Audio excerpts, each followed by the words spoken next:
The first on the agenda is the deferred life surgery.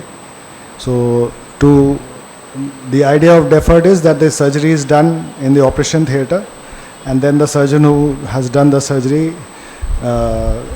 is here to show the surgery as well as answer the questions. So what that does is that it removes the anxiety of live surgery.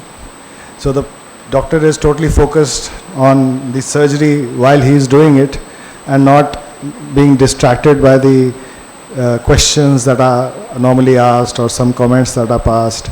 So that is the advantage of the deferred live surgery. So I would request Dr. Bimal Kumar Sahai sir and Dr. Sudhanshu to please chair the session. So Dr. A.K. Prasad is a very senior and renowned eye surgeon in Begusarai, and he has a history with this center that when my father was training few people for phacoemulsification, so sir also had come here and had done some training and taken help of daddy when he was training the phaco trainees. And all the surgeons, apart from Dr. Kashyap, all the surgeons who are going to operate today, most of them have never done live surgery. So I wanted...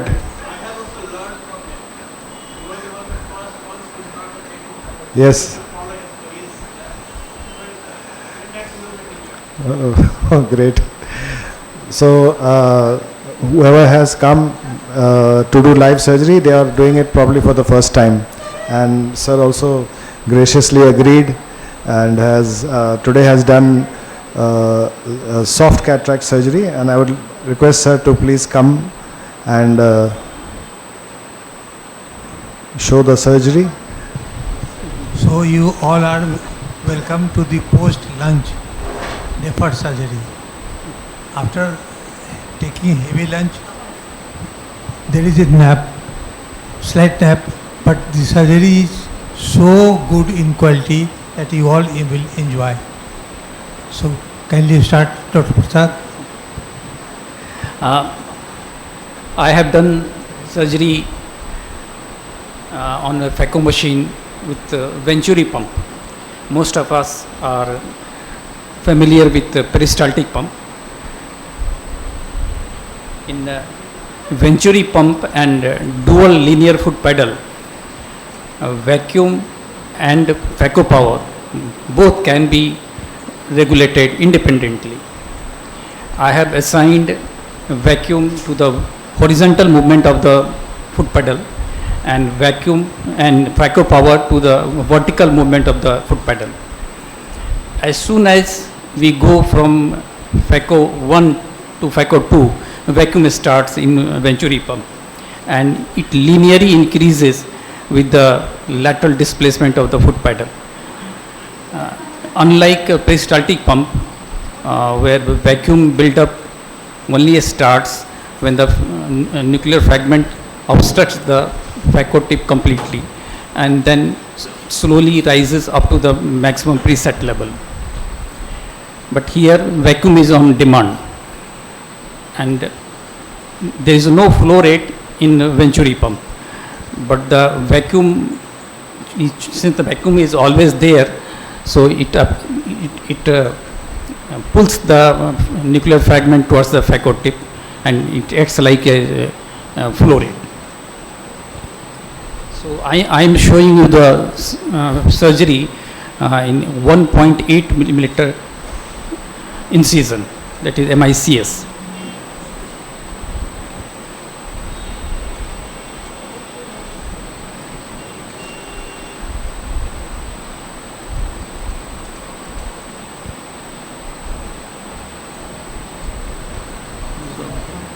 I routinely mark the cornea with a capsulosis marker in dry state.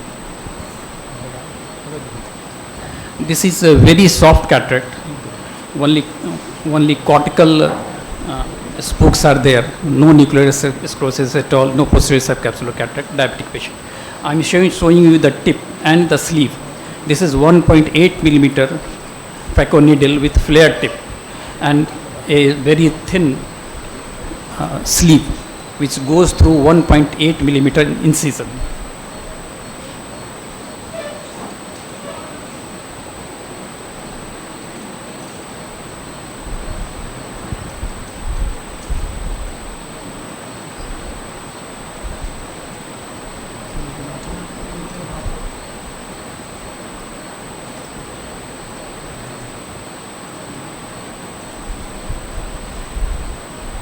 There was problem in the recording system.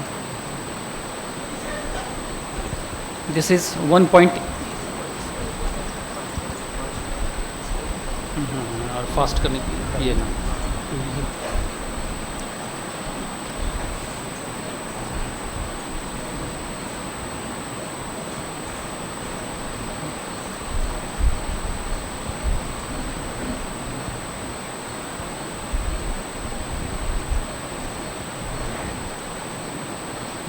there is a problem in the recording system, so we are waiting for the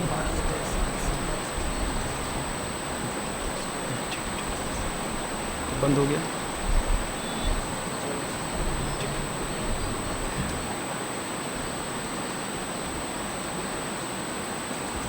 fast हो गया ये.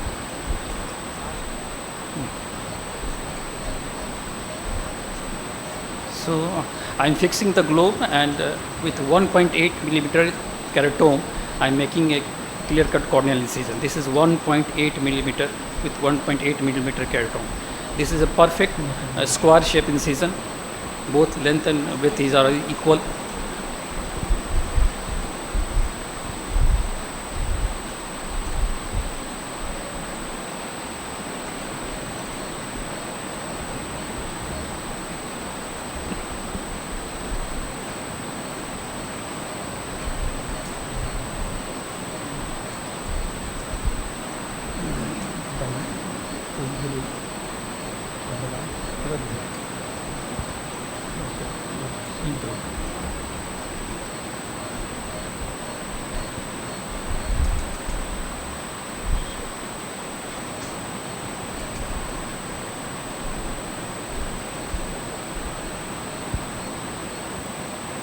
This is coaxial IS system with the same sleeve which goes through 1.8 millimeter incision.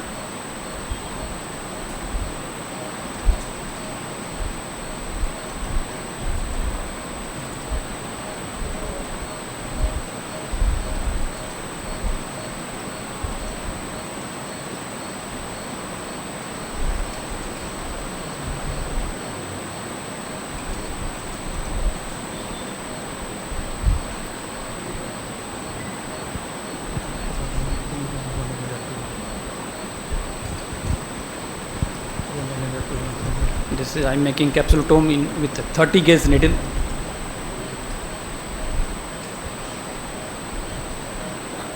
I will do capsulotomy with 30 gauge needle, not the 26 gauge needle, because I make the side port with 23 gauge MVR blade. Usually we do with 19 or 20 gauge MVR blade, but I use a 23 gauge MVR blade. So 26 gauge capsulotome, though it can enter the anterior chamber, but that is a very tight fit and restricts the free movement of the capsulotome.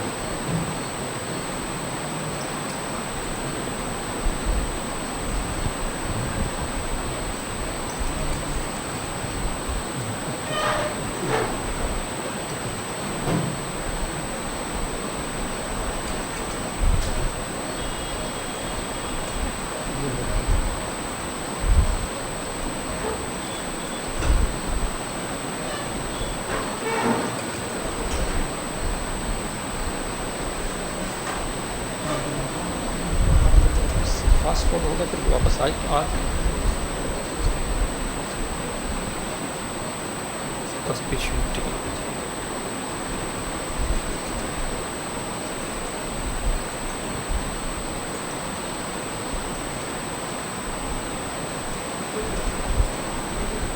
So I'm injecting phenocaine, which I do in routinely in all cases. Then I stain the entire capsule routinely in all cases.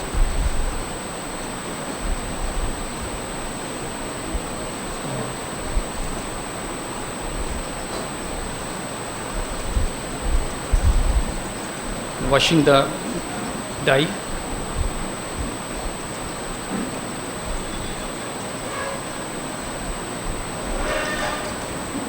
Then I use the soft cell technique in all cases. First I inject viscoat to coat the corneal endothelium. Then I push Helon. It pushes the viscoat against the corneal endothelium and makes a space.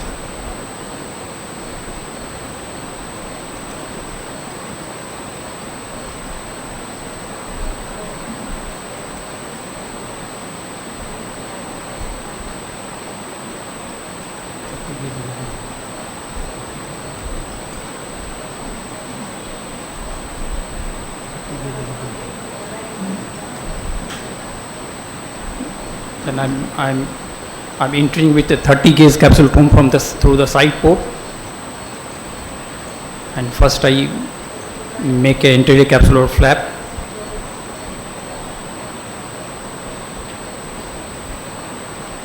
And give a relaxing incision. And then I start pulling the anterior capsular margin along the capsulosis marker.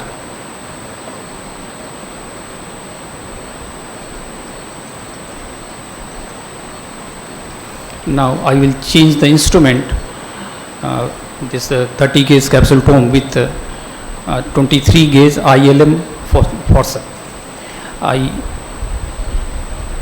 use ILM forceps instead of microcapsulosis forceps.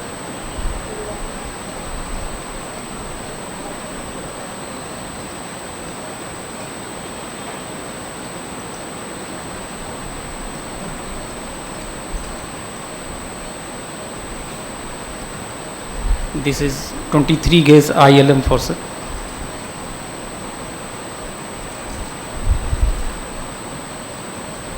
I am pulling the anterior capsular margin along the capsulosis marker.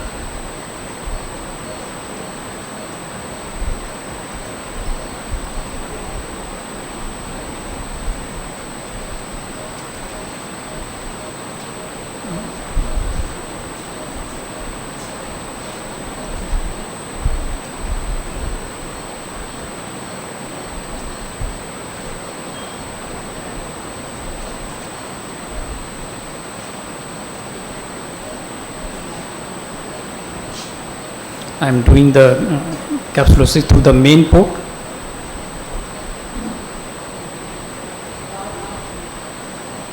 Now capsulosis is finished.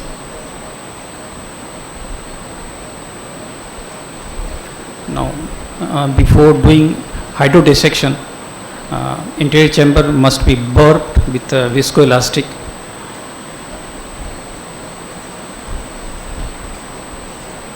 And I use very less amount of fluid through multiple quadrant, and always watch the forward movement of the nucleus, and always press the nucleus to release the trapped fluid behind the nucleus. These steps are very important considering the very small size of both entry wounds. Otherwise, pressure in the anterior chamber will be increased very much dangerously. So I am doing cortical cleavage hydrodissection, lifting the anterior capsule with the cannula and then injecting very less amount of fluid, and always pressing the nucleus to release the trapped fluid. This is very soft nucleus, so it is very difficult to rotate it. So I will try to rotate with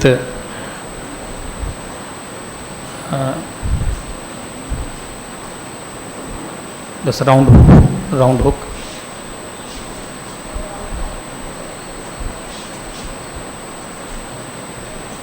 So I am rotating it with lister. Even then it is cutting through the nucleus, but somehow I am able to rotate. I am pushing sodium hyaluronate, always wetting the cornea with methyl cellulose. Now I will start the phacoemulsification. Since this is very soft nucleus, so chopping is not possible.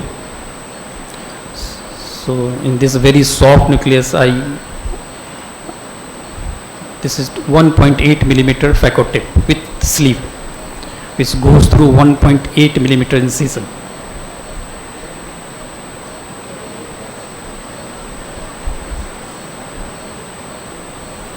This is blunt chopper through the side port.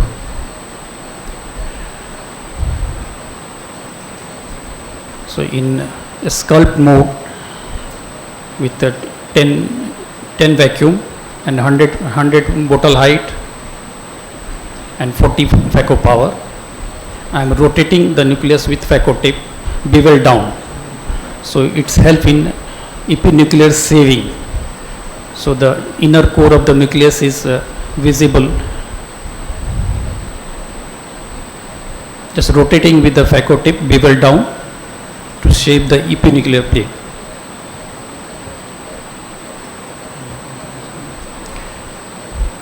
Now I will start the trenching.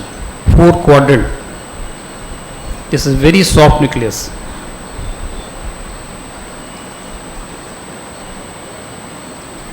So I am doing 4 quadrant trenching.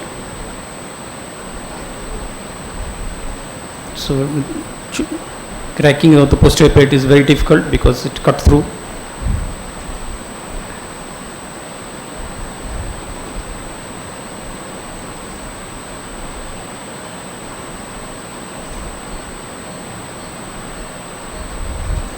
Then I will start in a vacuum 400, bottle height 110.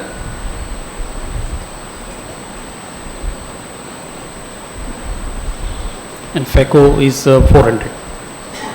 Though phaco power is hardly necessary. So all these maneuver are doing under vacuum. So I am going through all quadrants and trying to get hold of the nucleus, but it is very difficult. Nucleus is not holding.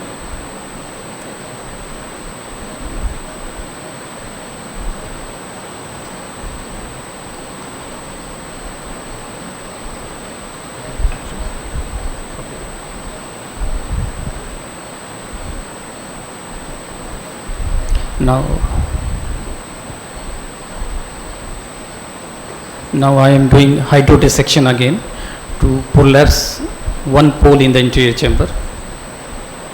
So one pole is has been prolapsed in the anterior chamber. So now I will push viscoelastic beneath the nucleus.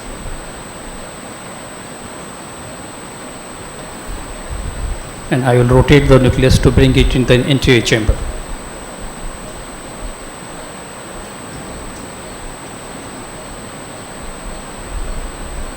So nucleus is being rotated to bring it in the anterior chamber.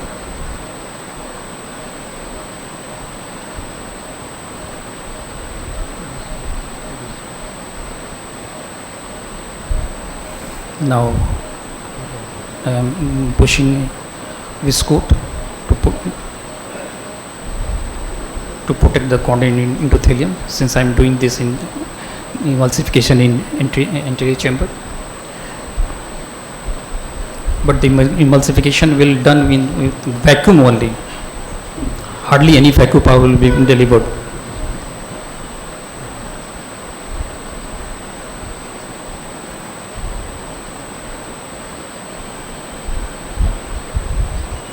So I am emulsifying the nucleus in anterior chamber with the help of vacuum only. Here the vacuum is 500. but still there is no surge.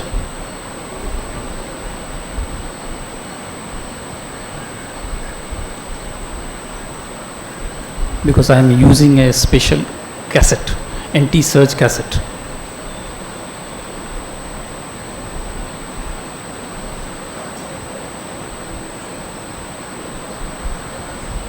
So now I am aspirating the waistcoat.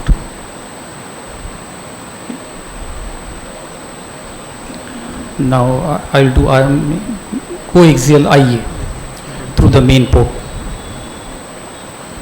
Coaxial IA with the same thin sleeve. I will start from the subincisional cortex, which is the most difficult part. But here the viscoelastic is there to push the posterior capsule behind. So it is safe to do subincisional cortex aspiration first.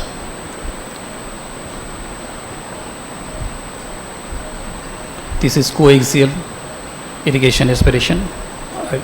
I'll rotate it down,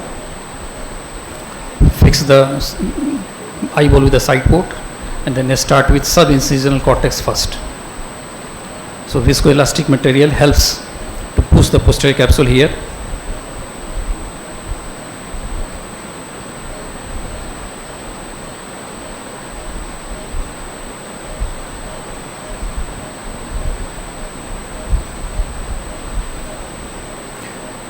Once subincisional cortex is removed, then the rest is very easy.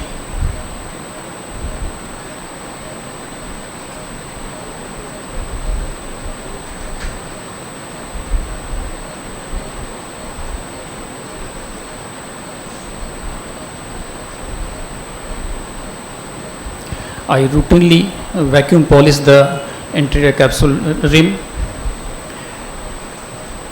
It gives me unbelievable post-op view.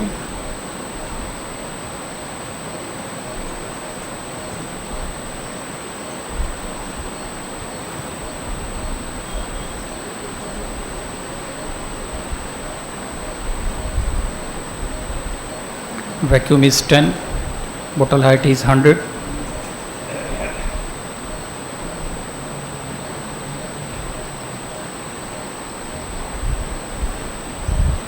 Then I polish the posterior capsule with a Zeta fluid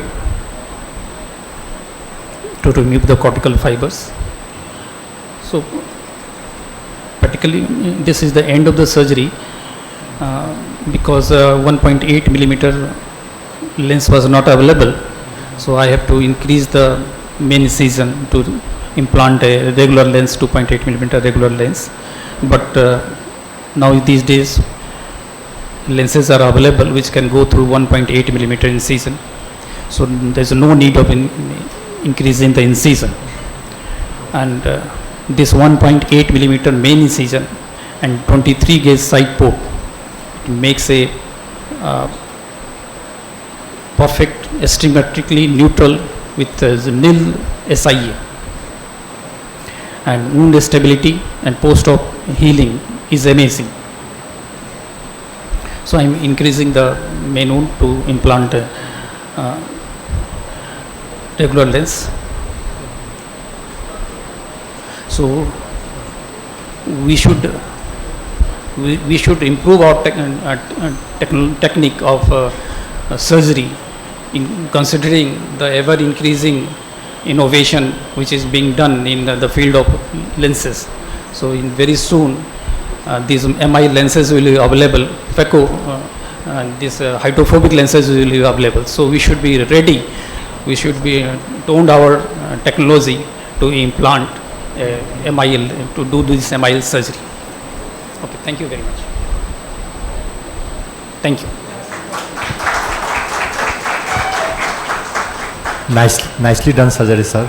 Very good. And right now the phaco surgery become the refractive surgery. So more and more softer cataract and younger patient is coming to us. So we have to deal with the softer cataract. And you have nicely shown the cortical cleaving hydrodissection. So which cannula, sir, you are using for that? The cannula is from Pricon. It is a semicircular cannula. Sir. Actually, what I do, I am using the 27 gauge flat cannula. So what I feel that flat cannula will give more seal to the rhexis and the nucleus part or the epinucleus part. So it will cause more better cortical cleaving hydrodissection. And hydrodissection is the main step for any softer cataract. Yes. If we do the good hydrodissection and hydrodelineation, then the surgery will be very easy. And one more thing, what I will do that I will do the delineation also, so that more one buffer is also there. And what I do, you have done nicely, sir, but I just tell him what I do, that we do long trench and try to crack and then remove the pieces. Otherwise, very nice. Very nice. I tried to crack, Very but I failed. Very nice, sir. Good rhexis and lens in the bag and everything good. Thank you. Very Sir. nice. Thank you, Dr. Prashad. Now I'll invite Dr. B.P. Kashyap, sir, for his refer surgery.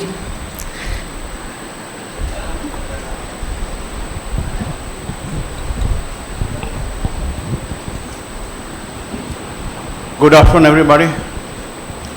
I hope you had your lunch. Liya ki nahi liya, sir? Okay, let's have this.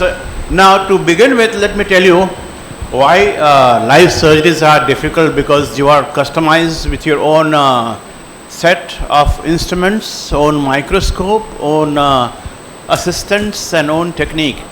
But when you go for the live surgeries, everything is different. The environment is different.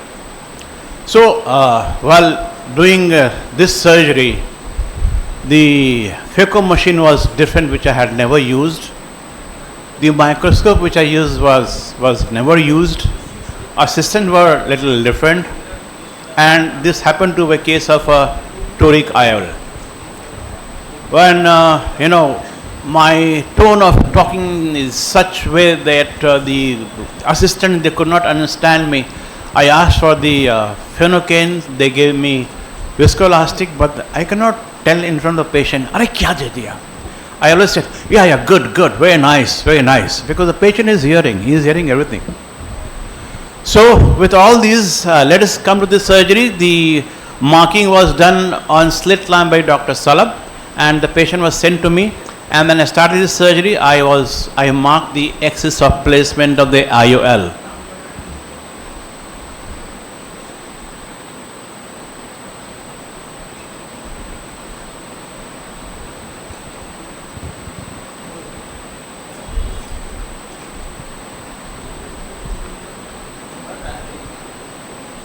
So it was stained, the tips. Then I realized that it is something different. I did not want that. Then I said, "Do you have some other instruments?" They said, "Ha, ek aur hai." I said, "Please get it." So he got one more type of axis marker. So Salab is great. He has got all kinds of things with him. So ultimately I got this and marked the axis of placement of IOL. Then they said, "Sir, 12 o'clock position or 3 o'clock position?" I said, "I am always for 12 o'clock position. 12 nahi baje to kya baje?" So I marked and then I further marked it by the crescent knife. The important thing is you make a scratch on the axis of mark. This scratch can go.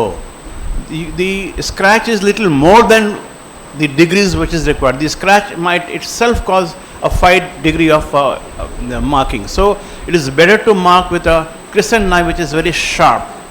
And you can of course stain it and it becomes good.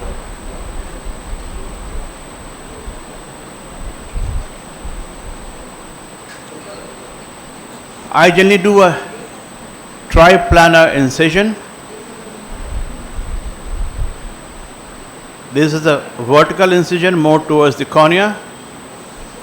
Then I go horizontal.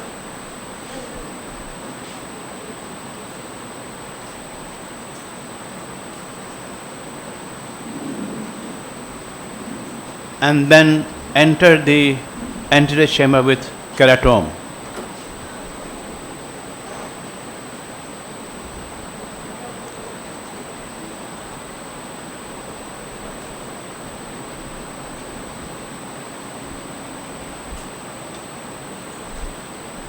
I wanted phenocaine, I couldn't get it because it was a toric IL, so I wanted the people to remain direct for a pretty long time. So it was not available at that time, or probably they could not understand me.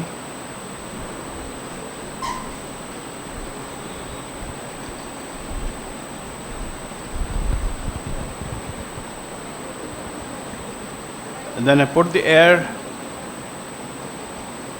viscoil of the trypan blue, wash the trypan blue,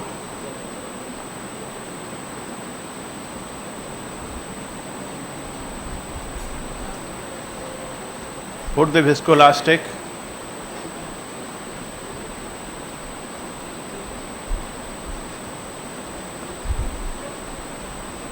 made a side port here,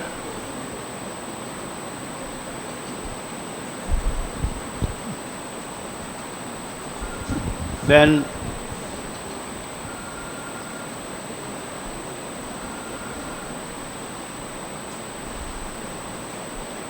started the Rexis. I generally do Rexis in all my cases with the Varion, that is image guided system, and that's why I do not mark my cornea normally, because of the I use Varion because of the image guided system. But then I thought I'm doing a fairly good job.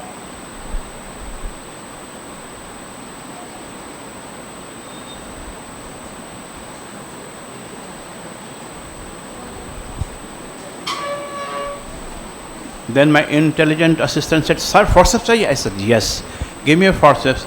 So after doing this, I generally use my Rexis forceps to complete the capsular Rexis.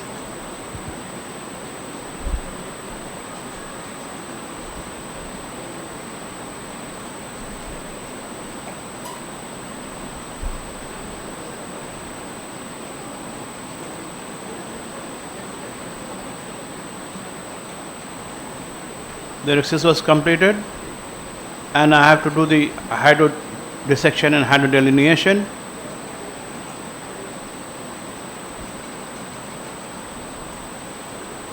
I do it from different sides.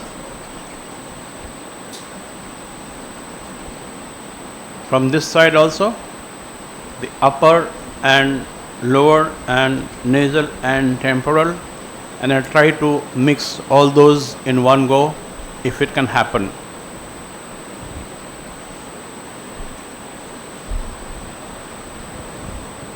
I wanted to make a typical sun glow sign, but it did not happen.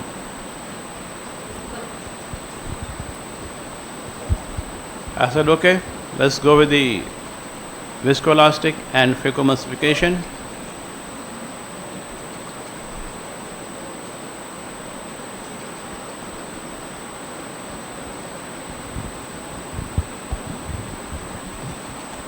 So I rotated the nucleus.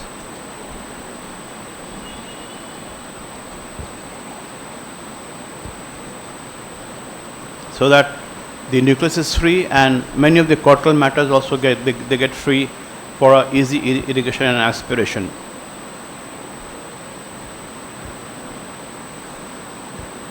Now the phaco light probe was not ready, so it took little time.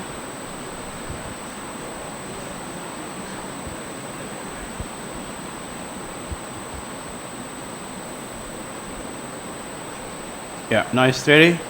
So I use a balance tip. They have a flare tip. So I said, okay, no problem. Let's go ahead.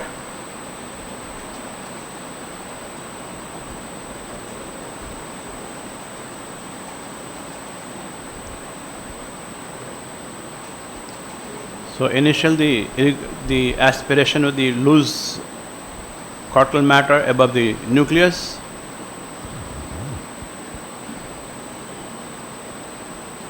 I wanted to do the direct chop.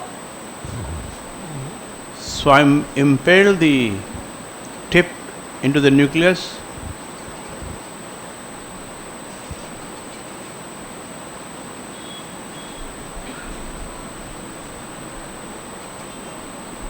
And it was not holding.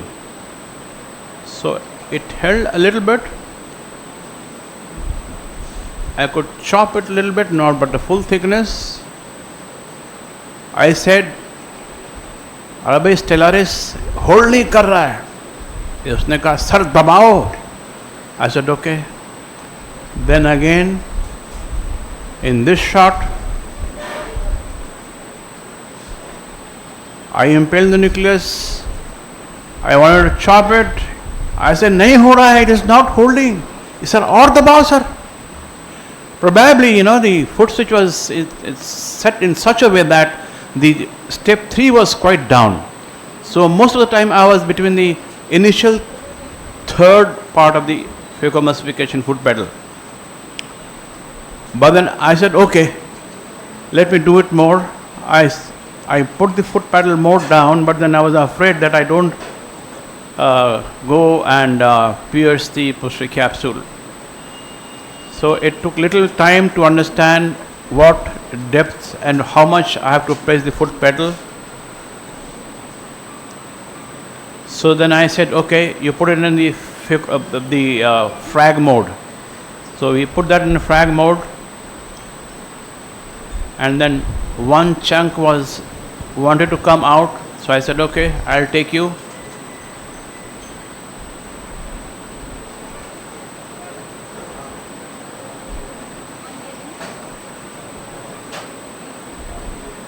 So I took out this chunk, and in phacoemulsification, if you just take one chunk, it's out, then the rest of the chunk are very easily removed.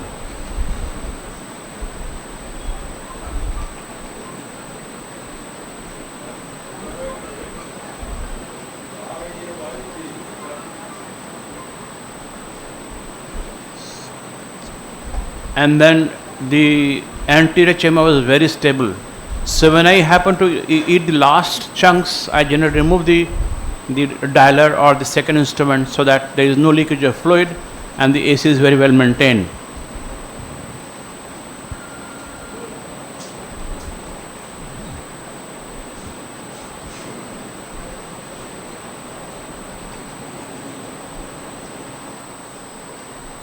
The anterior chamber was absolutely stable.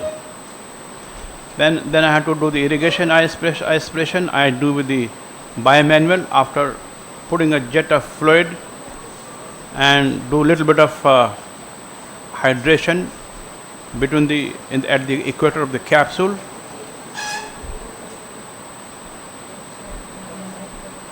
I made another side port for a comfortable bimanual technique. I enlarged the previous incision.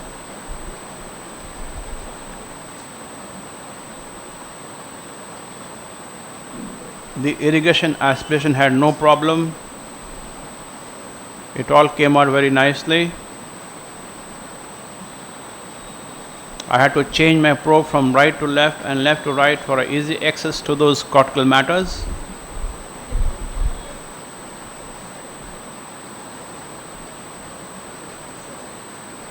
So there's a little bit of cortical matter there. I said, okay, let's remove that also.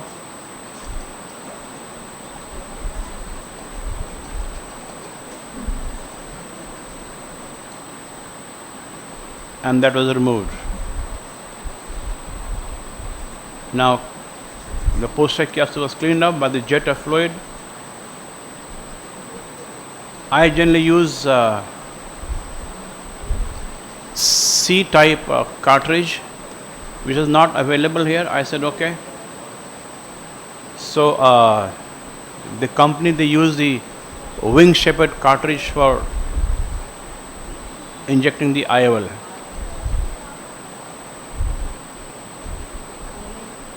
So by the time my assistant was loading the IOL, he could not succeed. So I said, okay, let me do it. So I did it myself. Put the viscoelastic in the anterior chamber.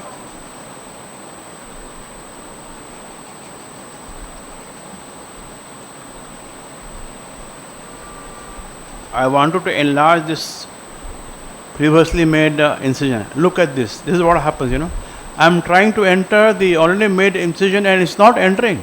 Oh my God. I said, what's happening? I had the help of the other hand. It is not going inside. Sometimes it happens. You are not finding the correct plane. I said, oh, Oh no. I had to put one more time. No. It will not go inside. Oh my God. You see? It's not happening. I said, okay.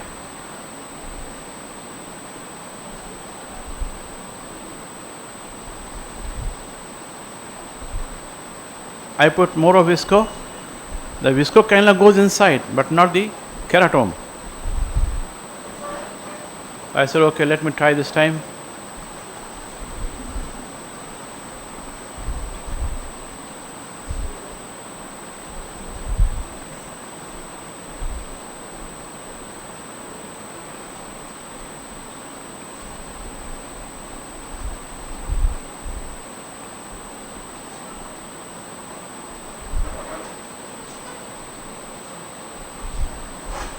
Then ultimately I found the plane and slightly extended the incision.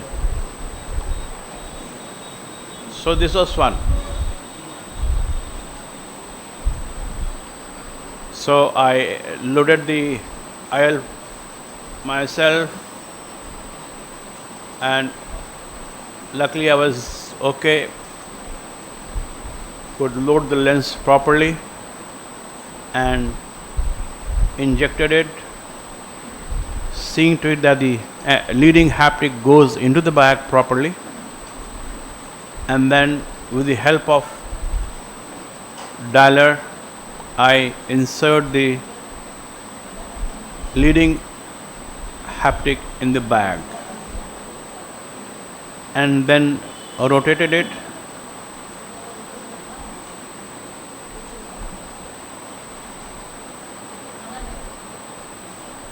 Just little short of the axis of placement,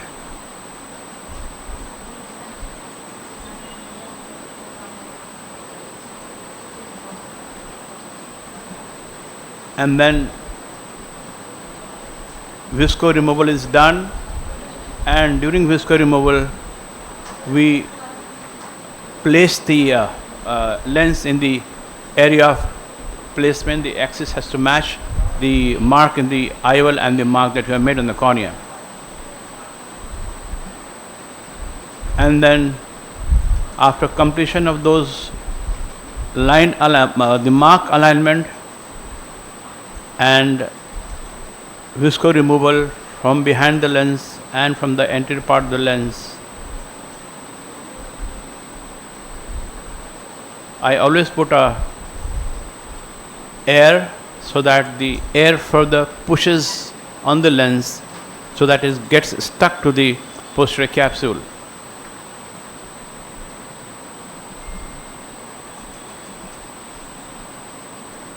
And that's the end of the surgery, and the cornea wound is hydrated. Thank you very much.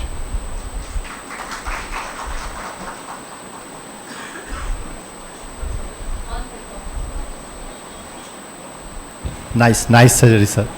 Which chopper, sir, you are using? Simple Sinsky hook Since- is a chopper.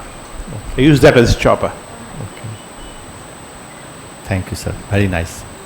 I use sharp chopper only in cases of hard cataract. Thank you, Dr. Kashyap. In spite of new operating microscope, everything new, and of course, a new assistant, you did very well. Nee, Dr. Problem Salab, comes, but you solved it. Dr. Thank you Salab so was much. behind me, so I was, nishchint. Everything will go fine. So thank you so much. Thank you.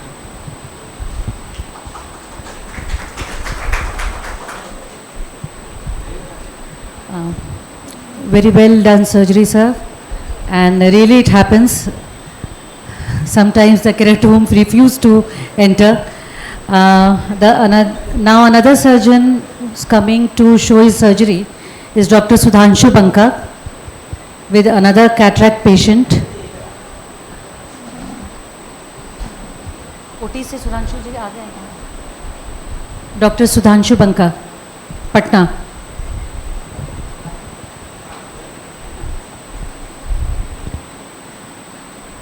By the time, if anybody wants to comment on this cataract surgery, is most welcome. Sir, would you like to say something? No cataract surgeries.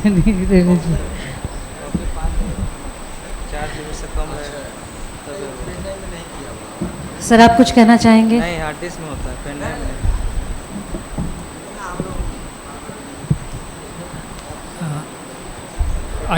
I had used a special cassette, that is an anti-surge cassette, which has got a sleeve, extra sleeve connected to the aspiration line, which filters the large nuclear pieces and retains it in its lumen, so that it prevents the surge in a high vacuum setting like 550 or 600 mercury in small incision cataract surgery. So that's why I could not show the anti-surge cassette, that sheet. So I had used that sheet. Thank you.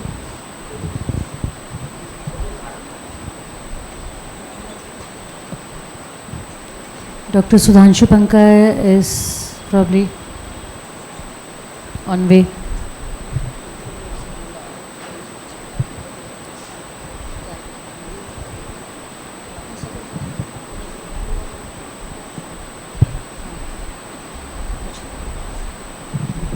I have a question to you, Dr. Prasad.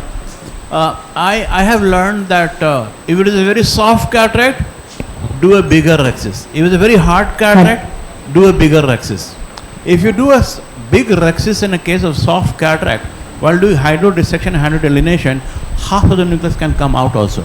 So, and then at that time you can rotate it and eat up the nucleus very fast. So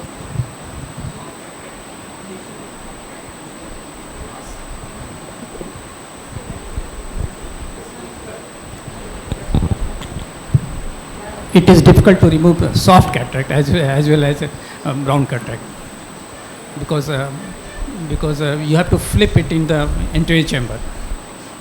Thank you. So yes, larger capsular axis helps, of course, it helps, and then it becomes easy, of course. Thank you.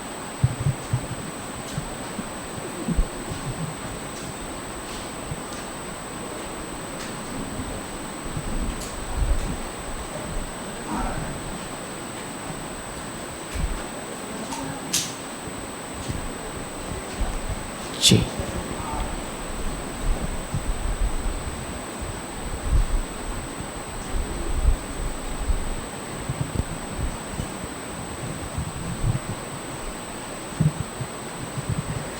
Meanwhile, I welcome all the delegates who came when the session were already started.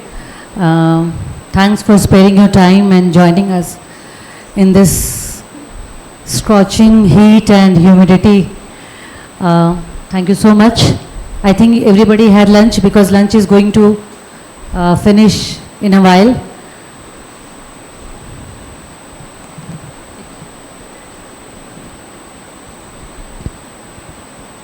Sir, how the anti-surge cassette is different from the normal cassette in Steris machine? Anti-surge cassette has got an extra sieve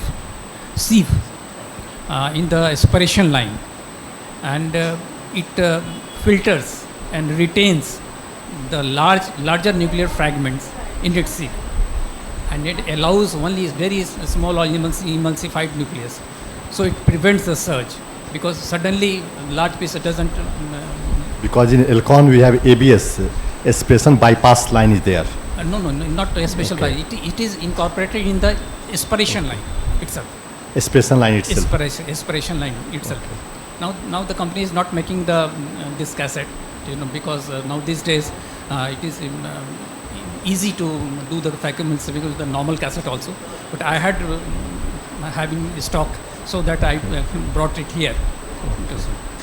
So it is useful in small incision. Yes, because surge is very less in this Surge is machine very also. less, and I was using a very thin phaco needle, so with a very high vacuum, 550.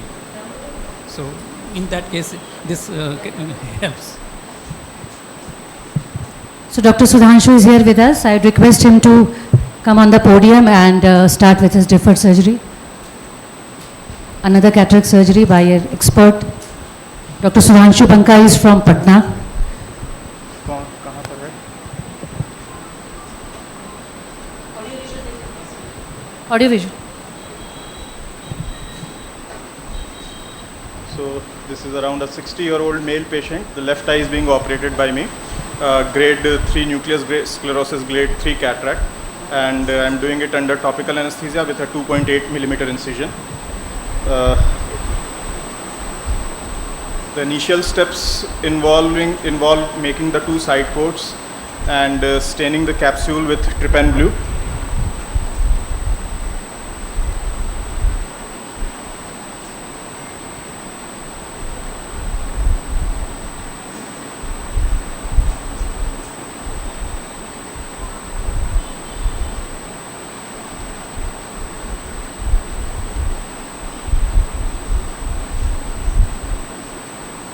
So just I washed the trypan blue dye with BSS and put in visco. Now I will make the incision with temporal clear corneal temporal incision.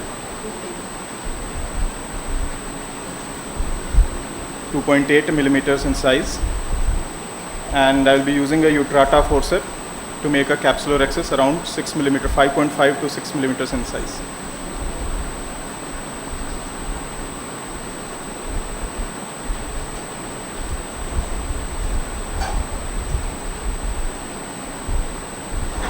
It's important to refill the anterior chamber with viscoelastics so that the capsular excess doesn't run off to the periphery.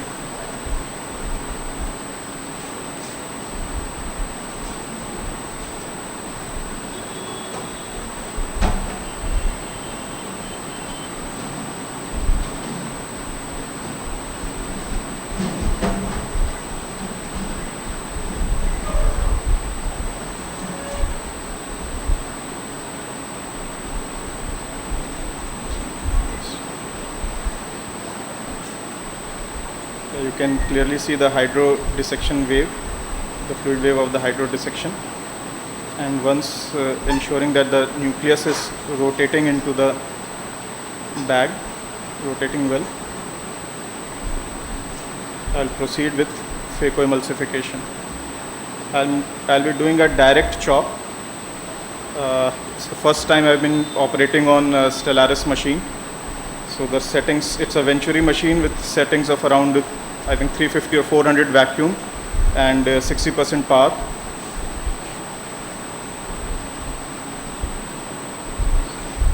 Initially I have shaved the superficial cortex over the nucleus and then embed the tip into the central nucleus to a direct vertical chop.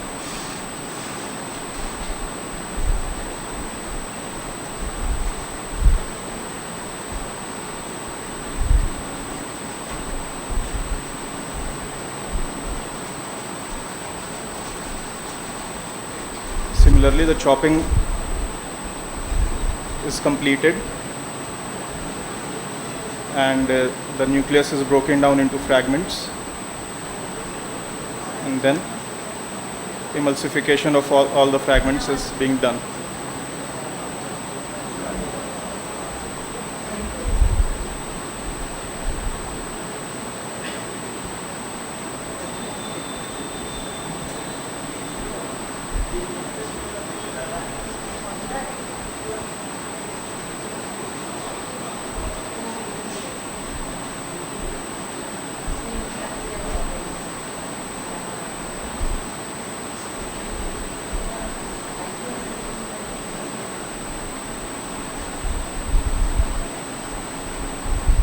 There were some issues with the tubing of the machine while I was operating, so I was having a lot of chattering.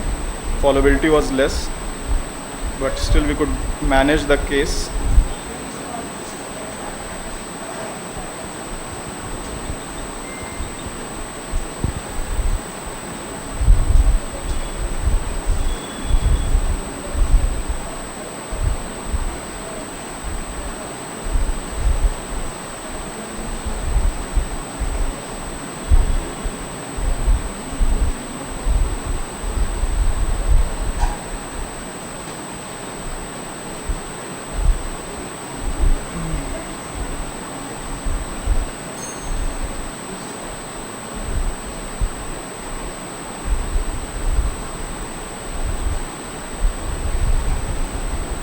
Once the emulsification process was completed, I normally implant the IOL under BSS. So I injected visco into the anterior chamber and loaded the lens first under the microscope.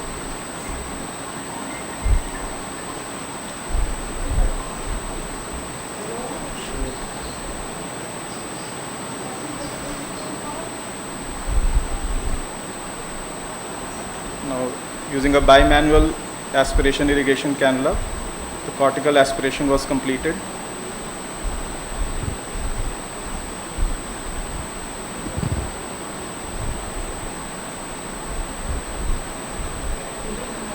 And the IOL implanted.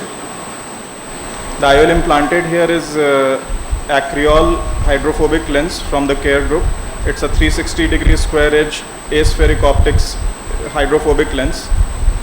Can be implanted through 2.8 millimeter incisions, and it's being implanted under BSS.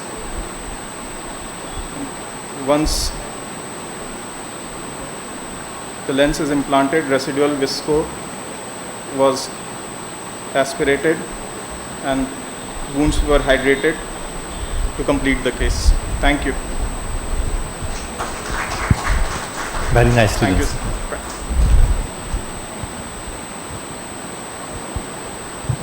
Thank you, Dr. Sudhanshu. No, that Dr. Sudhanshu Banka. And any expert comment from the panelist? Which irrigation? There are dialer in the irrigation also. You dial with the irrigation dialer part. Yes. I dialed the lens with the aspiration cannula. Okay. I asked my assistant to hold the aspiration cannula while I am implanting the lens. Okay. And once the lens is injected into the anterior chamber, partially in the back, then I use the aspiration cannula to put it in the dial it into the back. Okay. Very nicely done. Good. Very nicely done. Thank you.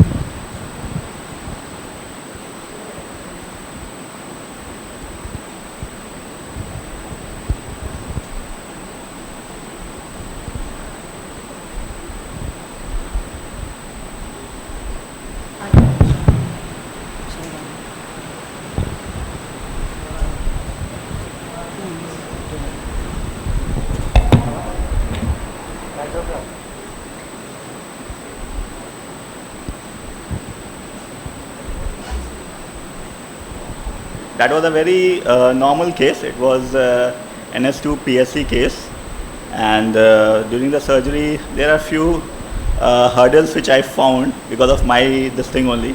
So during the video I will tell what are the mistakes which I've made which should be avoided. When the video will come, then I'll definitely let you know, guys.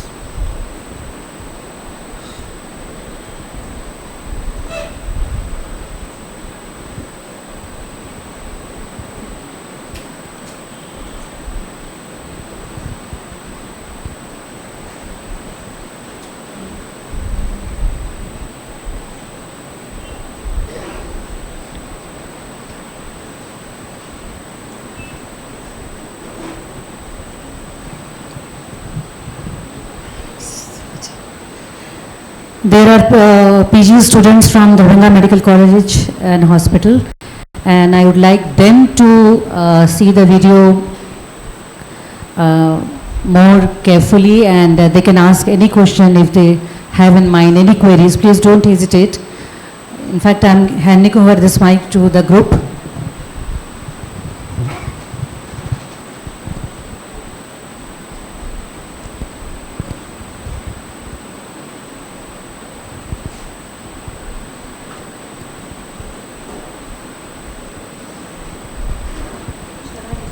If any question or query you can ask in the meantime. Any question.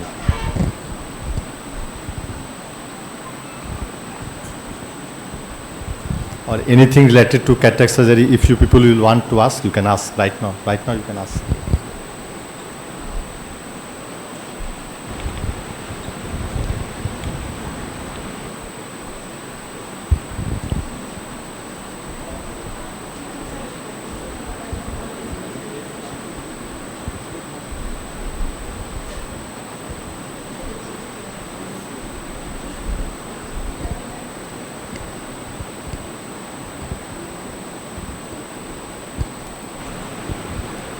Hello. Hello. Dr. Sudhanshu Kumar is as a panelist sitting on the dais. He is a really good cataract surgeon of our town and doing bulk surgeries even in this hot and so-called off seasons of ophthalmologist.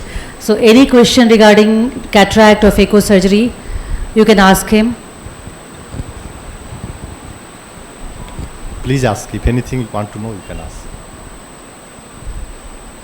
Or one more thing I want to tell, that just for the mind's sake, that if any patient of cataract patient came, so not only cataract, we have to see the patient, what is his general condition, because most of the time it is not the cataract, but it is the patient which will cause the problem.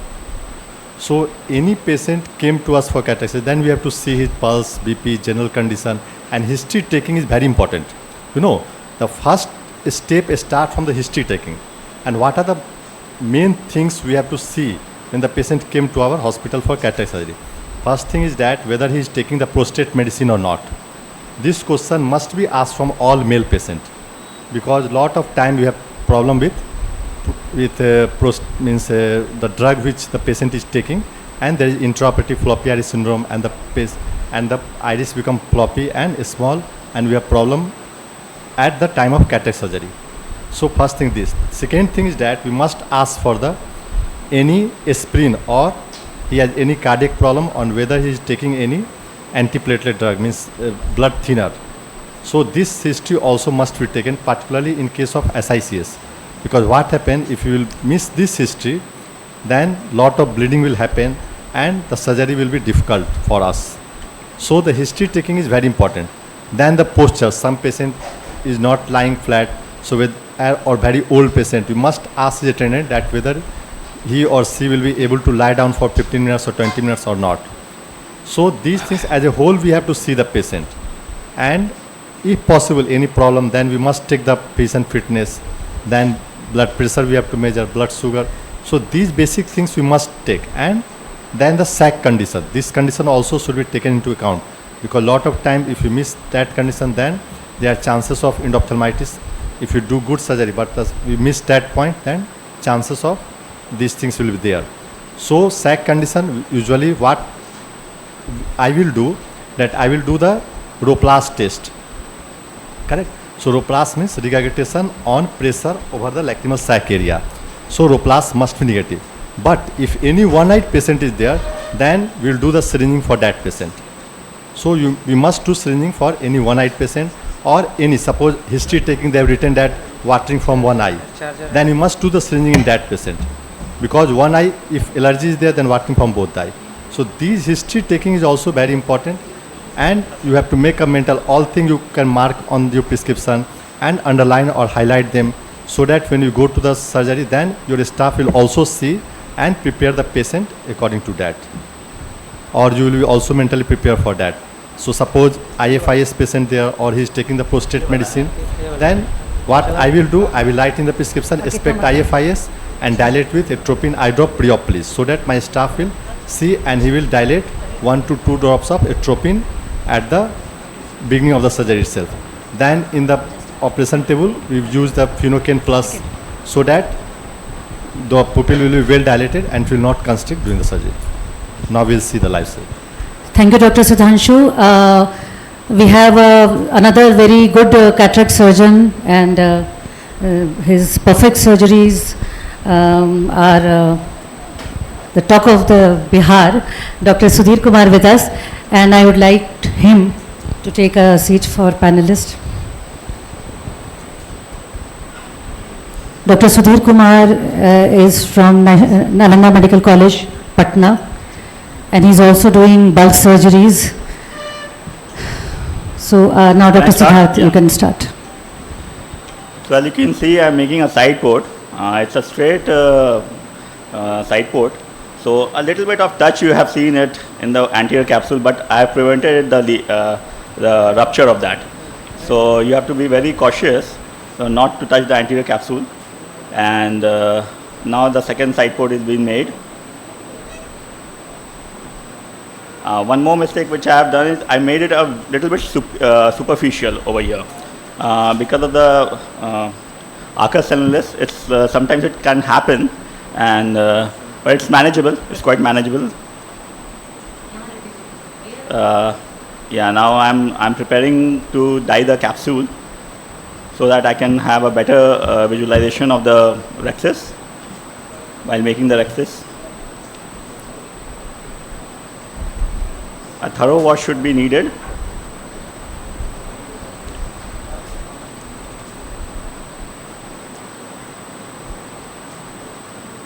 And sometimes you find a little bit difficult to put the because of the small side port. So before that, if you have some difficulty, you can put the visco a little bit in front of that, so that you can create a pocket, and from there you can easily go inside. So sometimes it happens. So for that you have to do that. And now the bubbles are still in the AC, so it's better to aspirate before starting the rexes.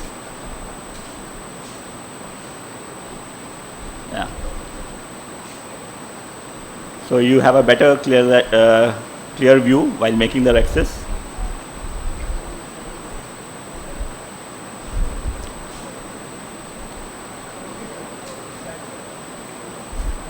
Make sure your antechamber is quite full. It should be adequately maintained.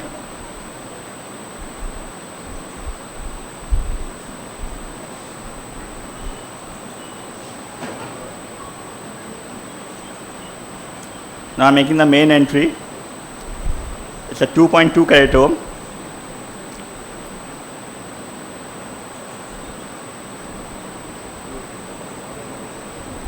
Yeah, I'll just back it a little bit.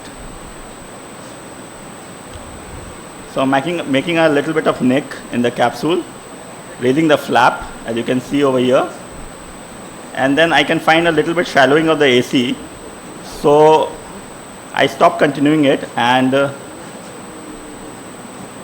I'm filling it with the visco now, so that I can get a proper chamber depth. While making a rexis, it is very important to maintain the AC.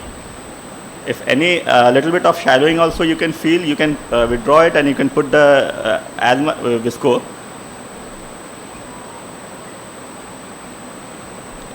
Now I'm making the flap, and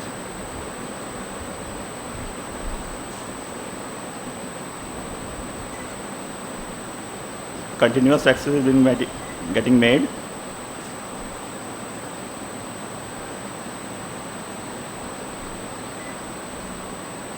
Again, I'm filling up the AC.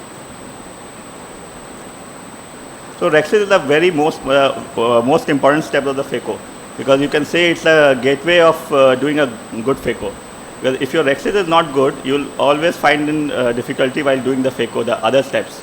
And it also gives you a peace of mind. See, if anything happens, if the PCR happens, if anything happens, if you have a good rexis, if you have a good AC, you have a good sulcus area, you can put the lens in the AC also. So rexis is very important while doing a phaco. So now I am completing it. A little bit extra time has been taken to make it. Now I can feel that the rexis is quite a little bit smaller, which I was expecting. So what I am doing, I am trying to increase the side from the other side. So you can see it's almost a 4 mm rexis. The ideal should be 5.5 to 6 mm rexis. 5.5 is the ideal size.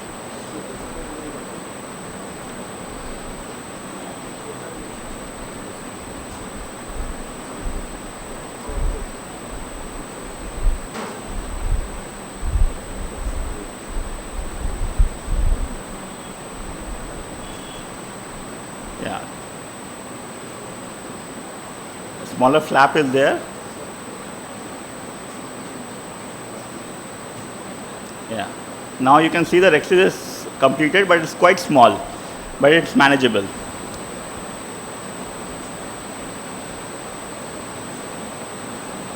I'm trying to do a hydro over here, and you can see what happens. The cannula got disengaged from the needle, and it was very sudden jerk.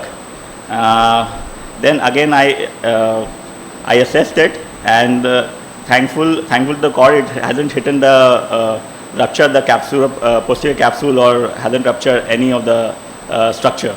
So again I started again. So this was the I could have prevented by holding it to the tip of the cannula. So now I am very cautious, and now you can see over here I am holding the tip by my the second hand.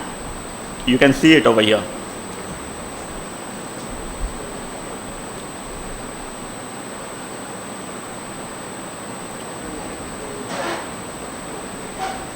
Now the hydro is completed.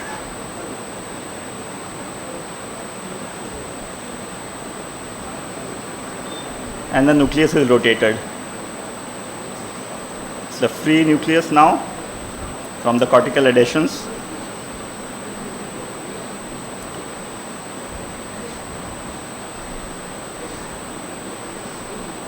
Now I'm starting on the phaco.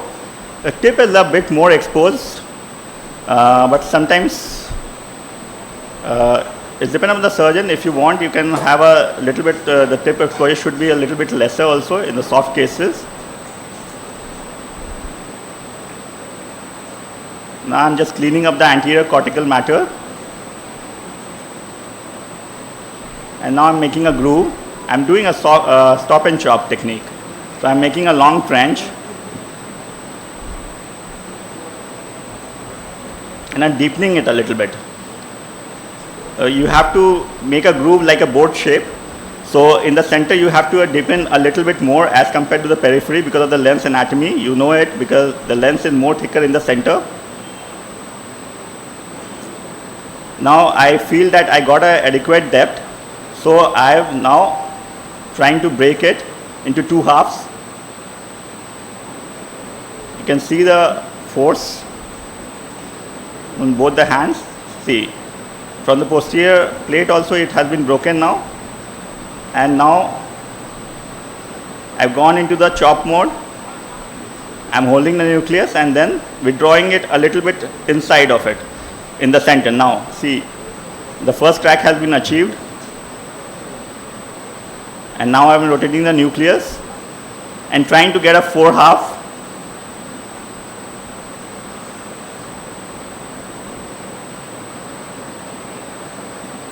The tip should be a little bit more deeper, I feel.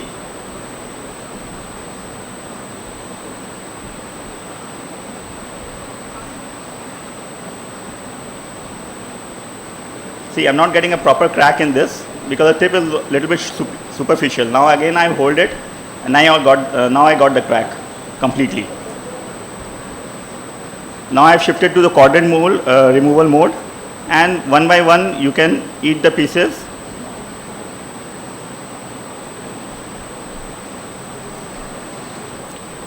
Here you have to be cautious that you don't have to go and search in the periphery or fetch the nucleus in the periphery. The pieces will move toward the phaco tip if you have a proper fallibility of the machine.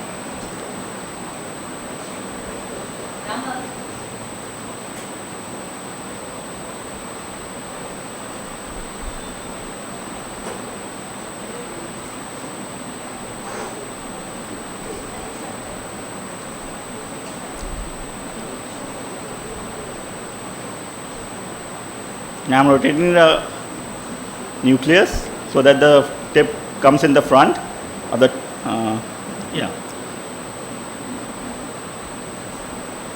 Now it's coming all together, and the last piece you have to be a little bit cautious on your foot pedal so that you don't press it too much because sometimes there is a surge also. So you should know your machine and a little bit cautious in the last piece to eat because sometimes the posterior capsule comes up in the front. So as you can see, the pupil is coming down now, but still quite manageable because most of the things have been always taken care. It's better to fill up the anterior chamber, put some visco in the bag so the bag is inflated and you have a greater view.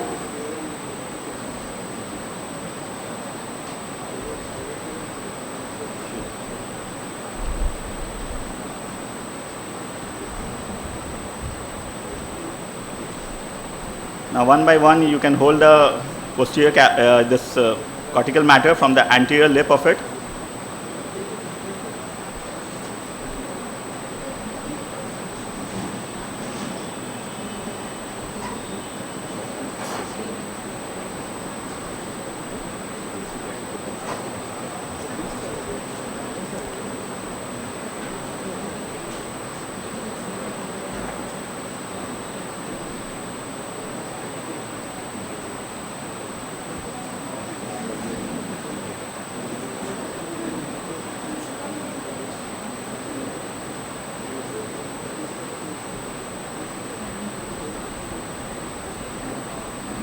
All the cortical matter has been taken away and the bag is quite clean.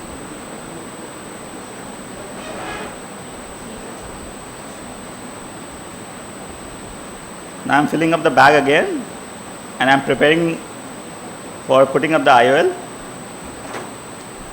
I'm increasing the wound because the IOL doesn't go in 2.2. So I have to increase a little bit because it goes by 2.4 to 2.5 mm of this thing, main entry.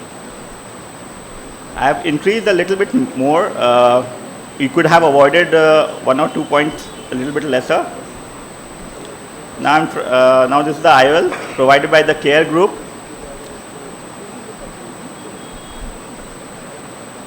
And a single piece hydrophobic lens. This is also a very important step, and while loading you should be the IOL should be into the groove. I think it has not been focused. It's okay. So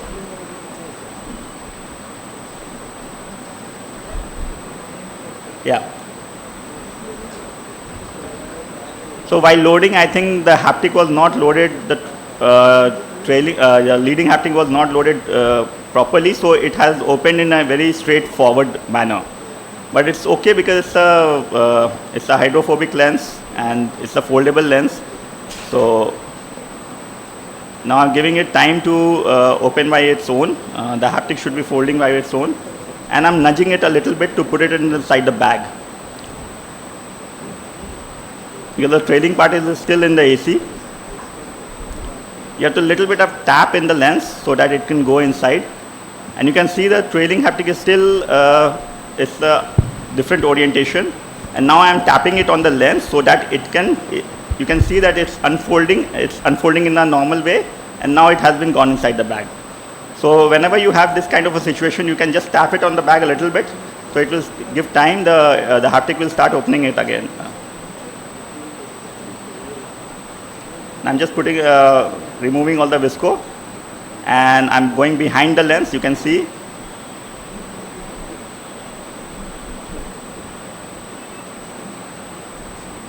it's always good to remove visco from behind the lens, especially in the toric cases where there is a probability of rotation. But if you make it a habit in your routine cases also, you'll file very easy while doing your toric cases. So everything is finished now, and I'm just closing the wounds.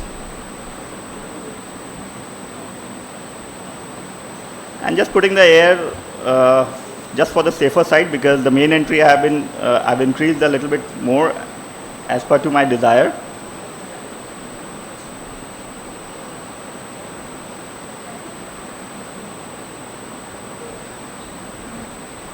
So yeah, that's it.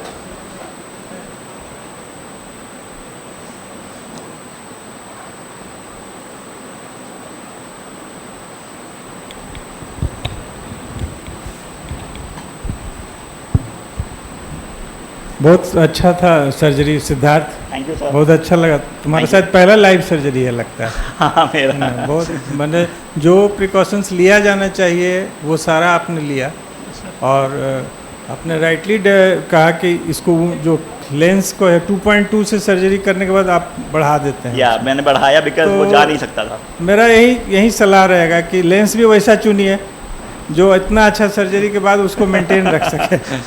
तो थोड़ा सा और, लेकिन बहुत अच्छा से आपने उसको जो चिपक गया था उसको निकाला. Thank you. It was great surgery. Very nicely done, surgery. Good, very nice. Any question from the house? So, I'll take your lead now. Thank you. Thank you, Dr. Siddharth. I think next surgeon is operating at present, Dr. Ashish Shekhar. By the time we can have some interactive session. Dr. Ashish and Dr. Abhishek and Dr. Kunal. Vishal. I always get confused in Vishal and Kunal. सब लोग confusion होता है ना. नहीं, आशीष अभिषेक में नहीं होता है, वो तो hangover है मेरा. They are from Patna and they are here, so welcome you all. And any question is welcome. Not necessarily with the related to surgery. You can ask any question if you have in mind. Papa, यहाँ.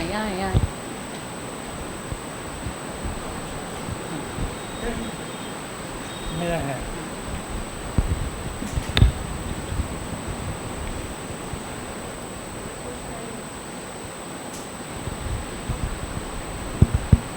Dr. Sudhanshu, what do you do in doubtful PPC cases? Like, do you counsel the patients like that something can happen in like definite PPC case? We definitely counsel them, but in doubtful PPC cases, do you counsel them and Yes, do you yes. advise them that something may go wrong?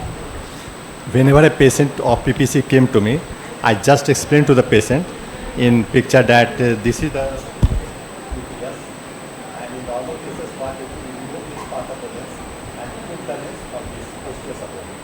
But in your case, the cataract is just stuck to the posterior capsule. So in that way, the support is either broken up during the time of surgery. So whether I will able to put the lens in that position, या तो हम lens को उस जगह पर डाल देंगे, मरीज को ऐसे बोलते हैं. हो सकता है हम आपके लेंस को दूसरी जगह भी डालना पड़े, और तीसरा हो सकता है कि हम आपके केस में लेंस को नहीं डाल पाएँ. यदि नहीं डाल पाएंगे तो हम आपको पर्दा के डॉक्टर से लेंस डलवाएंगे. तो उससे क्या है कि मरीज अपना पूरा माइंड मेकअप कर लेता है कि हो सकता है डॉक्टर लेंस नहीं भी डाल सकते हैं. तो अब क्या है कि यदि मान लीजिए बहुत मरीज हो सकता है 10 में से 3-4 मरीज बोले है कि नहीं हम नहीं करवाएंगे, या उसको ये भी ऑप्शन देते हैं कि आप ऐसी जगह ऑपरेशन करवाइए जहाँ पर्दा के स्पेशलिस्ट डॉक्टर बैकअप में है, और नहीं हम करेंगे तो ये 3 पॉसिबिलिटी है. लेंस डाल भी देंगे, लेंस नहीं भी डाल पाएंगे, या लेंस को पर्दा के डॉक्टर से डलवाना पड़ेगा.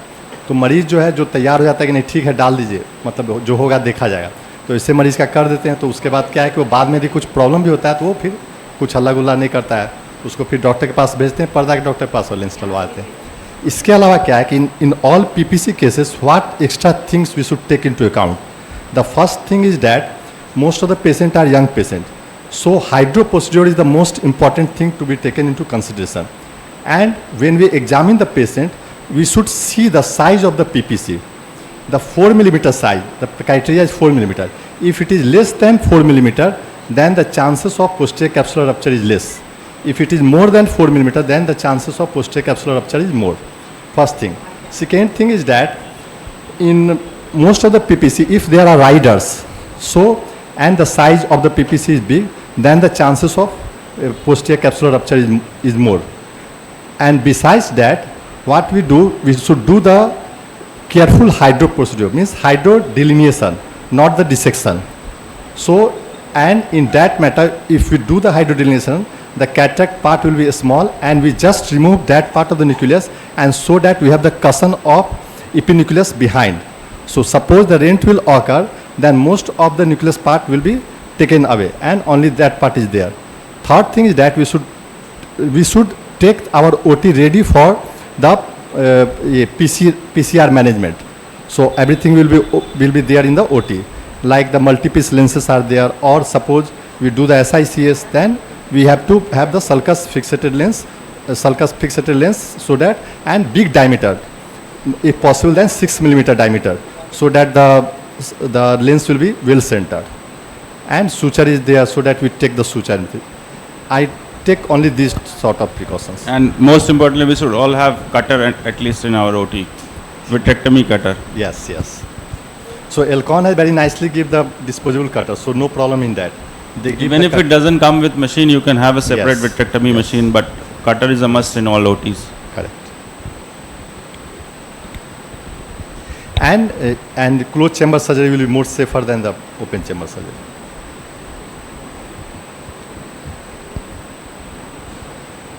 And one more thing that I have read just some times back, that inside out hydrodelination. Earlier we do the outside in hydrodelination and we make a small trench and then we do the hydrodelination in that trench. Actually I have not tried this thing right now, but some Dr. Abhay Basavra sir have described that inside out hydrodelination will be a better option. For how much you can defer PPC cases, because it is a dangerous case, so you don't want to do it much early or much late also. So how do you decide that this case should be deferred for a longer Actually, period? it is the patient selection. If patient told that I have problem, then I will do. If patient told no, I have no problem, then we can wait for the time. Because you know, these type of cases, the result will be unpredictable, or maybe we should not come to the expectation. So when the patient told that no, I have no difficulty, so you operate, then I will operate. That is the main thing. Okay. My opinion is, in all the cases having a posterior polar cataract or posterior capsular cataract rather, they report to the doctor early. Yes, sir. Yes, correct. So sir. their cases, those cases, the nucleus is not so hard. Yes. So it is easier to manage, and we must, counsel the patient. If somebody can counsel the person so that he goes and murders something and he can go to jail and get it hanged, at least we can counsel the patient, get it operated. So counseling is very important. Number two, whether you counsel the patient or not, whether you have told the patient or not, you must write it down in the prescription that these things can happen. Because that thing will remain and it can come as a proof later on. So that's very important. Yes, sir. Totally agree with this. And in fact, patient ऐसा भी नहीं करें कि हमसे ना करा के कहीं डर जाए और किसी ऐसा जगह करा ले जहाँ ज़्यादा बुरा हो. तो आपको मेरे हिसाब से थोड़ा पेशेंट कमाना भी तो है, पैसा भी तो कमाना है. एक बात तो हम क्या करते हैं कि इसको वो फ़ोन कर देंगे, चाहे कोई रेटिना पर्सन वाला को आज एक तुमको हो सकता है भेजेंगे केस, तो ये रहता है, तो कोई दिक्कत नहीं. एक बात और मरीज को बोल देते हैं कि ये ऑपरेशन कहीं भी होगा तो रिस्क बराबर होगा.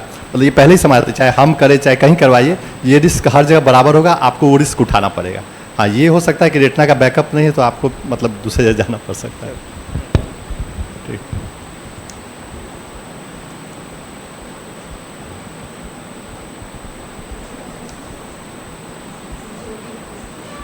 Since you are discussing cataract, I did cataract surgery more than 30 years back. You have a lot of cases of diabetic macular edema with cataract. How do you manage them? So this is another one where patient is going to be very unhappy. If you want somebody's practice to go down, have a diabetic macular edema with a hard cataract sent to him. I think patients will not go to him next time. So how do you manage that? I thought this part also should be a little bit discussed. So what do you do to, especially to these cases? Hard cataract, sir. No, diabetic macular edema and cataract, DME and cataract. Yes, sir. So if we will able to see the, I'm fine. so what I will do, sir, if suppose the retina is seen and we can find out that diabetic macular edema is there, then we can do two things. What I will do, because most of the patients are from the low socioeconomic strata. So what I will do, I will do the first OCT and see how much macular edema is there. And if possible, and I will give a trial of prednisolone, topical prednisolone. And what I will do, RAM I will do. Suppose the patient vision is 636, and I will do the RAM, and the patient vision will improve to 6/18. So by doing only the cataract surgery, his vision can be improved from 636 to 618. So on that case, suppose 2 or 3 line improvement is there, I will do the simultaneous phaco and IVTA. So simultaneously, after giving a trial of prednisolone straight topical, no pressurize, then we can do that. Suppose the thing is that 636 vision and it will improve to only one line, 624. Then what I will do, first I will treat the diabetic macular edema so that the patient will feel that improvement is there. And after one injection, then again we do the OCT and see whether improvement is there, and then we can do the cataract surgery. And if the IVT is not there at that time, or 2-3 months passed, or edema is decreased, then again repeat IVT, phaco plus IVT at that time.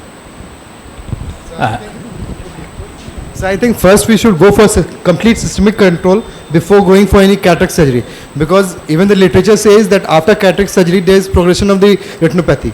And if we are seeing any edema is there, then first we should treat. We should counsel the patient. Depending on the status of the patient, we can counsel different we have different anti-VEGF in our basket. Means off level also we can use. Means, sir, you won't recommend Avastin, but in Bihar to poor patient we are even giving Avastin. That is off level, but for poor patient we explain them the things. Then we can go for it. I think once that is control and there is good systemic control, then we can plan cataract surgery. Means, sir, your opinion? I think a few things which one must know. I think you have spoken rightly. I think great thing that don't hurry up with these cases. Have a good, very good metabolic control. It's not only diabetic. You control their hypertension, you control their lipids, everything, because subsequently their progression would be less. But then at the same time, diabetic macular edema is going to worsen after the cataract surgery. That is for sure. This has been seen in various surgery. One is that I think only a very good cataract surgeon or a phaco surgeon should do surgery in these cases. Otherwise, it's going to be a double-edged sword. If your patient can afford and he is able to do that, then use something like Ozurdex injection, because that is ideal. It lasts 3 months. The problem with IVTA, of course, we have to use in our country, people are poor, don't use more than 2 milligram, you can even use 1 milligram. It comes like an atom bomb. Everything is like bombarded in one go. You don't need an atom bomb. You need something slow release. That's why. But once we have no choice, then we have to subject to that. Even patients, those who are well controlled with your anti-VEGFs, whatever, maybe from Avastin to anything, they can also worsen. You have to warn them. They may need more injection, or they may also need something like what I mentioned, Ozurdex or IVTA later on. And one more thing which I wanted to mention here, please, don't put multifocal high-end lenses in these cases, especially in any maculopathies, even age-related. Don't do that. They'll be very unhappy, their vision will never improve, and subsequently we have major issues. I have had problem with 2 chief ministers of the states, I wouldn't name, and operated by famous surgeons. And one of the chief minister already was my patient, because they'd hear these big names, and he had a AMD, large confluent drusen, and subsequently started leaking and his vision went down. It wouldn't improve. What to tell him? That why did you, I felt so bad that this great guy whose appointment is difficult to find, he has to only know that how to put a multifocal lens rather than peep behind or see somebody's record to a VVIP patient. So what I'm trying to say is just emphasizing the point. Avoid high-end multifocal lenses in maculopathies. They'll do so bad and they want this lens to be out. It can't be out also. So you will have a lot of issues. And third thing, which is very important, I think you are all great cataract surgeon. You use drops for 8, 10 days, 15, no. Use here for a very long time. Use your NSDs and steroids like old time, 4 to 6 weeks, maybe in SSDs for 3 months, because here that low grade inflammation is causing all this. So I think we have to have a little different approach. I thought since all the cataracts is being discussed, let me come to something which is coming up in a big way, and you will face, especially younger generation, more and more diabetics. You will have bigger challenges than what probably the present generation of surgeon, or my generation at least, didn't face that much, because many things were not even available. So that's what is very important from my side. Sir, I have few questions. Like, do you give a gap of 7 days between the injections and the cataract surgery, or do you give it simultaneously? I think now this is also very clear. In fact, it started with our center, this especially about Ozurdex. I think when the Ozurdex was introduced, it came in 11 and 12, we gave a thesis to a very famous student of ours who's done he's a big name now, Anirudh Agarwal. He's these days in fact in Abu Dhabi. And this was published in ophthalmology. And the surgeon was my friend, my Professor Jagat Ram. You all know him as a cataract surgeon. Everybody knows him. He gives simultaneously on the table, and he used to give right before the surgery. So I would tell you all the scenarios here. You can give it 1 or 2 weeks before. Studies are very well done. Even when I retired and I joined this new center, Garewala Institute, they were not comfortable because it was only Dr. Jagat Ram comfortable. So he was still working there in PGI. So I would give them a week or 2 weeks before, and they did equally well. And then there are studies already there that you can give it before, you can give it on table. Many people give it on the table at the end of surgery because they don't want that PC rupture. Again, you were talking about PC rupture. So many people are giving at the end of surgery, they feel more comfortable. Because since this is not as simple as other anti-VEGF injection, this is a little thicker needle. That's why the many cataract surgeons may not feel comfortable. If they are not, let it get injected a week, what you asked, week or 2 weeks before. So that will do very well. So recently I had a patient, a diabetic patient. I did PRP first sitting, and because the cataract was dense, I told him second sitting will be done after the cataract extraction. There was no evidence of macular edema, and after 15 days, the patient was cashless and he could not afford any other injection. So immediately after 15 days after cataract surgery, rebound macular edema, and he was very unhappy. And I counseled him so much that you please take at least one injection. He was not ready. So I think what you have raised is a very valid point. We should take care of it beforehand only rather than afterwards, because after that the patient will be unhappy and he will not give you credit for doing something good. Exactly, it is unhappy forever. That's why I said if you have a difficult small pupil cataract, hard cataract, nuclear, you send it to your friend in the neighborhood. I can tell you they are such an unhappy patient, because maybe being in retina so long, all my life, we see a lot of unhappy patients. And how, that's why I raised the maculopathy itself, not only DME, that it is better not to do that. Later on, they are desperate. They want, there must be a way to remove. There are ways to remove it, but then at that age and stage, you don't want to enter into another kind of a cycle. So I think we have to be keeping all these things also in mind while doing cataract surgery, because this is the most commonly performed surgery. And more diabetics, they develop cataracts early. We have to do early surgery, and these may have all different kind of cataracts, as well as sometimes pupils may not dilate that well. They have so many issues. So I think we have to be doing something different, using more control, using drops also for much longer time, and taking all the precaution, and be a good cataract, and only a good phacosurgeon should do for them. I'm not saying all diabetics. There are no retinopathy, nothing happening. I think there you can choose whatever you wish to, but in others, I think it's very, very important. Thank you, sir. Thank you.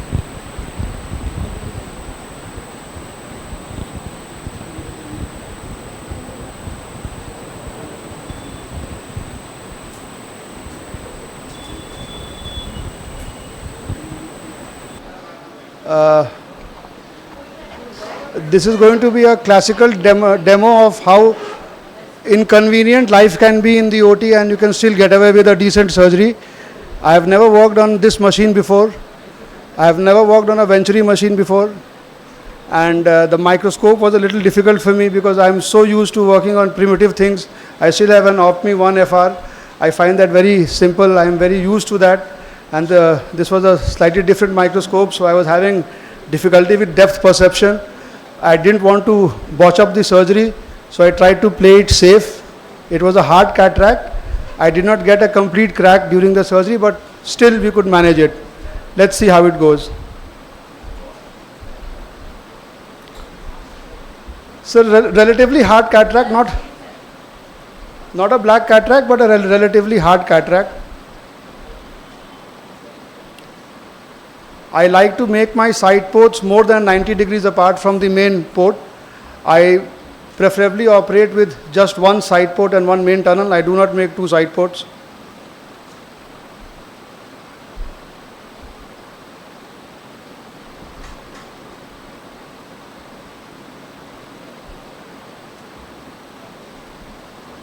I always use dye for staining the capsule.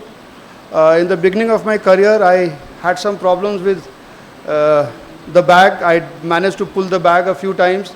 Since then, I have always tried to use dye because it makes me feel that I visualize the bag better during surgery, during IA cleaning. When the media gets hazy, it makes life simple for me. So I always use the dye in every case.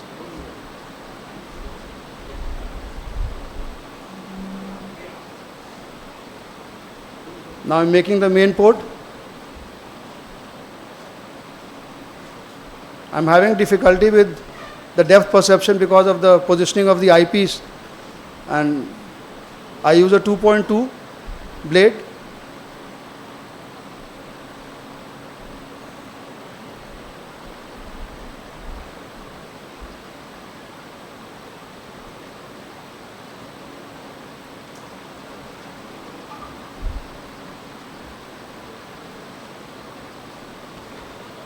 The anterior capsule is nicked with the cystitome, and then I refill the AC with viscoelastic, and after 25 years of surgery I have still not been able to learn Rexis with a needle, so I always use a forceps. This is my father's forceps which he got in 1985. I still use this because this goes through the 2.2 main port very nicely, and I find it very convenient, so I still use this Rexis forceps.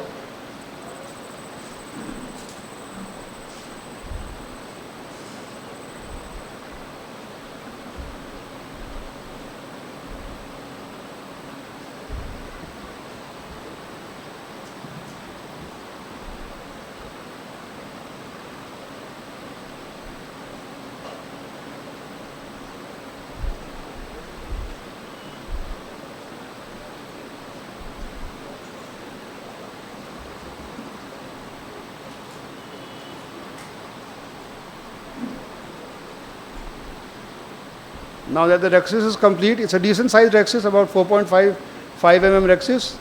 That should suffice. Now we'll do a hydro.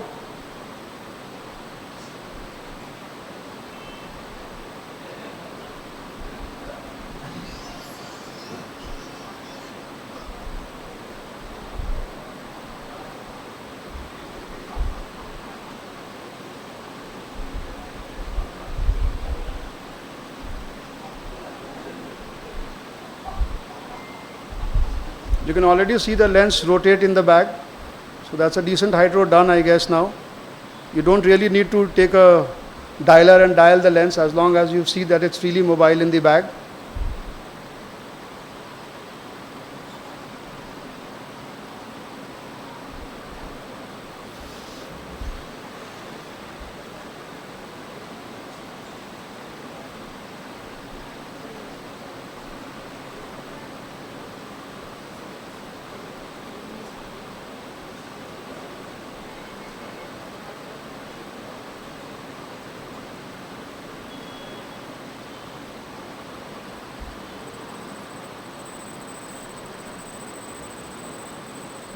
Now, as this is a new instrument that I am using, the tip is pretty bulbous. I am not used to this kind of a tip.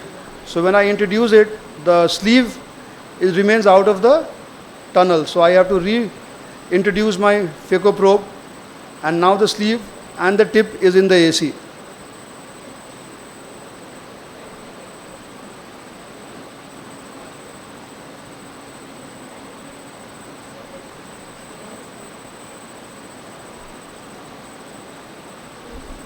What I am going to do now is a combination of woodcutter's technique and direct chop, and you will see that there will be a decent crack.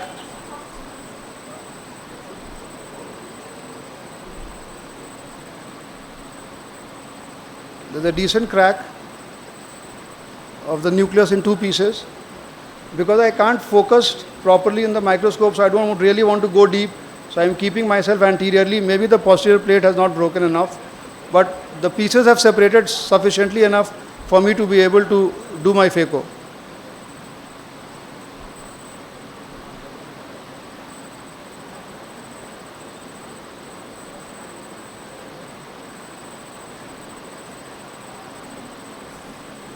New phaco machine, new microscope, so I'm just trying to play it safe as I can be.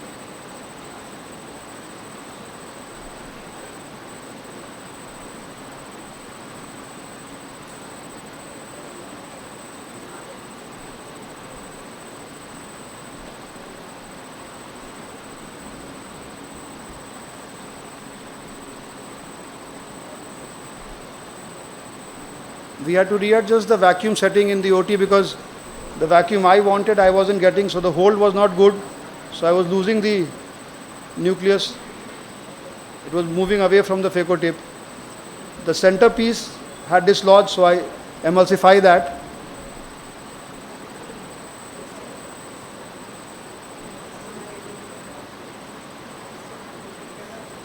I am not ambidextrous like some of the surgeons.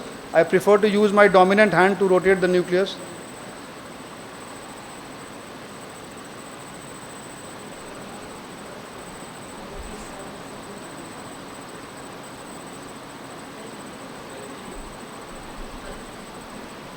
Sorry, sir.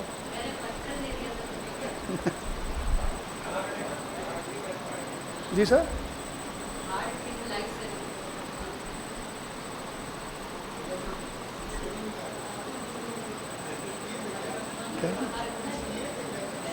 अब सलम जाने का क्या करेगा, 12 बजे बोला है live surgery करना है. So we've got a decent separation in most of the pieces. Had this been my OT, I think I would have been able to safely pull out these pieces, but here I was having a problem, but the case did go off okay. With so much separation, I am usually able to emulsify the pieces. I am filling the AC with viscoelastic so that the cornea is not white tomorrow in the morning. I have changed my chopper. I have taken a blunt chopper now.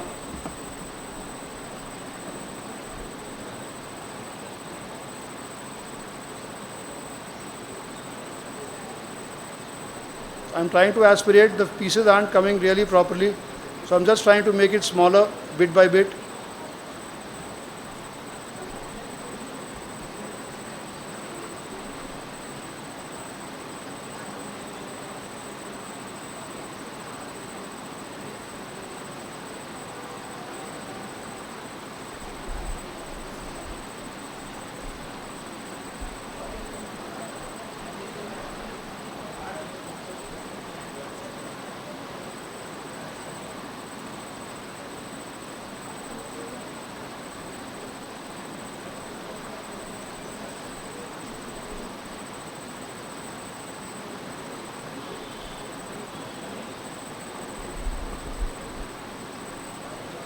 I know I am pretty safe in the safe zone because I am in the pupillary plane, so I can go a little lower and try to hold the piece from where it is attached to the other pieces and not really work in the bag.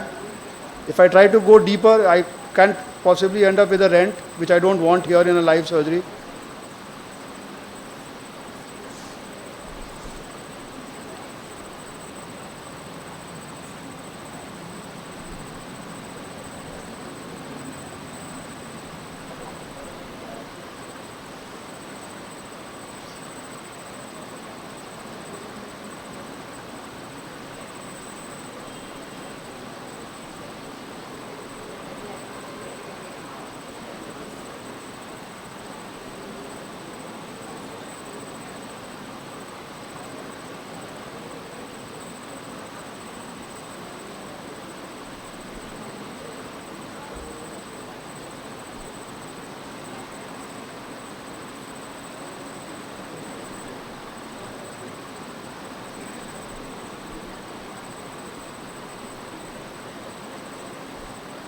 Now I have just caught the iris onto the phaco probe, but not much damage done. I was able to identify that in time, and the iris has gone back.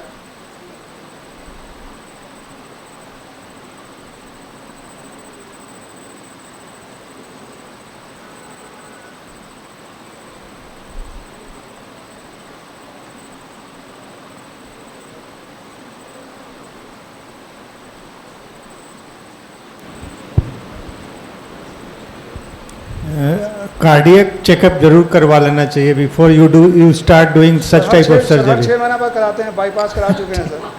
अपना bypass कराते हैं. मेरा दिल धड़क रहा है. 6 महीने पहले बाईपास हुआ है. नहीं 4 साल हो गया बाईपास. इसका बदला जरूर लेना चाहिए. नेक्स्ट हम बुलाएंगे उसको. The plate that was left in the end is emulsified.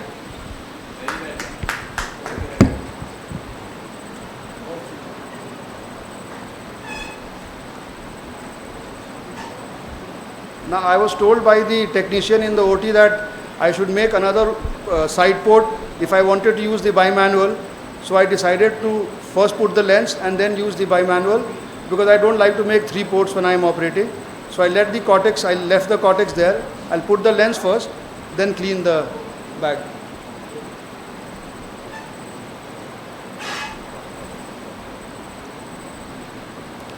This is an IOC care group lens.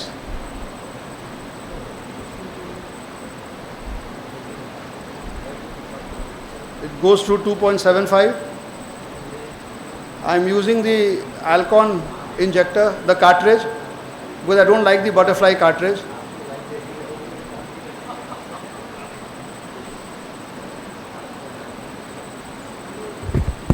ये बहुत अच्छा चीज़ है कि आप लेंस कोई भी हो, आप सिंपल एक हैबिट बना लीजिए कि इसी कार्ट्रिज से डालना है. जी सर. हर बार नया लेंस आता है, तो how many times you are going to learn those things. I personally don't like the butterfly cartridge, तो इसलिए हम कभी यूज ही नहीं करते. This is why I use almost for all the lenses same cartridge. Now once the lens is in, the PC is safe. I can go through the main port and the side port and clean the cortex and the visco, and the case is over now.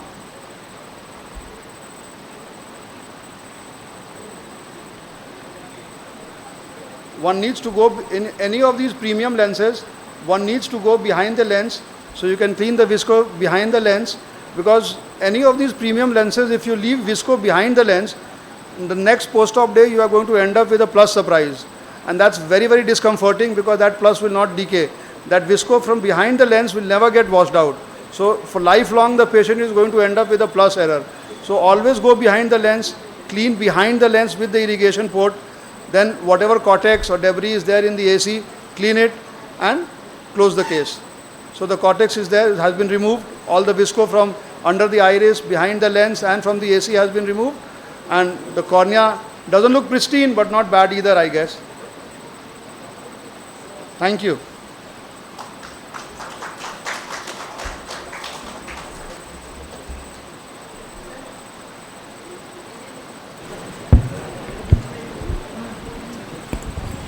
Thank you, Dr. Ashish Shekhar.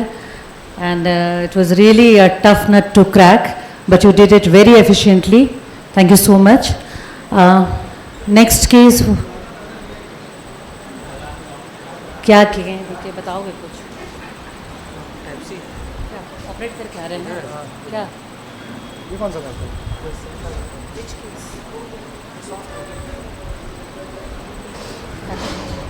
Next case is being done by Dr. Shalabh Sinha. Right.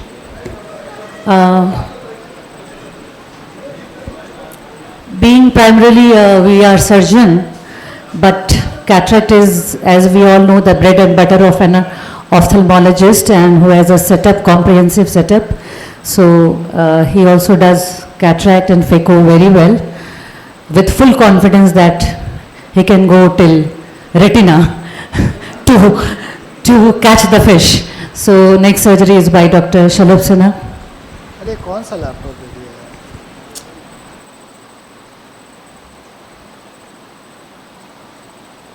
इसमें PC नहीं है. PC कहाँ गया है इसका? हाँ यार.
Oh, sir.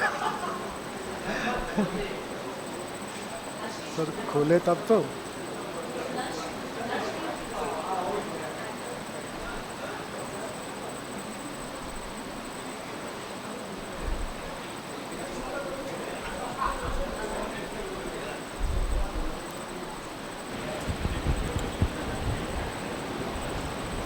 Sir आप पैनलिस्ट बन जाइए।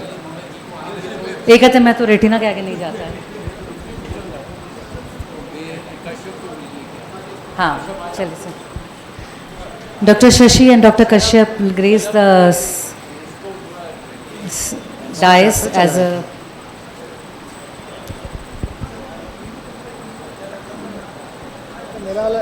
thank you sir. Amit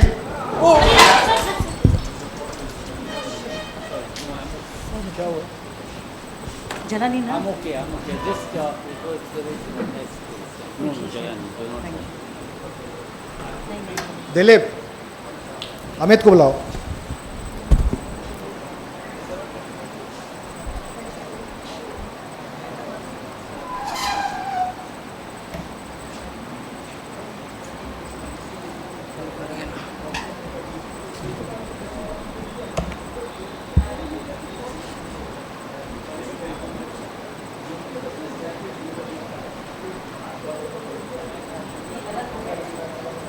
sir का लैपटॉप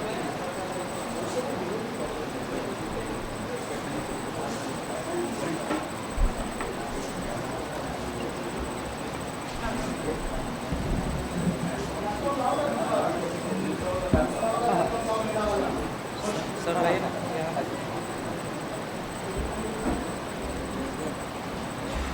हाँ ठीक है कर रहे हैं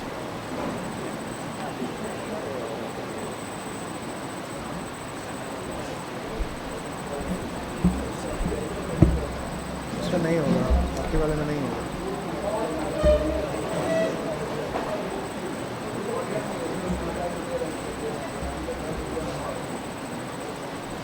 बंद कर दो इसी में। नहीं बंद करो।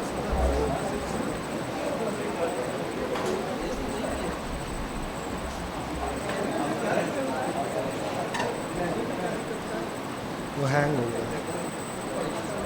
नहीं होगा, उसमें आना पड़ेगा।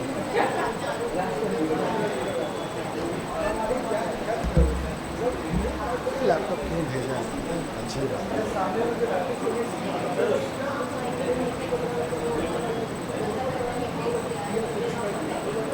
But unfortunately, Dr. Sujit Mishra fell ill and I had to take his place. So I had no intention of doing surgery today.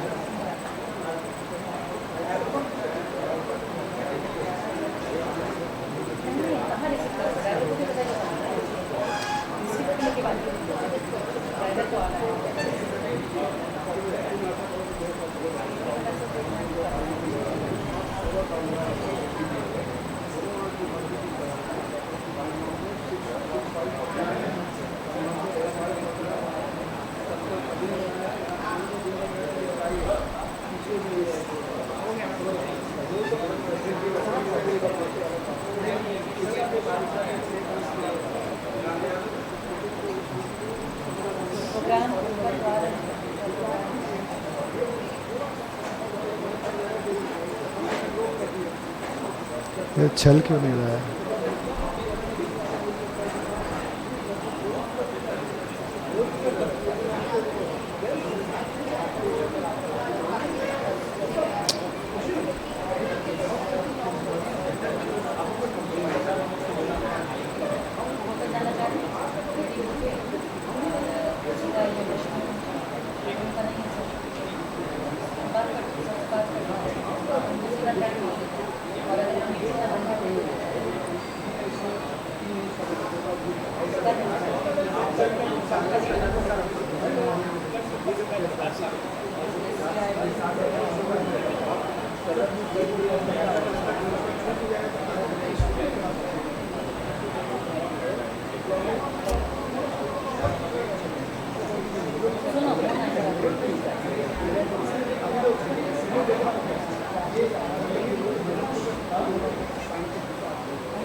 For those who do not know this gentleman who is looking so young, he is not so young. He is a guru. And he is one of the pioneer person who have started phacoemulsification in India. And he has books written on those phacoemulsification. Kafi saal pehle, when it started. So, and he is very jovial, he mixes with people, and he goes to a lot of conferences. His presence in this part of the country has lessened down, I do not know why, but then we'll see to it that he comes more often. He is a fantastic speaker. Salab, are you ready? वहाँ से कैसे खुलेगा? हाँ, मैं तो on कर दिया. चलो.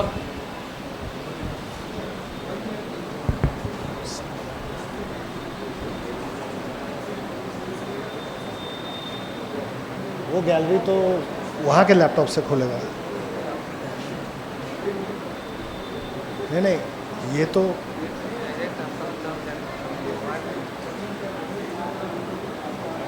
हाँ यार, हाँ डेस्क आ गया, तो ये तो वहाँ से ऑपरेट होगा ना. हाँ, यहाँ से वहाँ से गैलरी दबाना होगा. ये किस लैपटॉप? लेकिन गैलरी तो मैंने खोल लिया, वहाँ नहीं खुल रहा.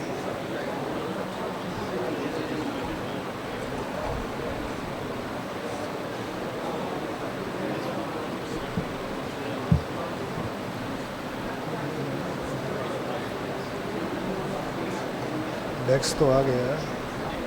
हाँ. Okay, so this is, I'll just stop for a minute.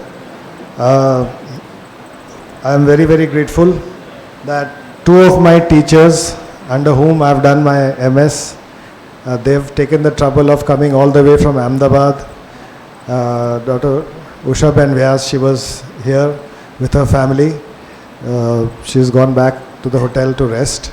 Dr. Bakulesh sir is here, under whom I did most of my retina training, and my senior, Dr. Shilpi Shah, is also here. She's also come from Ahmedabad, and we had a very, very nice time together in our hospital in Nagri, where we did our residency. And we were fortunate, a few of us, that Usha ma'am allowed us to do phaco while we were doing residency. That was a rarity before that. Nobody used to get to do phaco. So this is a relatively soft cataract. Dr. Shashi Kapoor sir, a very, very close friend of my father, and he looks at us just like we are his kids. डांटते भी हैं, समझाते भी हैं, प्यार भी उतना ही करते हैं. And of course, I have so many guest speakers who have come from so far. Dr. Mangat Dogra has come from, again, all the way from Chandigarh, and all the guest faculty who are here. Thank you very much. So let's get back to the case. So this is in retinal illumination. You can see it's basically a posterior subcapsular cataract with very little of nuclear sclerosis. So I use these sapphire blades, the side port. It goes in and it also allows you to stabilize the eye. And then the main incision, it's a 2.2. And since the patient is a young female, this is being done under topical anesthesia. Not a very big deal in such a soft cataract. So the other side port, I always make two side ports, almost 180 degrees apart, and then put in a little bubble of air, just to protect the endothelium from the toxic effects, if there are any, from the trypan blue. And as I always do, wash the trypan blue from the other side port. And the reason being is that when you inject inject trypan blue from one side port, that gets stained, but the other side port doesn't get stained.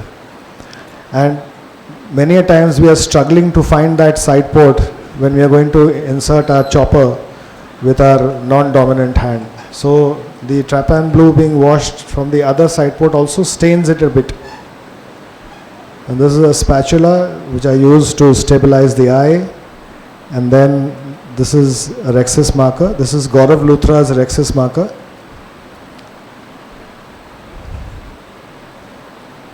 So just looking at the Purkinje images and trying to center the Rexis as far as possible so that you have a good centration of the intraocular lens once it is implanted. So this is a normal 26 gauge needle which is bent, and normal Rexis, the anterior capsule is flipped over the surface of itself, and then in a circular fashion it is brought all around. I'm sure all of this has already been demonstrated and talked about by the other surgeons. So slow and steady, don't have to be in a hurry to do the Rexis. Rexis is the most important part of phacoemulsification. If the Rexis is not proper, then you're going to face a lot of trouble while handling the nucleus. So once that is done, then comes the hydro procedure. Again, just going beneath the anterior capsule and injecting boluses of fluid, and I normally take the needle all around. There you saw the wave.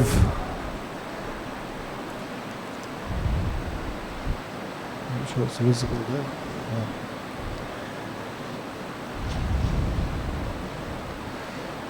Again, viscoelastic being placed inside the anterior chamber, a bit on the anterior surface of the cornea, just to give a better view. And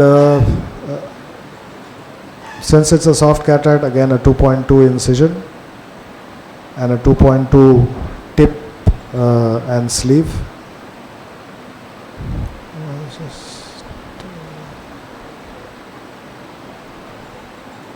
Oops.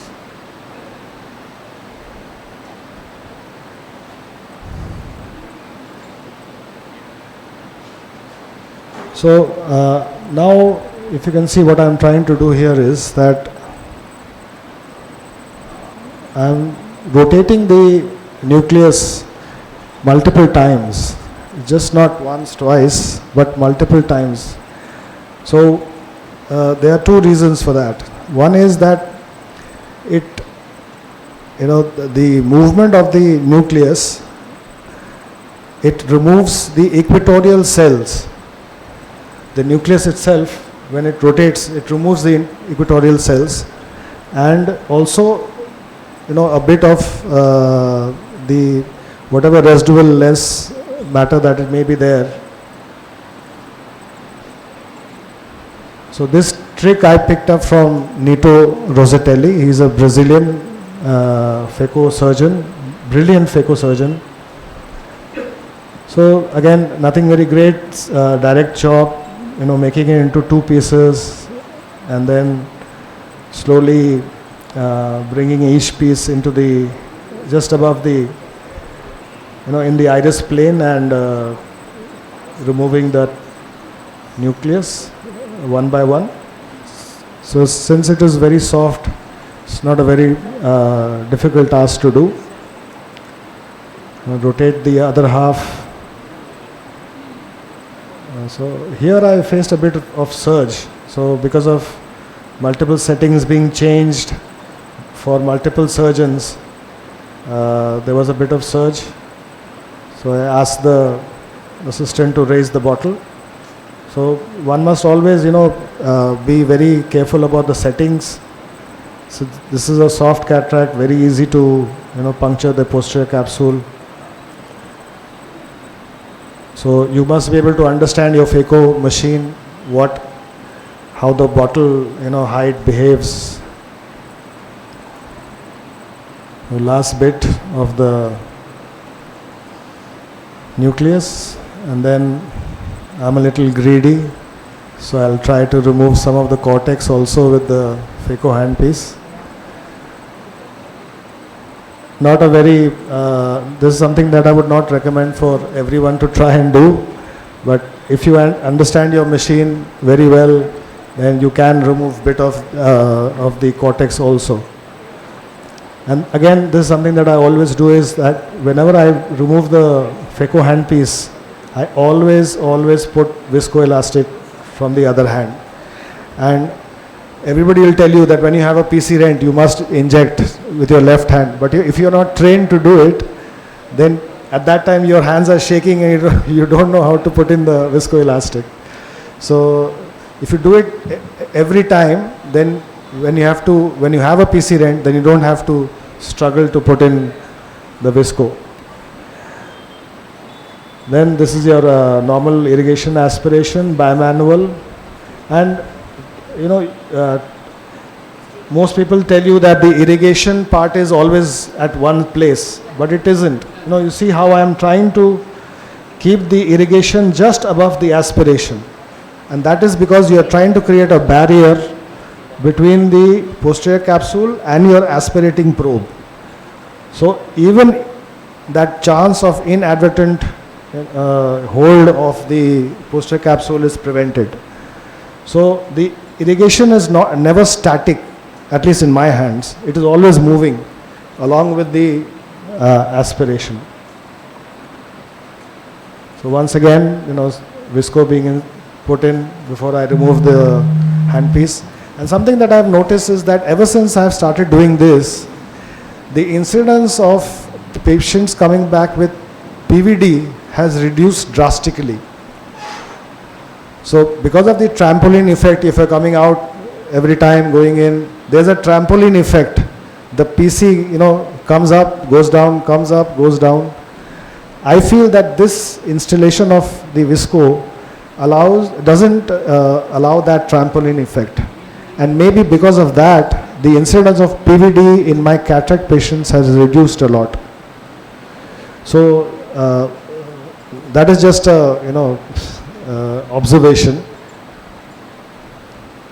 So this is a intraocular lens from Care Group. It's an EDOF. They call it Magnificent, and it's a regular hydrophobic lens. It gives distance as well as intermediate vision to the patient, and this is a young female in her 40s. So 2.2, but still don't need to enlarge the incision. Just use the this is a wound assisted delivery of the intraocular lens. You don't have to enlarge the incision.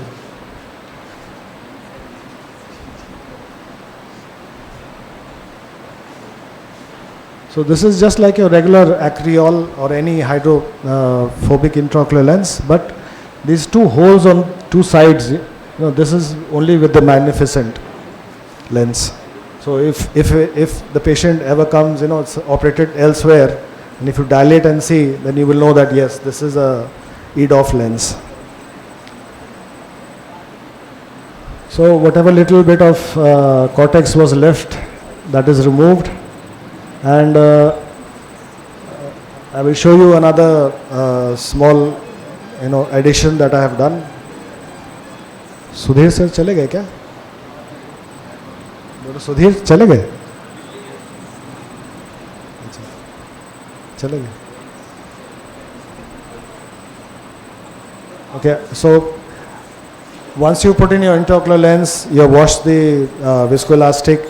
I always wash also from behind the intraocular lens. Just pick it up and wash behind. And now see what I am trying to do. Shashi sir, Shashi Kapoor sir, dekhiye what I am trying to do. So I am using the optic of the lens to polish the posterior capsule.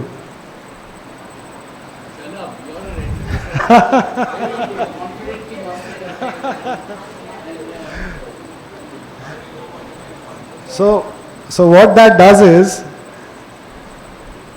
if you can try and see in the center, there's a whole bunch of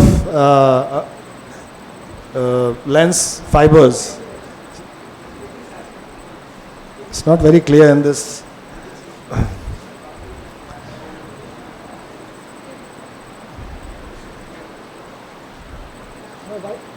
It's almost right in the center, and then you go behind the lens and just wash it off. So basically what that does is that the hydrophobic lens from Care Group, it is so sharp, the edges is so sharp that it allows you to scrape whatever lens fibers are left behind. Just an observation. Have you invested in a YAG laser? Yes, I have.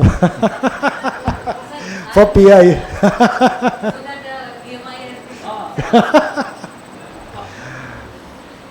So, no, what happens is, many of your premium lenses, hydrophobic lenses, premium lenses, you're putting in a, triphobic or a, EDOF lens, and then the patient comes with PCO and he'll say, अरे doctor साहब मुझे को तो दिखना बंद हो गया, आपने कहा था इतना महंगा लेंस लगा रहा हूँ. So you have to think in those terms also, that if a patient is paying you well, then at least you can try and postpone his development of PCO as far as possible. So then, normal hydration of the wounds, a bit of chemosis there, but that's probably because the side port was made more posterior. And I always inject intracameral antibiotics. Shalabh, what was the size of that Rex's marker? Diameter? So that is 5.5. Okay. It gives you a 5.5 Rexis. Okay, so it's Yes. about 6. Yes, it's about 6 millimeter. And it will give you a 5.5. 5.5, yes. So, although we do phaco surgery every day and out, but sometimes I feel that if you have that mark,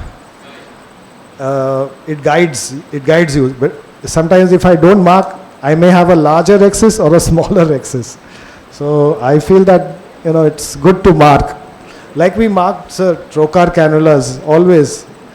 We've done surgeries so many times, but still we mark. 3.5 millimeters, when we have to give intravitreal injections, 3.5, 4. So when we mark for that, each and every time, why not for the Rexis? Yeah. So, thank you everyone. Shalabh, excellent. Thank you, sir. Please. So I will request Dr.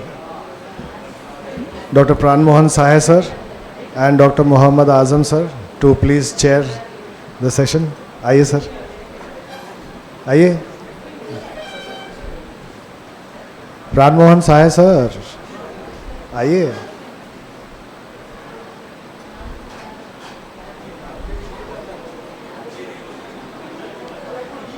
So, the first topic,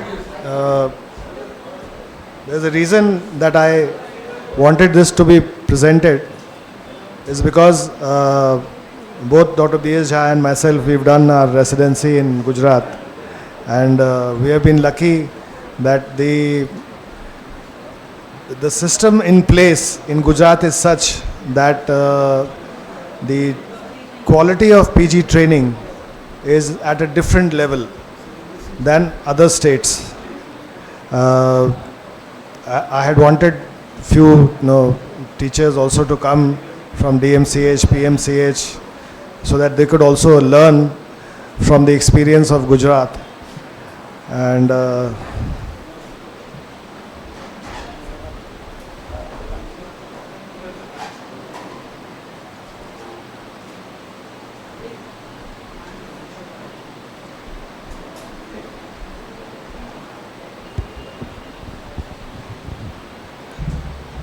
hello.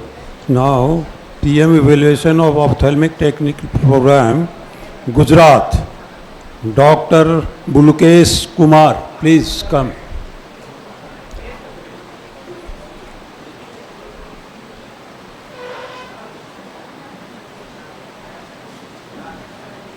सबको बुलाना है, यही तो बोलेंगे उसका काम कुछ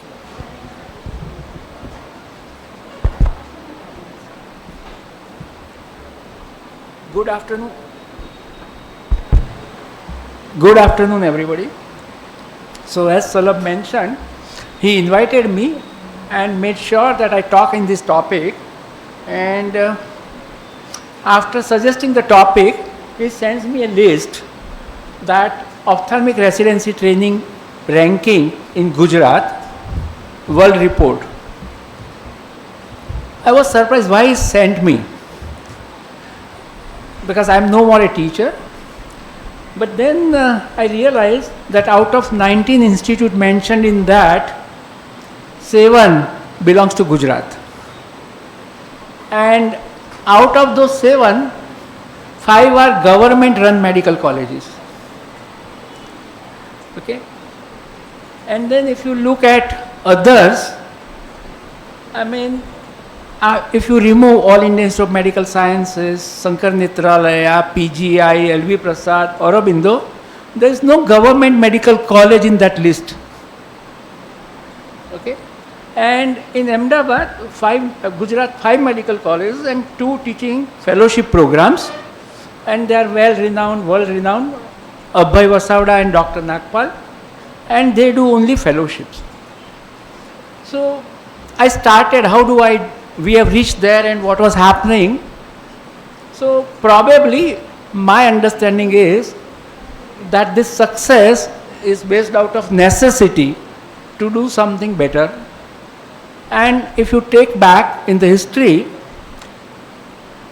between 1956 to 1960, there was a agitation on both sides of the Bombay state to have 2 bilingual states, Maharashtra and Gujarat. And if you look at it, when they separated, there was a chance that Mumbai will become union territory or it will come to Gujarat, because it was dominated by Gujarati people in business, finance, stock market, whatever you say.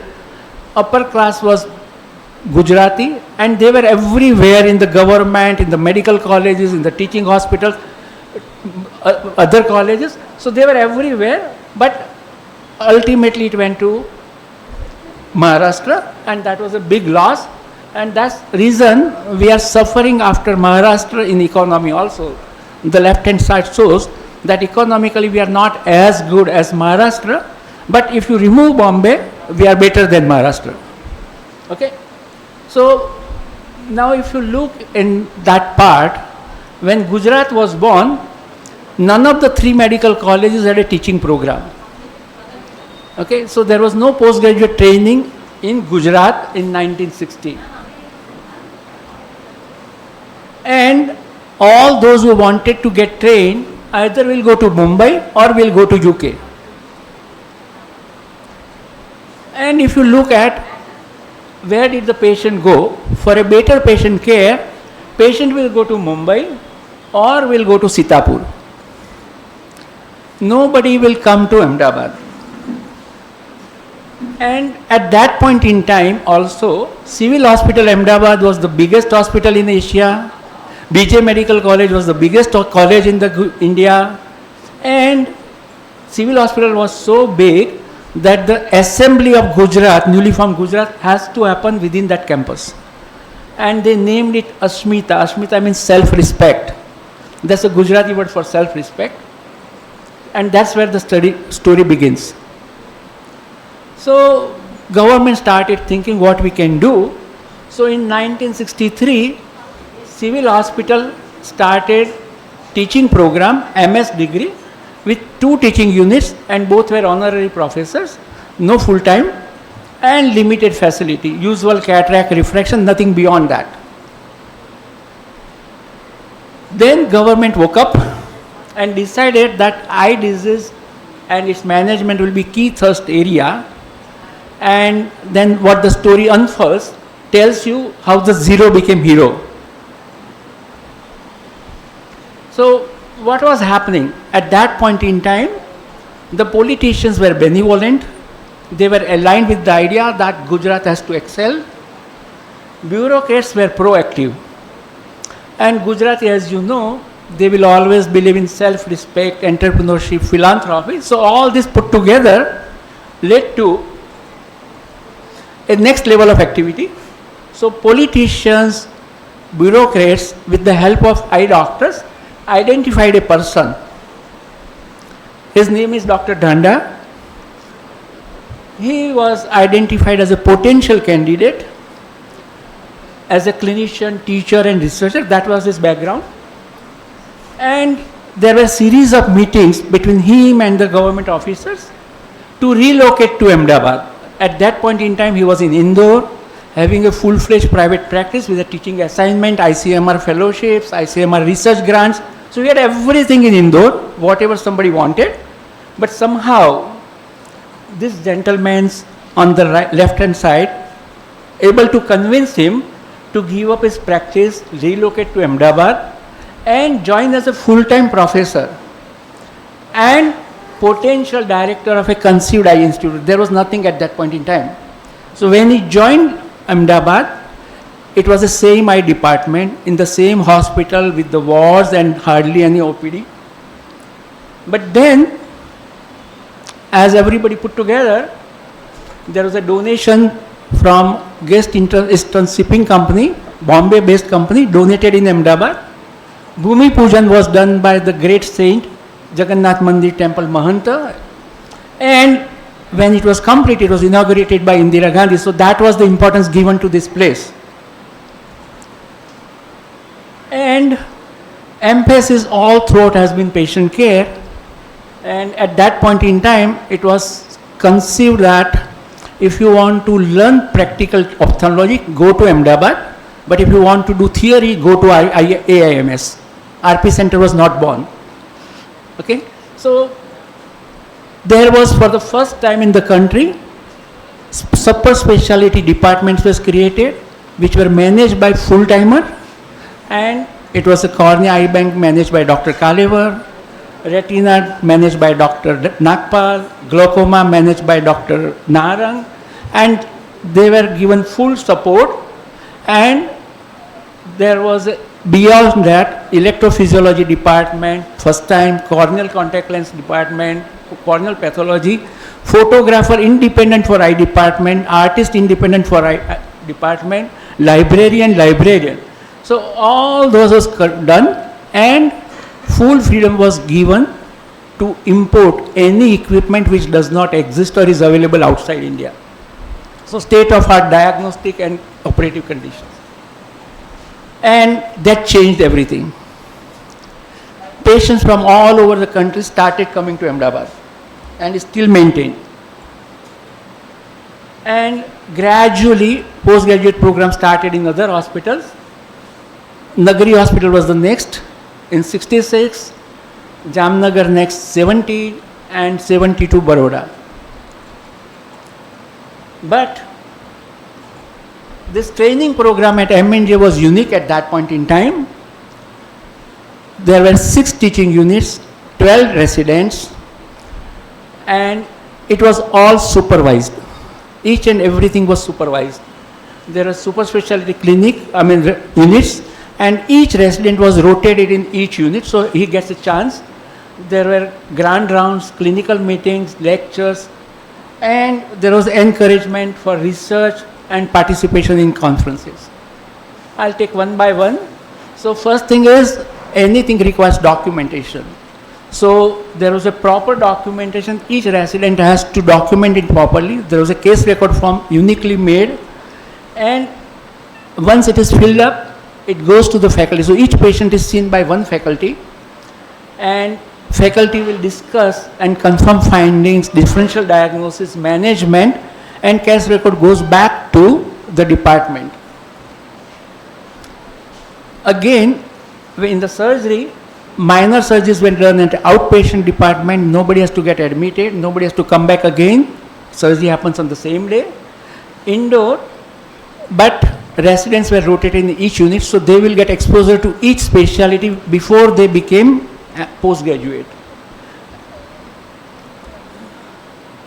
And once a week there will be grand rounds, so all patients will be examined and discussion will take place in presence of all the residents and all the faculty who are neither in the OT nor in the outpatients. And there will be a lot of questions and answer, and if you attend that for 6 months seriously, you master ophthalmology. That was the level. This also provided a control on the outcome of surgeries, outcome of the management, indirect auditing of the care. Clinical meeting, everybody has to attend.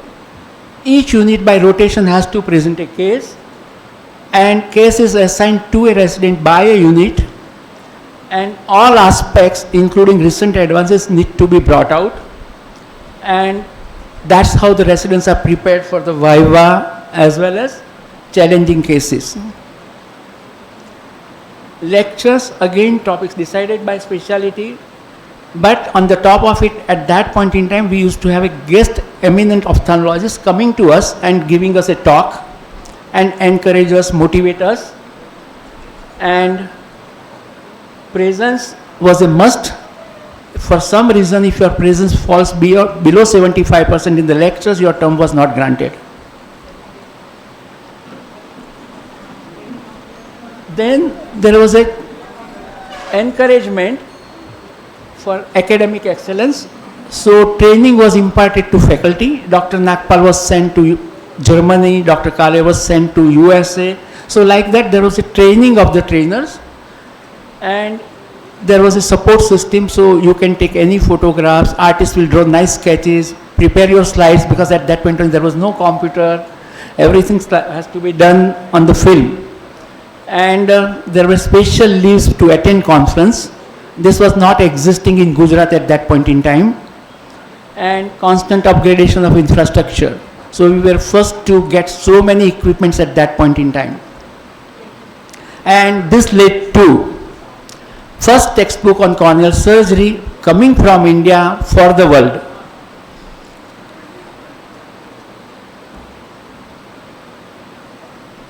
We were so lucky that at that point in time, none of the medical colleges had a Goldman perimeter. We had 2. And that has made us to do a lot of activities. And these are some publications which are first time in the world kind. So like say peripheral scotoma was not known. Static perimetry using Goldman perimeter in glaucoma, what it does, how it progresses, and can it pick up early, which was precursor of automated perimeter which we see now. And it was not only clinical, there was a clinical pathological correlation. So corneal pathology, correlation between goblet cell population and tear film breakup and Surmer's test. So all these kinds were happening. And if you look at it, beyond 80, economy of Gujarat was not doing well, the funds became scarce. But bureaucracy was still proactive. And I'll just cite one example. We wanted to buy argon laser, it was pending request, and government was not able to give the funds. So on 31st March, 5 p.m., they say we can give you funds to buy laser. You have to complete all formalities by 12 p.m. midnight. And that involved 3 secretaries' signature, joint purchase committee signature, bank manager, all that, and your own staff office. But secretaries were waiting in their office.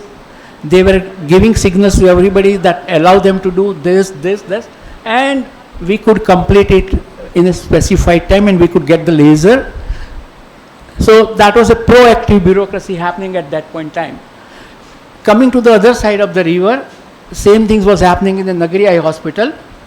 So in one of the meetings, commissioner, it was a different purpose. After the meeting was over, commissioner said, let's wait, sit down, let's chat. And he asked how much money you need. And Ushaben says, sir, if you can give us 1 crore. And then he says, given. And we got all the equipments. All the procedures subsequently followed. Okay. Same way, we were finding it difficult to get more funds, manage equipments, repair equipment. The commissioner said, okay, we allow you to do the trust, keep all the donations and funds with you, manage your show, and we will help you in raising the funds. So this is the proactiveness which was happening at that point in time. This was supported by philanthropy. So CH Nagri gave donation to both the places. They gave donations for Nagri Eye Hospital, but Retina Department of M&J Institute belongs to him.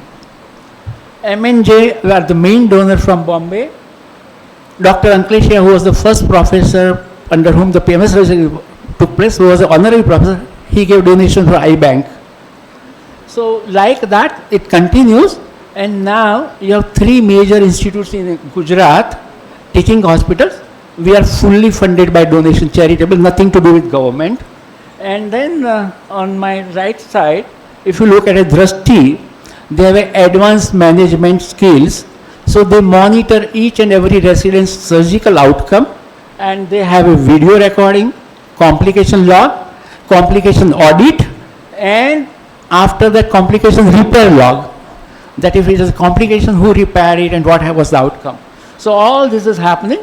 While the other hospital are doing DNB and fellowship.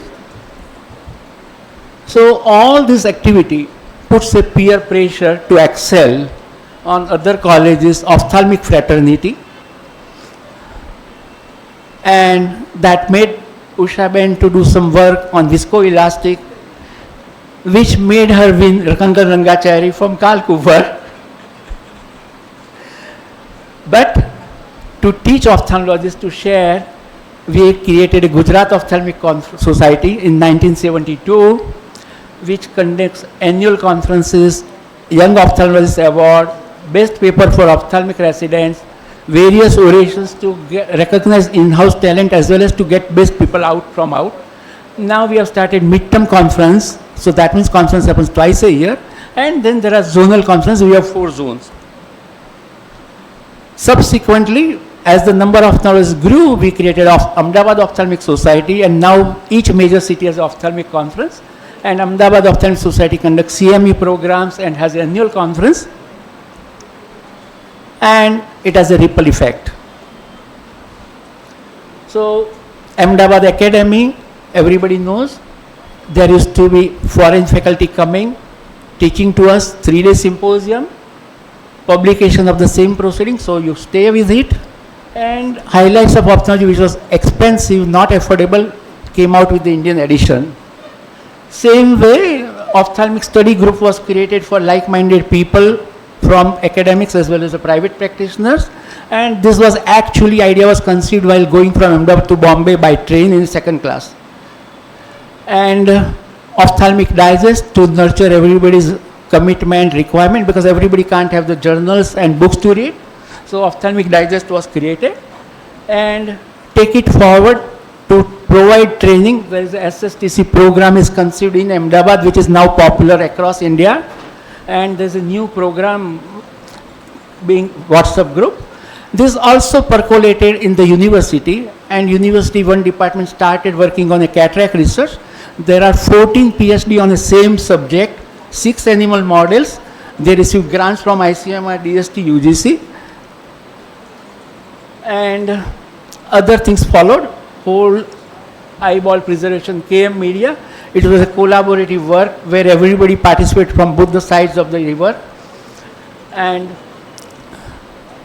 proliferative vitreoretinopathy. Because of the requirement to do better visual acuity, the standardization of visual acuity charts in the Indian languages was made, which was non-existing.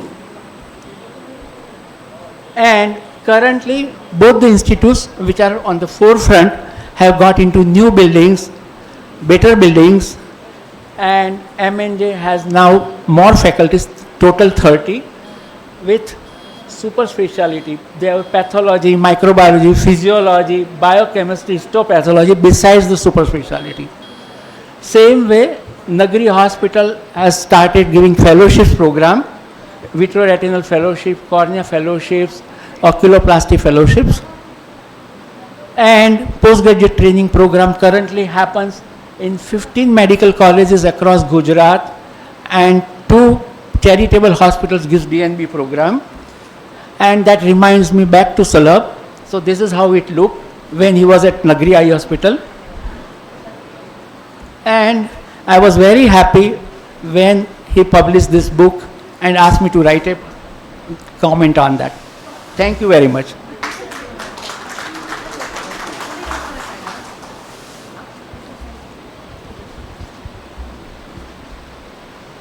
Sir ने इतना अच्छा खाका खींच दिया state का कि अगर उस पर लोग चलें तो हर स्टेट डेवलप कर सकता है। इसमें कोई दो राय नहीं। जितना उतना फ्रॉम बिगनिंग से लेकर करके रिहेबिलिटेशन तक आप लेकर के चले हैं।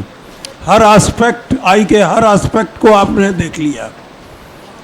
उन्होंने ऑल ओवर होल आई को आपने उसको ठीक करने की कोशिश की अपने स्टेट में। जिस तरह से उसी तरह से दूसरे स्टेट इसको फॉलो करें तो बहुत अच्छा रहेगा। और ख़ास करके हम बिहार से तो ज़रूर अनुरोध करेंगे, क्योंकि आपने दिया एक लाइन कि सभी को फैसिलिटी दी जाती है कॉन्फ्रेंस में जाने के लिए। बिहार में इस तरह का चीज़ नहीं होता है, जो बहुत बड़ा मैंने दुख की बात है। मैं ऑफ्थाल्मोलॉजिस्ट रहा और बिहार गवर्नमेंट से भी रिटायर करके एज ए सिविल सर्जन कर चुका हूँ, लेकिन हमें छुट्टी कभी नहीं मिलती थी। इसके लिए बहुत रगड़ के जाना पड़ता था कॉन्फ्रेंस में। और हम 86 से कॉन्फ्रेंस लगातार ज्वाइन करते रहे। कोरोना काल में मेरा बंद हो गया, जो कि CS तक बंद रहा। अब हम फिर ज्वाइन करेंगे एनीवे। लेकिन ये बहुत अच्छी चीज़ होती है कि हर एस्पेक्ट को देखें और हॉस्पिटल। लेकिन बिहार में प्राइवेट सेक्टर में डेवलपमेंट अच्छा हो रहा है सर। प्राइवेट सेक्टर कर रहे हैं, लेकिन हॉस्पिटल और गवर्नमेंट सेक्टर का डेवलपमेंट पुअर है अभी भी। Thank you sir. Vitreous floaters, doctor BP Kashyap.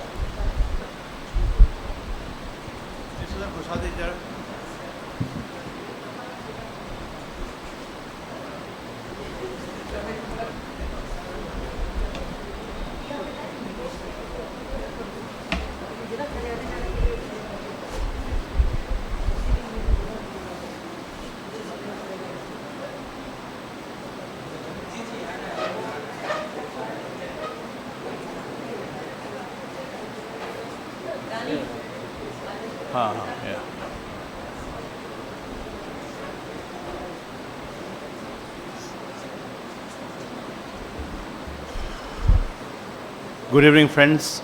I'll be talking a very light topic. It is vitreous floaters. Everybody might have experienced the vitreous floaters himself, and you find a lot of patients coming for vitreous floaters. How do I treat? This is my take.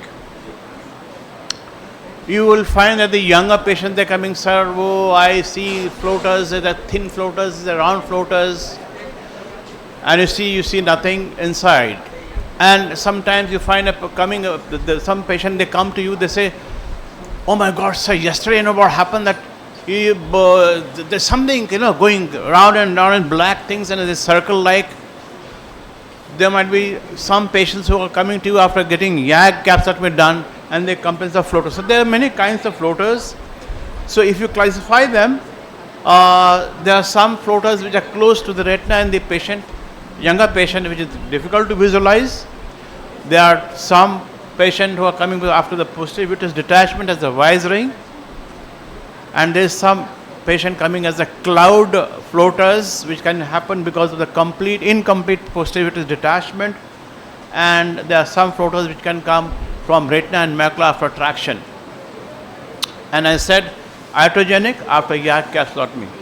How does it look like? If you are lucky, you can see the floaters, and you have to examine the floaters and see whether you can treat them or not. So this is a treatable kind of a looking floaters, and sometimes you have a cloud. So these kind of a floaters are not very easy to treat.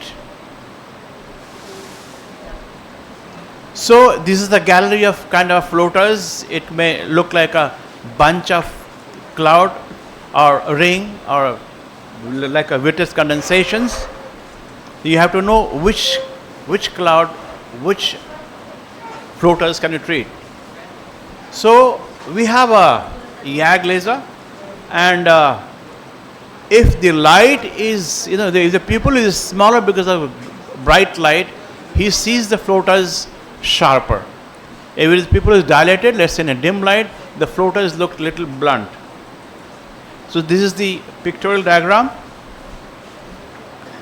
So how do you treat them? You assure the patient that sab theek thaak hai, no problem.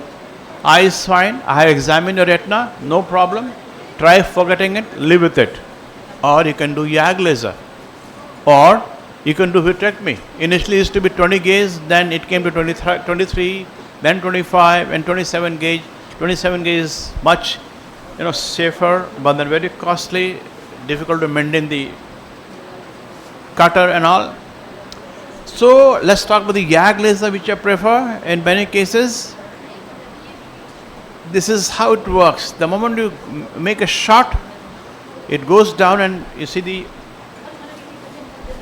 place what is happening. And the shot is being given to the floaters. It's not a single shot, it takes a lot of time.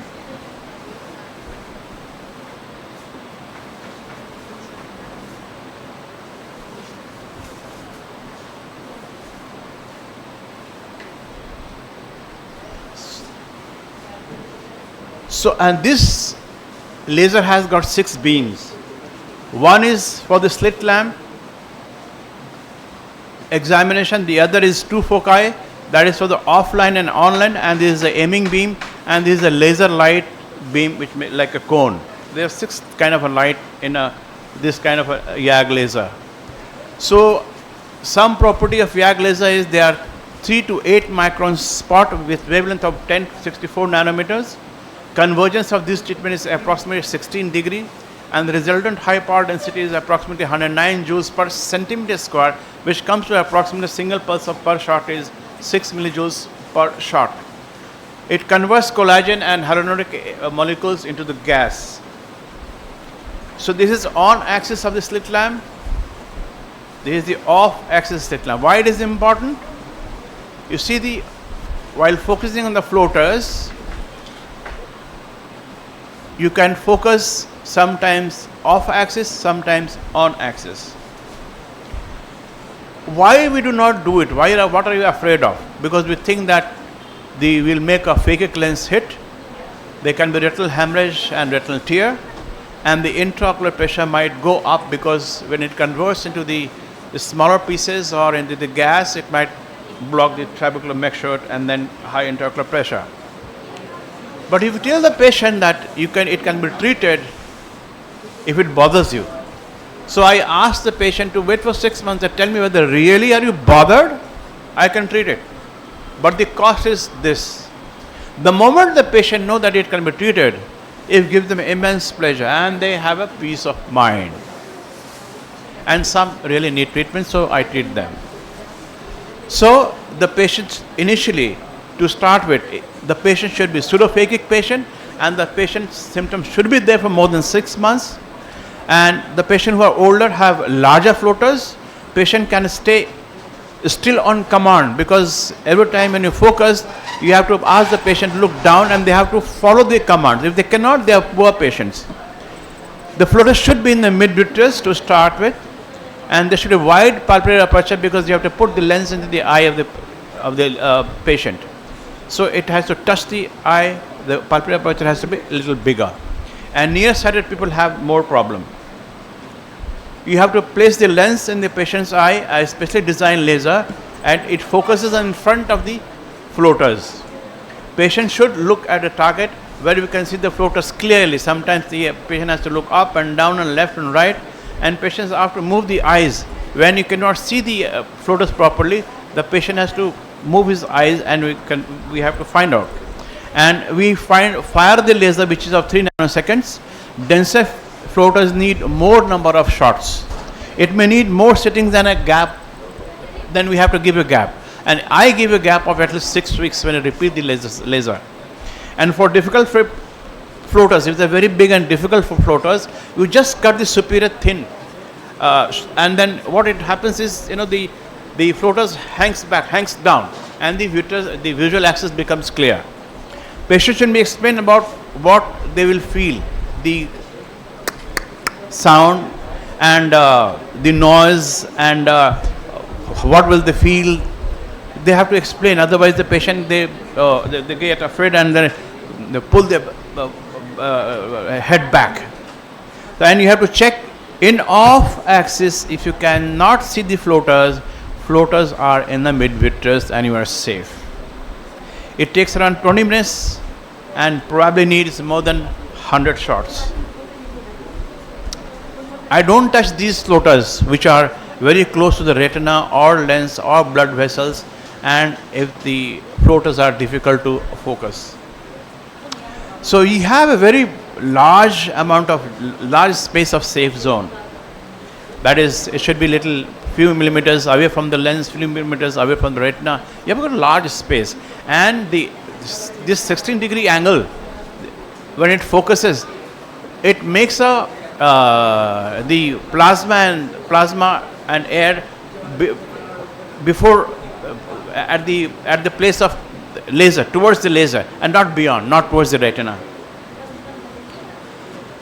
And the patient should, nowadays what we do is we examine the patient on eye trace, and we have found that the dysfunctional lens index has become much better after the treatment.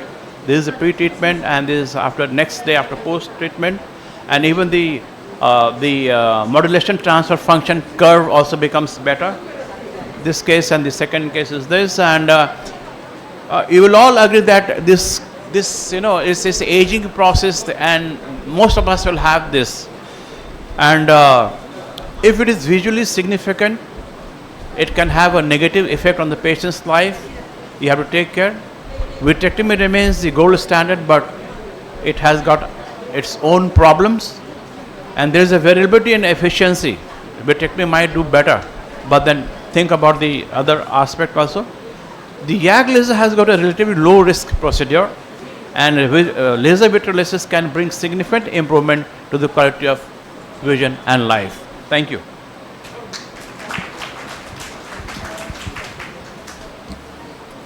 Thank you, Dr. Kashyap, for your very common problem of old people and operated eye cases, vitreous floaters. You have given very advanced investigation and treatment. Thank you. Thank you, sir. Thank you, sir. Thank you, sir.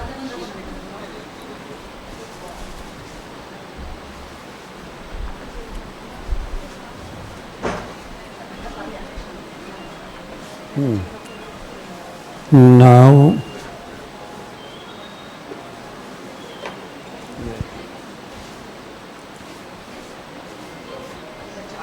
surgery for macular holes. Dr. Piyush Bansal, please come.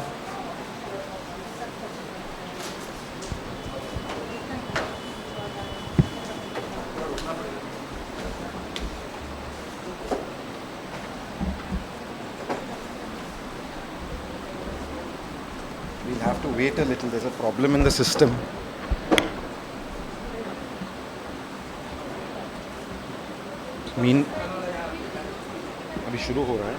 Meanwhile, a very good evening, everyone. And it was very delightful to hear your talk, sir. Especially because at the AIS we give out the R.P. Danda Award, but I was not aware of all the things that came along with it. So the history that Professor Danda probably, and the legacy that he carried. The second thing that was very interesting to me is that the kind of pattern that we'd seen while we studied and trained at LVPI in Hyderabad was essentially based on how things were followed in RP Center. And it was very heartening to know that that was possibly based on how you had developed the model over there. I mean, the entire team.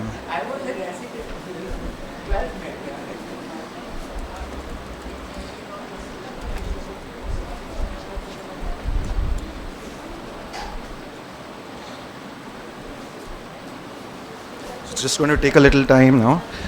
Many congratulations, Dr. Shalabh Sinha, Dr. Pallavi Sinha. It's absolutely phenomenal being over here. Thank you for the invitation. I know there's a lot of hard work that has gone into the preparation, and I have been reveling in your warm hospitality. So I wish you all the very best for the next 50 years.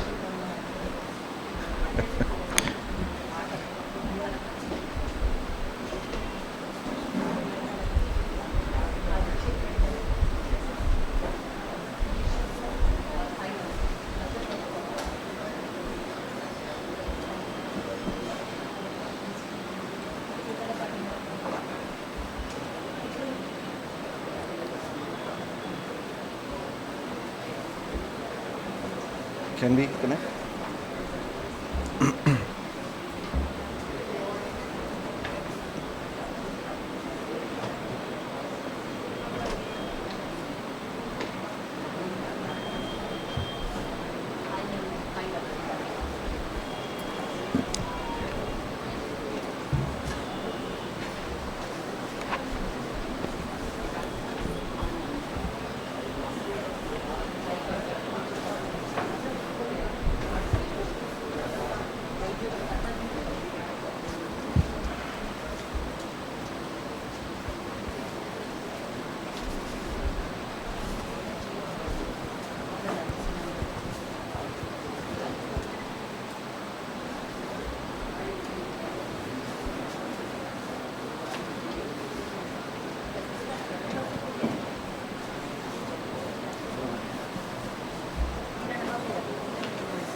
So in the meanwhile, until they start, how many people over here do vitreoretinal surgery? We know 1, 2, 3.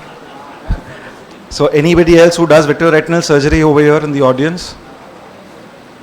So I'll keep it extremely short. I have 2 videos. I'll show the shorter one then.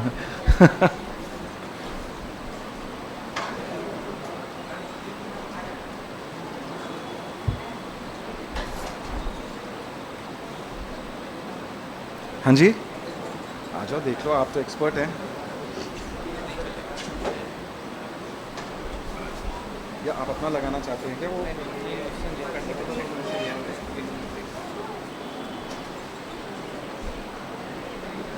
Wow, Nishant, I didn't know this expertise of yours.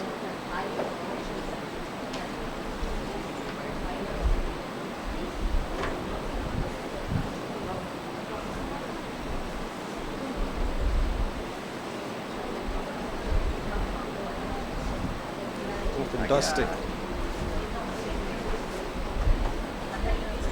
Thank you, Dishant. He's quite talented. So I'll be speaking about macular hole management. Essentially, it's a surgical management. There isn't any medical management in such situations. And let me just get to it. It's just a couple of videos that demonstrate the surgical procedure. So,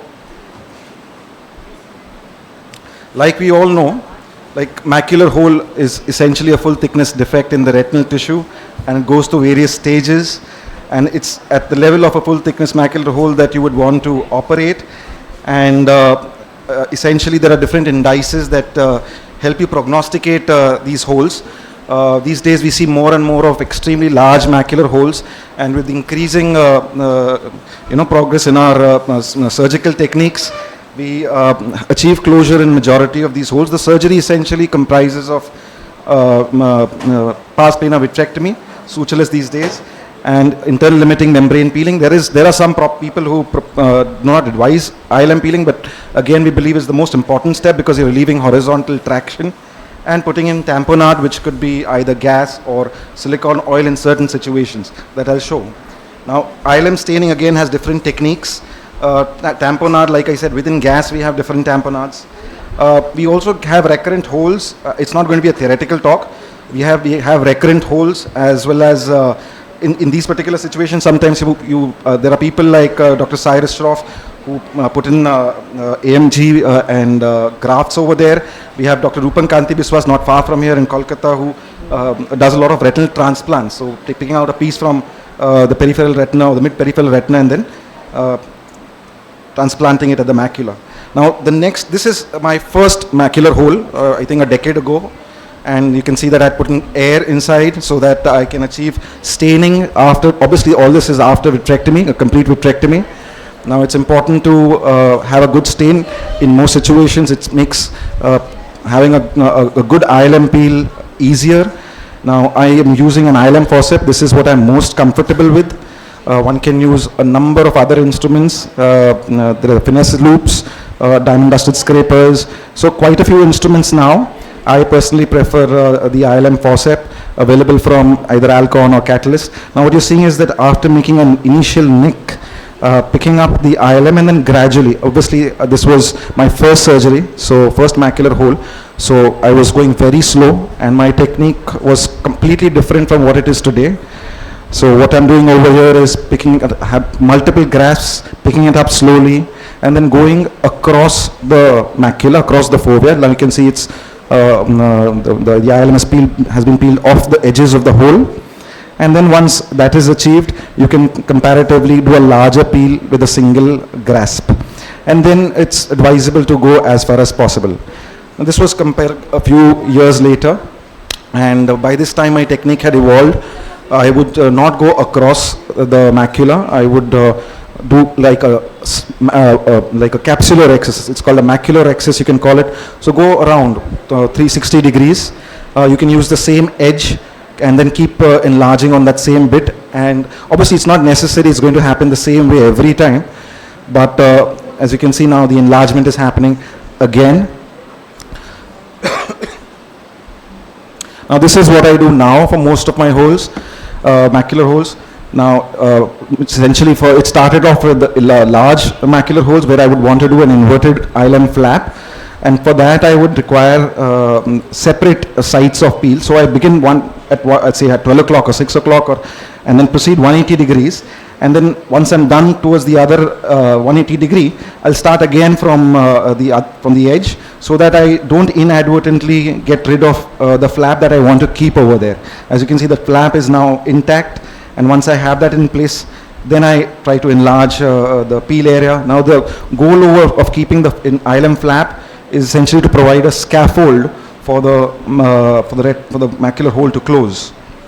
This doesn't always translate into better visual outcome, but anatomical closure is achieved most of the times. So any hole that is above 400 microns, I generally tend to do this. I just wanted to put this because sometimes it's extremely difficult to because of the poor staining find the right ILM plane. So sometimes, very rarely I use the finesse loop also over here. You can see the amount of force that is being put in over here. Now, macular holes sometimes can be found with retinal detachments. As you can see over here, you have a rhegmatogenous retinal detachment. So obviously the first thing would be to take care of the vitreous and the retinal detachment part, getting rid of all the vitreous near the break, making sure that all the vitreous is out from there, and then you can drain fluid and then go on to the macular hole. Now this is the first macular hole with the retinal detachment I had done. So you can see that I wanted to put in a PFCL bubble because essentially it provides some amount of counter traction to the boggy retina despite getting the fluid out or draining it. And after you peel, obviously it's a little more difficult to peel in such cases because the retina is immobile, but with practice it can be done. As you can see that there was a nice large area of peel, following which like a routine retinal detachment case, you drain the fluid, put in do a fluid air exchange and put in silicone oil, and of course make sure that you've lasered the entirety of the break.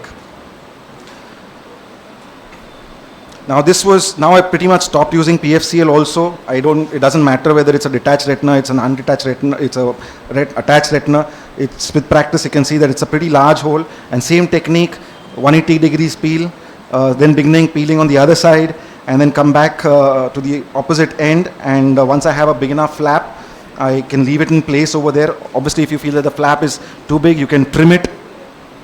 Now, one thing that's important to remember is, now this does not have a separate break. The macular hole was the cause of the retinal detachment. So never drain from there. Make a separate retinotomy site, and then drain fluid from there. And then you do a fluid air exchange. Now, a traumatic macular hole can also be comparatively, as you can see, the edges, it's a punched out lesion.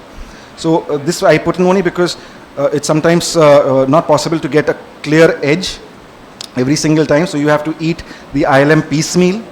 So at each grass, picking it up and then just going towards the whole area.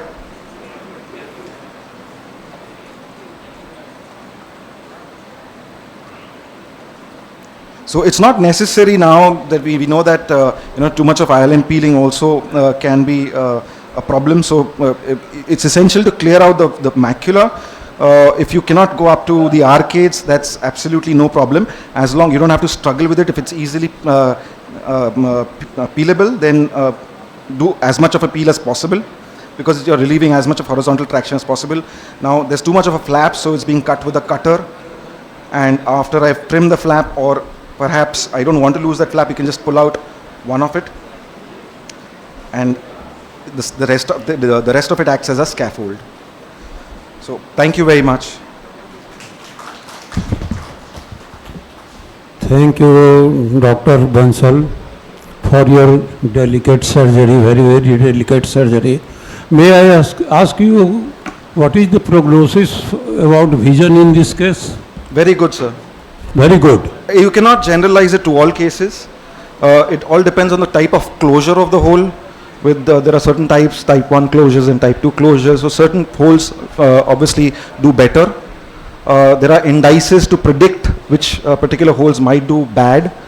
Again, it also depends on whether we generally ask the patients to have post-operative positioning, because we want tamponade post-surgery. So again, what I have seen is patients who are more diligent about their tamponade, generally I would find hole closure even in a day or two. Visual prognosis is so far quite good in my hands. Obviously, there are certain patients that are not going to do well, and again, it's not very easy to predict which ones, unless the duration of the hole has also been significantly long. So holes that are, say, larger than 800 microns, 1400 microns, those patients are comparatively going to have less visual prognosis. But yes, these patients should also undergo surgery, because they're going to have further reduction in their vision if they're not operated sooner. Thank you, thank you.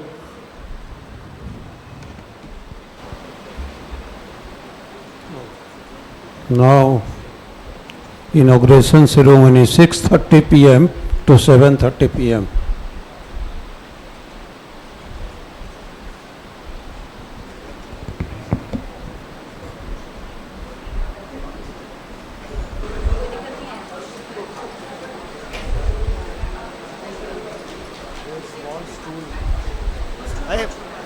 कौन सा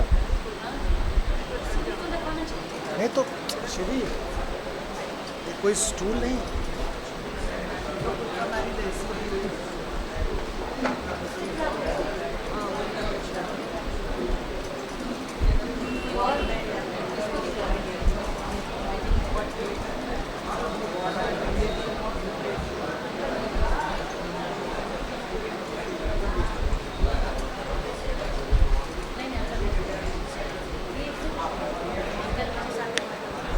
And I don't see Khamar sir kahan hai?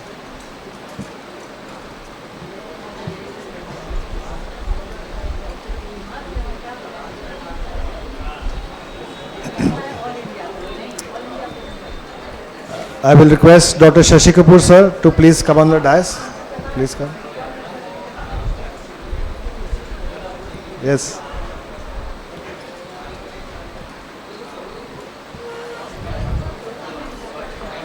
And please, Dr. Manga Dogra sir, please come. आइए sir. And Dr. Harsha Bhattacharya sir, please come on the dais.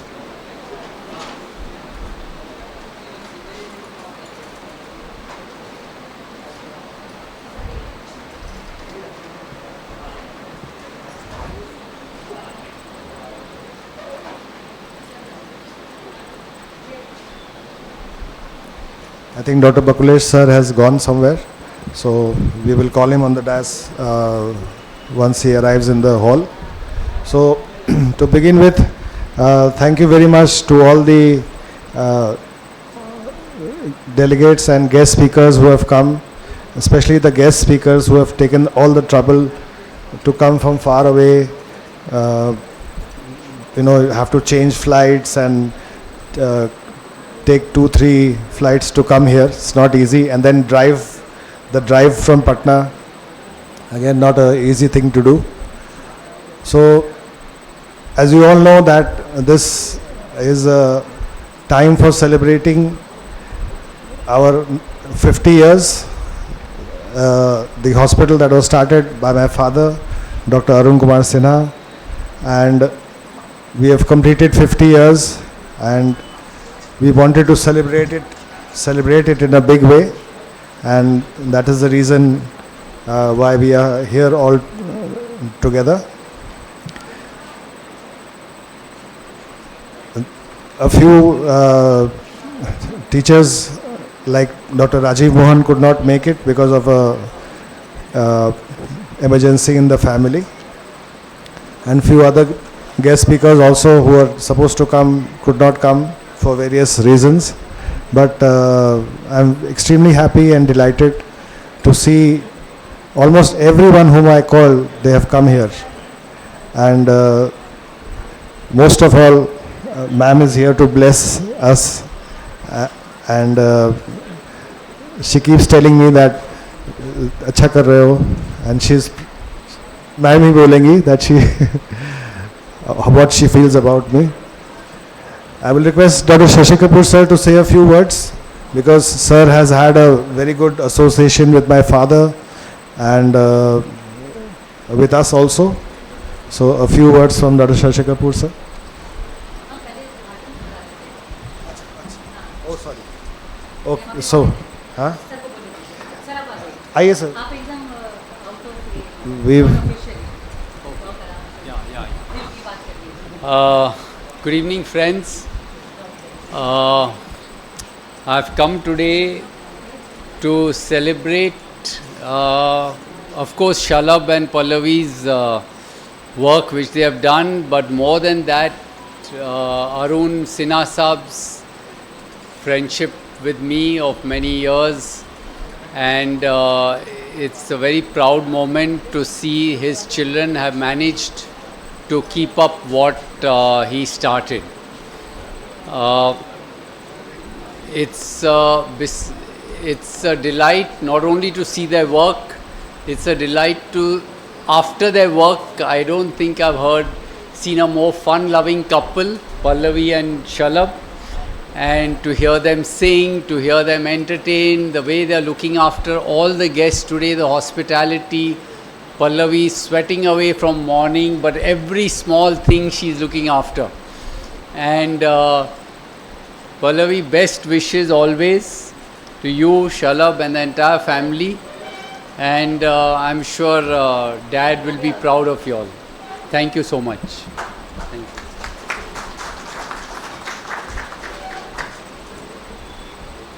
you. Just waiting for my mom to arrive. She is downstairs probably now. 2 minutes to go, we'll do the inauguration session. Just, you can say, a nominal thing which has to be done. So, I'm really extremely happy seeing everybody here. Who's who of ophthalmology in India and internationally also, they have gained the fame. So, we are privileged to have the galaxy of guests here who are really competent, and they're doing very, very well.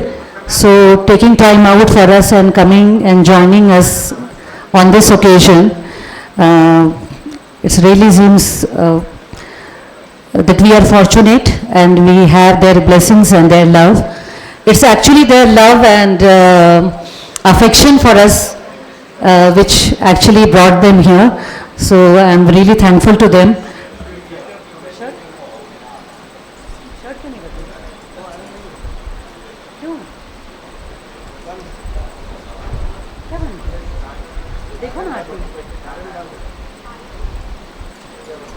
कोई और आदमी नहीं है।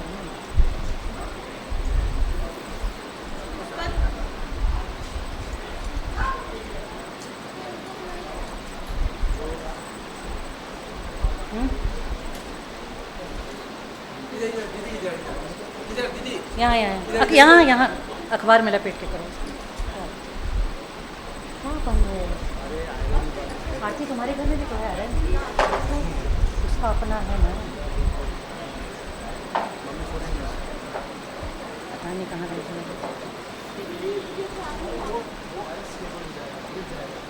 नहीं वो नहीं सुनिए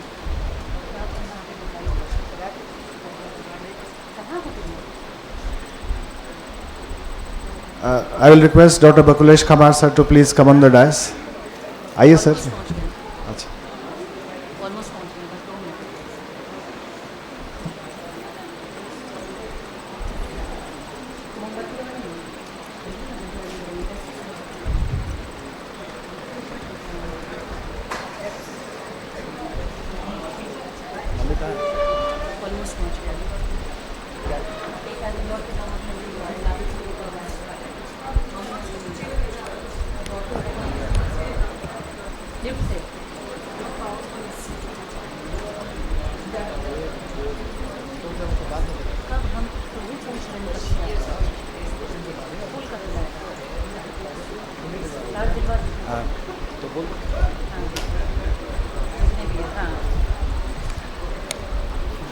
Welcoming all, it's just a token of respect and gesture. मैं सविस्ता को रिक्वेस्ट करूंगी कि एक फ्लावर बुके लेकर आकर और बारी बारी से हमारे सारे गेस्ट को दें।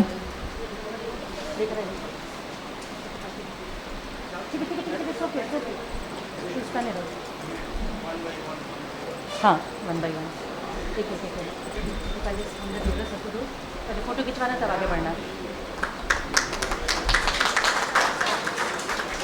सुबह से रखे रखे फूल भी सूख गया है। वहाँ देखो पहले मिल जाएगा फोटो, डोंट वरी।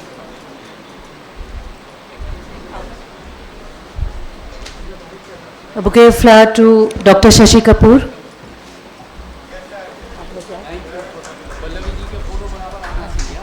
और मोटे नहीं लगने चाहिए।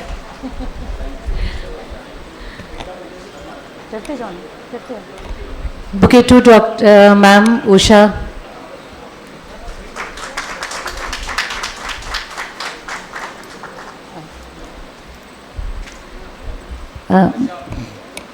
A bouquet to Dr. Harsha Bhattacharya, who took the pain coming from Guwahati all the way. So big round of applause for Dr. Harsha. A very good teacher, very good surgeon, a name in Northeast and all over India. Last. Bouquet for Dr. Bakulesh Khamar, who's been a teacher and inspiration to Shalab during his MS days.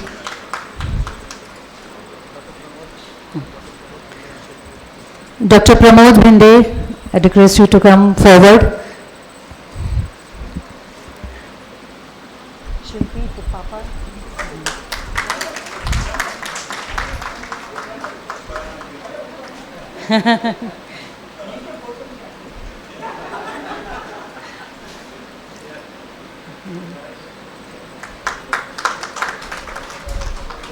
तुम जाओ ना आरती, तुम क्यों नहीं जा रही हो? जाओ। A bouquet to Dr. Shilpi Shah. Shilpi has been a senior resident, like senior PG to Shalab when he was doing MS, and she's doing very good work in retina and ROP especially. A bouquet flower to Dr. BK Sahai.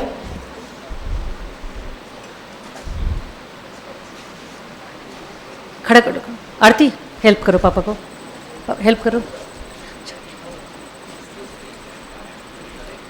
हाथ दे दो, हाथ दे दो।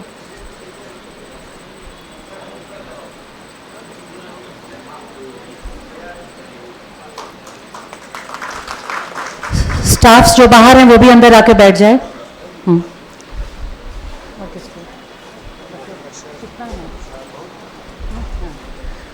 Bouquet flower to Dr. BP Kashyap from Ranchi.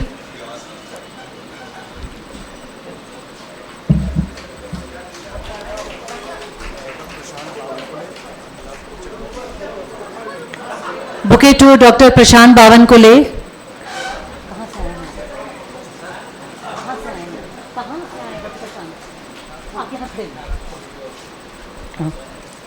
He's come from Nagpur. चलो हाँ हम नहीं जानते हैं.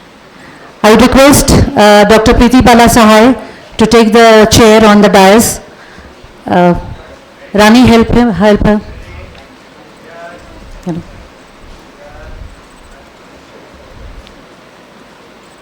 इस तरफ से ले आ रानी, यहाँ से उधर चढ़ने में दिक्कत होगा.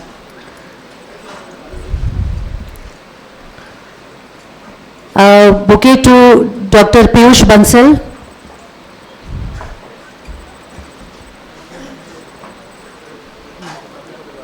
हाँ. Bouquet to Dr. Preeti Bala Sahai. She's been HOD and professor in Ranchi Medical College, Ops Gynae since last many years. She's retired doing her private practice. And above all, she is my mom and Shalab's mom too.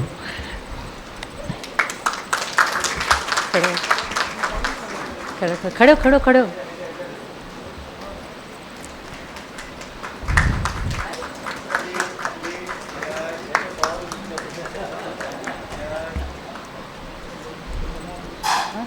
हो गया. अब सारे guest को मैं request करूंगी just एक दीप प्रज्वलन के लिए. ऑडियो विजुअल दीप वाला गाना लगाते. पंखा थोड़ी देर के लिए बंद करिए जाए प्लीज. फैन थोड़ी देर के लिए बंद हो जाएगा. केवल यहाँ स्टेज वाला, आगे का 2-4 फैन बंद कर दीजिए बस. हाँ वो नहीं होगा, चारों फैन बंद करना होगा आगे का. 2 ये वाला 2 पीछे वाला. देखो ना धीरे प्लीज. टिंकू देखो, फैंस बंद करो ना तुम लोग.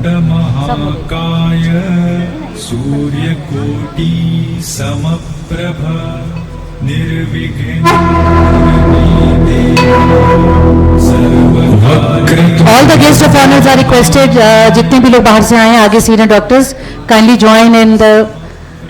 वक्रतुंड महाकाय सूर्यकोटि समप्रभ निर्विघ्नं कुरु मे देव सर्वकार्येषु सर्वदा.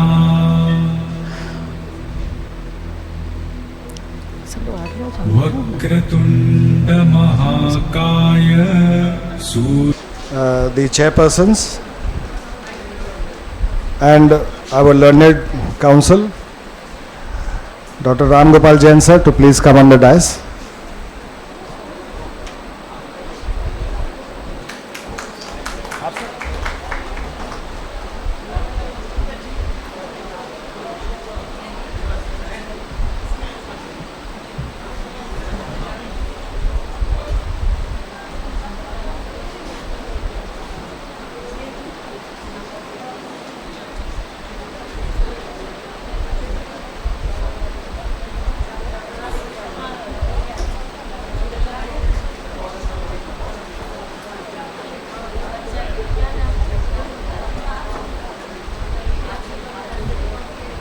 I will request Dr. J.P. Mandal sir to also come on the dais.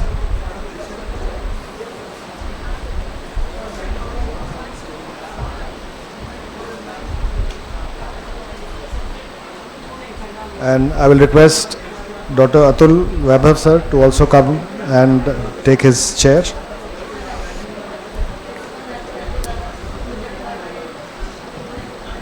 Dr. Abhishek, please come. Dr. Abhishek Anand.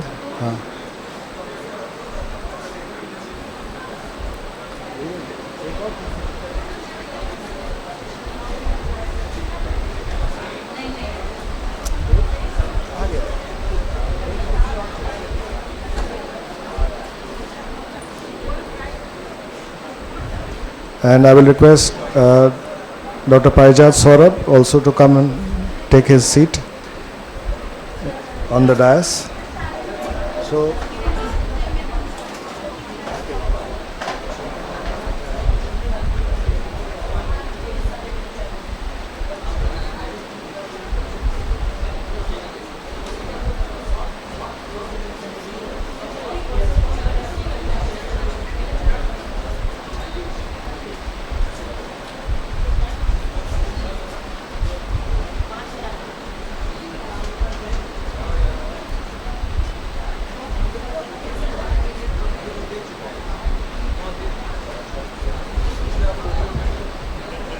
so I will request Dr. Shilpi Shah to please come up.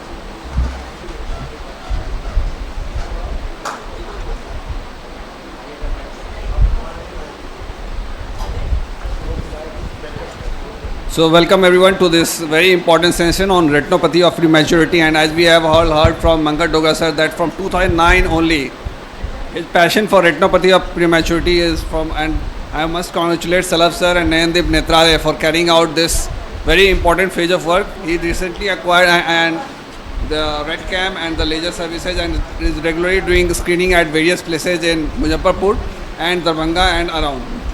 So without much delay, I would like to invite Dr. Rajneesh Mishra for his talk on optimizing oxygen second one.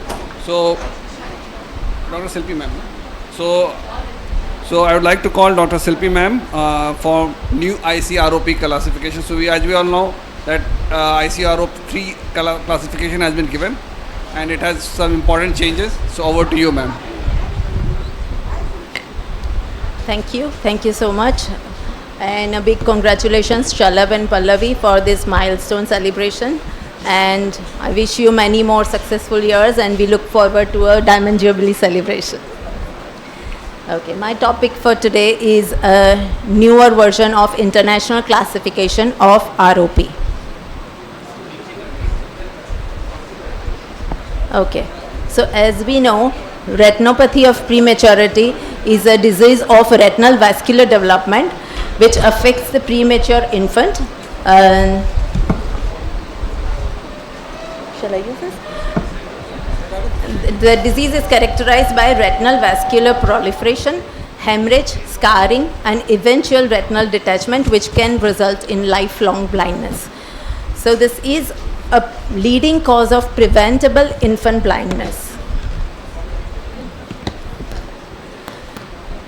So India and other middle income countries are facing a third epidemic of ROP due to increased survival of the premature infants.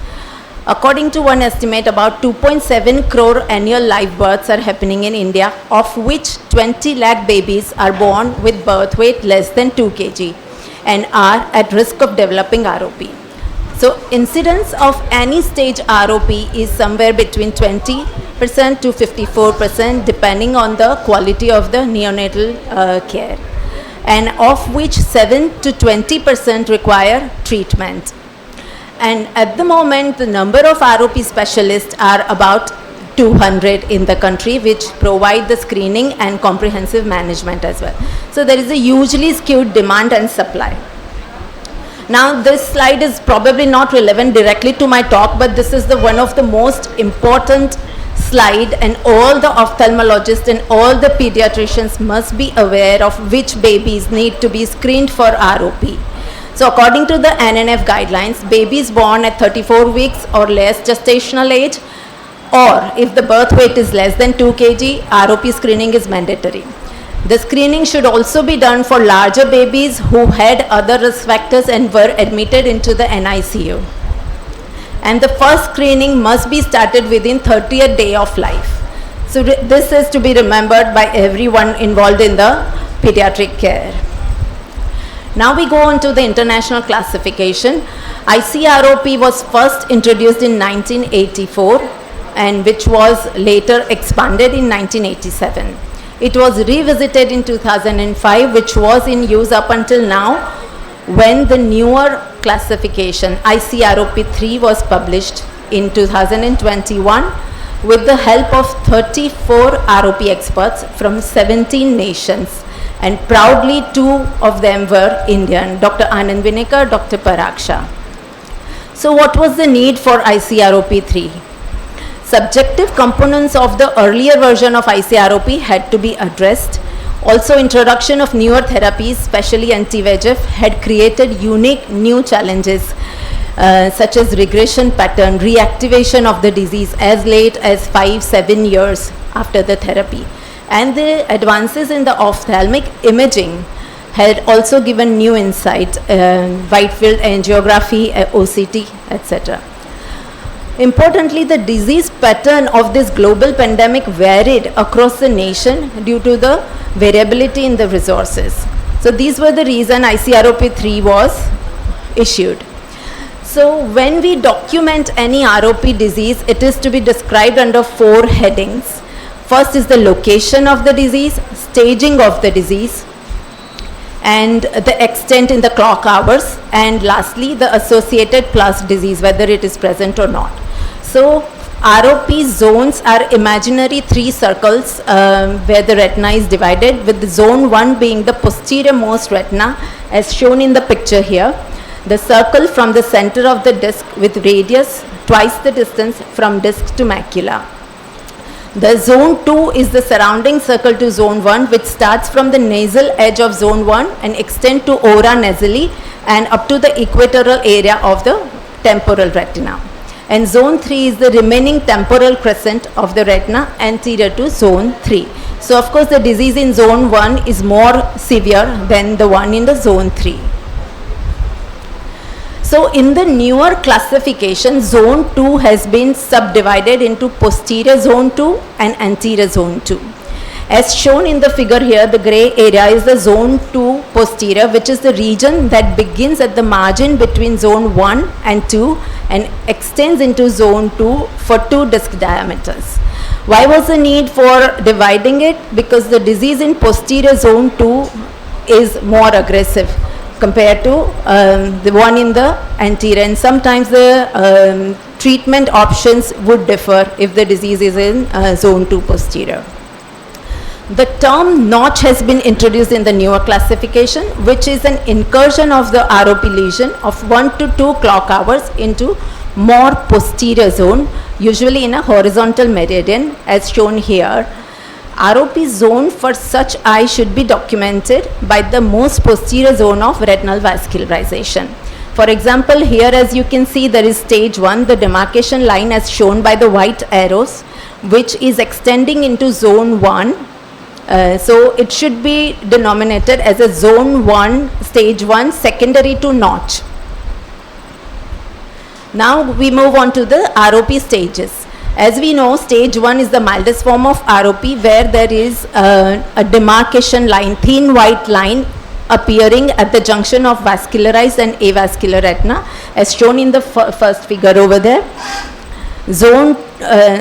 Stage 2 is the ridge where the white line is now broadening and is elevated. So it's a 3D structure. Once there is an extraretinal neovascularization, it goes into stage 3. Stage 4 is partial retinal detachment, which has been further subdivided into stage 4A, which is extrafoveal retinal detachment, as shown in the first figure over there, whereas stage 4B is the macula involving retinal detachment. So far this stage 1 to 4 remains exactly same as it was in the earlier classification, and stage 5 is the total retinal detachment. So in the newer classification, stage 5 has been further subclassified into 5A, B and C. So 5A is the open funnel retinal detachment where optic disc is still visible as shown in the figure A. 5B is the closed funnel RD where the disc is not visible as shown in figure B, C and D is the B scan showing stage 5B. So what is 5C? 5C is when the closed funnel RD is associated with the anterior segment involvement, which is shallowing of anterior chamber, iridocorneal adhesions, corneal opacity, etc. So this all further dividing stage 5 into the A, B, C will give the surgical prognosis to the patient. Now, aggressive posterior ROP, APROP as described in the earlier classification, is the most severe form of ROP, characterized by flat new vessels which appears in zone 1 or posterior zone 2 and associated with significant plus disease. This disease rapidly progresses to retinal detachment without going through the classic stages of ROP, and it has a higher rate of failure. So this terminology has been now replaced by aggressive ROP, AROP, because increasingly this disease has been shown beyond just the posterior retina and in heavier babies. So this terminology now includes the newer patterns of the aggressive disease, which includes vascular loops, ischemic retinal areas and new vessels which can occur more anteriorly. As shown in the figure D and E over there with the angiogram beautifully, that the advancing ridge as shown by the white arrows there is further anterior, and there are large areas of capillary dropout even posterior to that. Then there is also an occluded subtype of APROP as shown in the figure A. There is a severe vasoconstriction and ischemia. And a term hybrid ROP has been accepted. Dr. Dogra here has done a lot of work on it, which is a combination of features of aggressive ROP along with some features of the staged ROP. As seen in the figure B and C over there, you can see some rich tissue and traction with the arrowheads over there associated with the flat new vessels and significant plus disease. Now the plus disease in the earlier classification was either plus yes or plus no, present or absent. Now instead of that, it has been accepted as a continuous vascular spectrum, starting from the mild pre-plus going into plus and severe plus disease. As you can see in the figure A there is some vascular tortuosity which is early pre-plus. When the tortuosity gets accompanied by the venous dilatation, and as you can see, the vascular changes are progressing to eventually severe plus disease. Now regression of the disease, acute phase regression, which is more rapidly visible after anti-VEGF treatment than laser. One must be aware of the regression patterns. So acute phase regression is associated with involution of tunica vasculosa lentis, better pupillary dilatation and greater media clarity. Also there is decreased plus disease as shown in the figure over there, white arrows showing significant reduction in the plus disease, and eventually there is thinning and whitening of the neurovascular tissue and ridge regression as shown by the green arrow over there.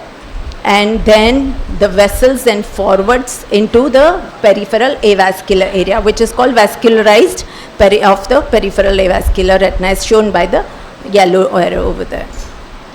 Now the regression has also been documented as complete regression, which is more commonly seen after spontaneous ROP regression or post laser treatment, whereas incomplete regression is described as parts of avascular retina still persist in the absence of acute disease. As you can see in the left eye angiogram very clearly that there is still a persistent peripheral avascular retina in this anti-VEGF treated eyes.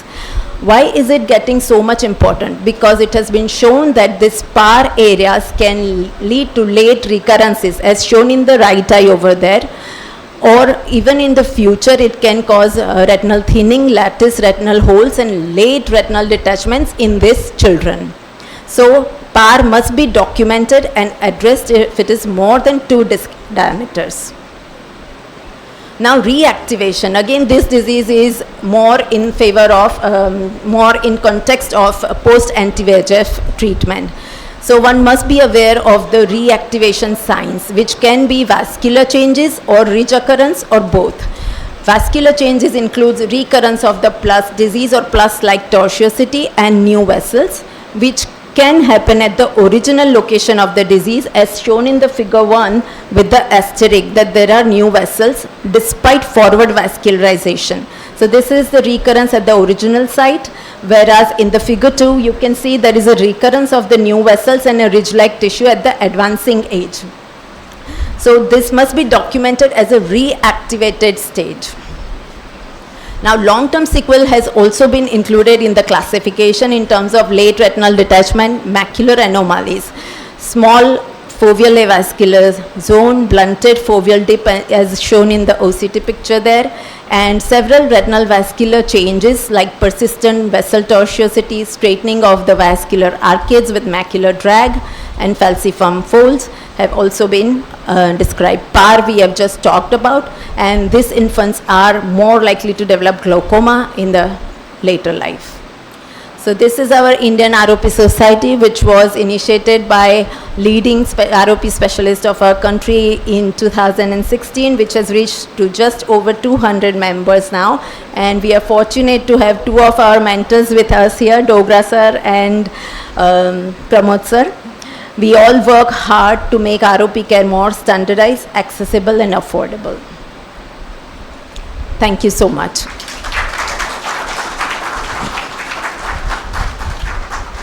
Thank you, ma'am. Thank you, ma'am, for a wonderful.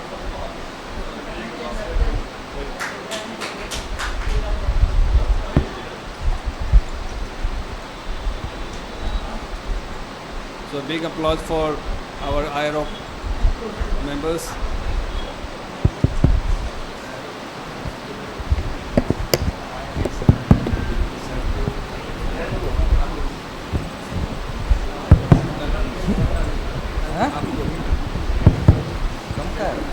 इन लोगों के लिए थाली बजवा दीजिए. She talked about them.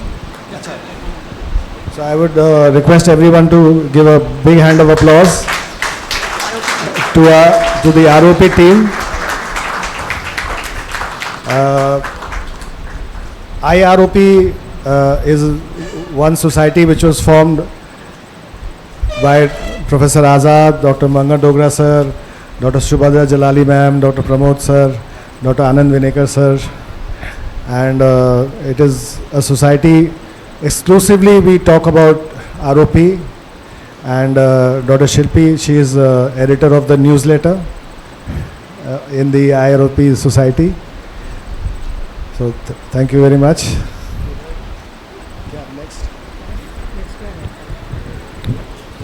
As we all know that it's a joint session by IAP chapter and the IRO and the ophthalmologist. So we had a delayed talk on optimizing oxygen supplementation. Think before and after its use by Dr. Rajneesh Mishra sir. For this, I would like to invite Dr. J.P. Mandal sir to give a few words. First of all, welcome to you all, and big congratulations to Dr. Salab Sinha and Dr. Palvi Sahaya Sinha for this joint venture of IAP and the Society of the Retinopathy. Of course, this is the time-needed program. We need such type of program for the not for the awareness of the doctors among the doctors, but according to the government guidelines also. As Dr. Shilpi Sahu has told, this is mandatory to have the ROP screening before 1 month of age for the particularly in the 34 weeks, less than 34 weeks of the baby, or less than the 2 kg body weight baby. And so there is a need of the judicious use of the oxygen, and before, and we must, as a pediatrician, we must think before and after use of the oxygen. Dr. Rajneesh Chandra, the assistant professor, he will tell about the how the oxygen is delivered to the baby and other things.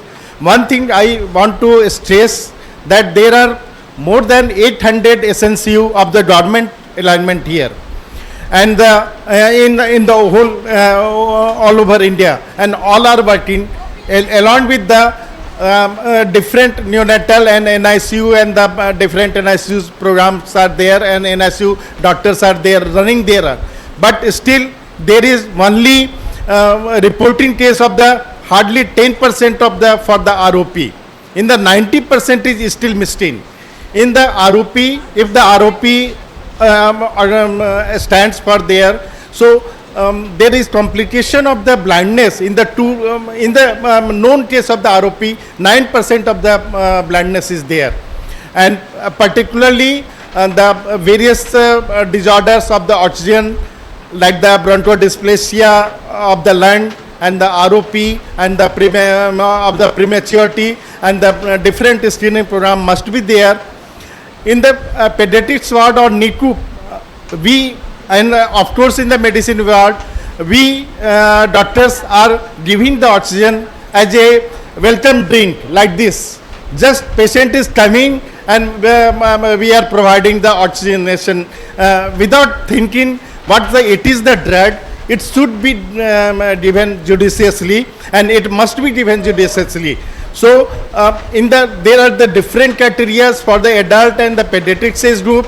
In the adult, the saturation, for prevention of the, in the pediatric age group, for the prevention of the hypoxia, we give the oxygenation there, must be there, use of the prevention of the hypoxia, but it must be monitored by the SpO2 and the blood gas analyzer. So that should be done.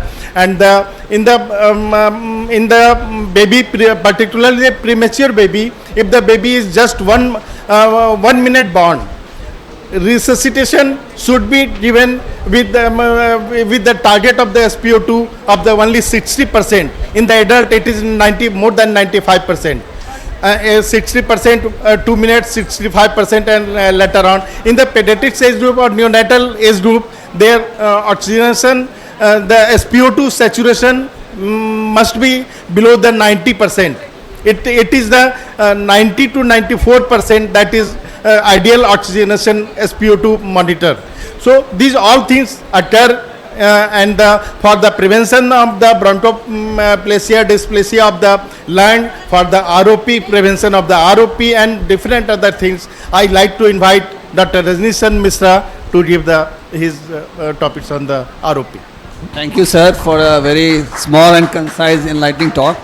Just to highlight it, before Rajneesh sir brings PGI, I have been in regular interaction with Mangat sir a lot of time, and PGI is one of the multi-specialty institute, and they cater to a lot of ROP babies. But they have said that for last 5 years they don't have a single baby from PGI, and they have one of the biggest NICU. So that itself emphasizes how important is oxygen monitoring and how you can prevent ROP just at the very start only by a very well monitored. I think SNCUs and government SNCUs are contributing a lot to unmonitored IOTU supplementation is compressed. So over to you, Rajneesh sir. Thank you. Thank you, JP sir, for nice introduction. And good evening to all, especially distinguished guests who come from outside of the Bihar. Pramod sir, Bhinde sir, Silpi Saha madam, our teacher sir, our ex-HOD from RIMS present here, I remember sir, CB boss, Jain sir, and other distinguished guests. I welcome you all on behalf of IPTOT branch, Muzaffarpur. Since I am late, so I begin the session without wasting our time. Start. Lao na, kahan gaya start? Screen pe le aa.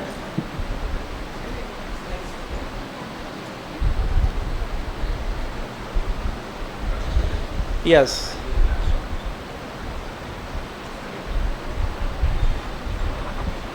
Optimizing oxygen supplementation. Think before and after use. As name suggests, before using oxygen supplementation, we think why we give oxygen, what is need of oxygen. Next.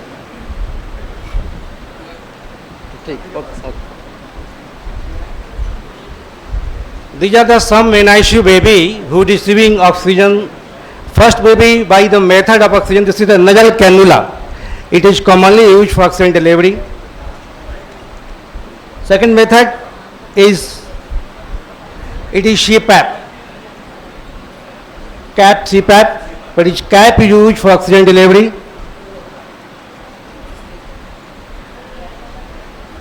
This may be on ventilator.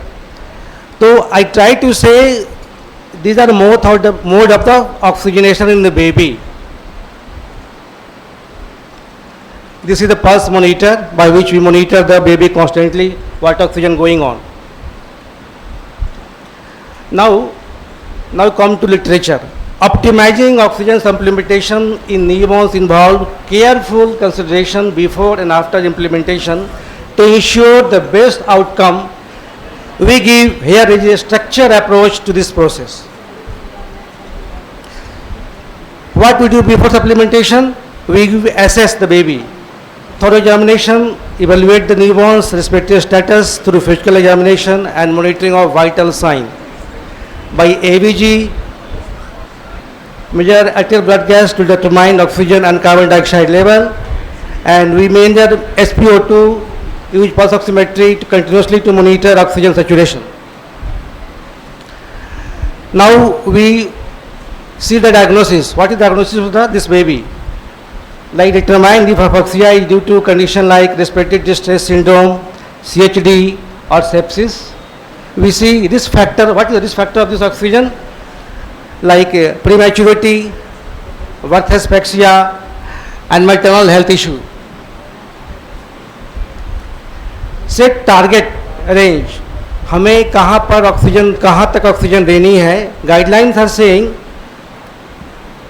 both American Academy and Indian Academy are agree for this guideline. In preterm baby, our SpO2 should be kept in range of 85 to 90. In term baby, we kept 90 to 95. Now come to question of sometime we give flow oxygen, but we see not increasing SpO2. Then we see check the equipment. Either verify that all oxygen delivery system, nasal cannula, CPAP, ventilator is in working order or not. Calibration, confirm the device are correctly calibrated for the delivery. Now, what we see after supplementation of oxygen? We monitor continuously by pulse oximetry in the range of target range. We see clinical sign, observe the newborn for sign of oxygen toxicity or insufficient oxygenation. Now we see give some adjustment. Titrate oxygen level, adjust oxygen flow rate based on the continuous monitoring and blood gas result. Weaning gradually reduce oxygen supplementation as the newborn condition improve to avoid dependency and potential complication. Follow-up testing. Repeat blood gases. We periodically check blood gas level to ensure proper oxygenation and ventilation. Imaging, use chest X-ray if necessary to assess lung condition and rule out complications like atelectasis or pneumothorax. Now documentation and communication is very important for oxygen. Keep record, document all changes in oxygen therapy, the newborn's response and any adverse event. Next is multidisciplinary team communication. Regular update the healthcare team to ensure the coordinated care and timely decision taking. Now there is some of the parental involvement. Education is very important. Inform parent about the reason for oxygen supplementation, its potential risk and expected outcome. Support, provide emotional support and involve them in care process when appropriate. Long-term follow-up. Assessment of development. Monitor the infant growth and development as milestone, as some conditions requiring oxygen supplementation can have long-term effect. Pulmonary health. Regular checkup with a periodic pediatric ophthalmologist if the newborn has significant respiratory issue.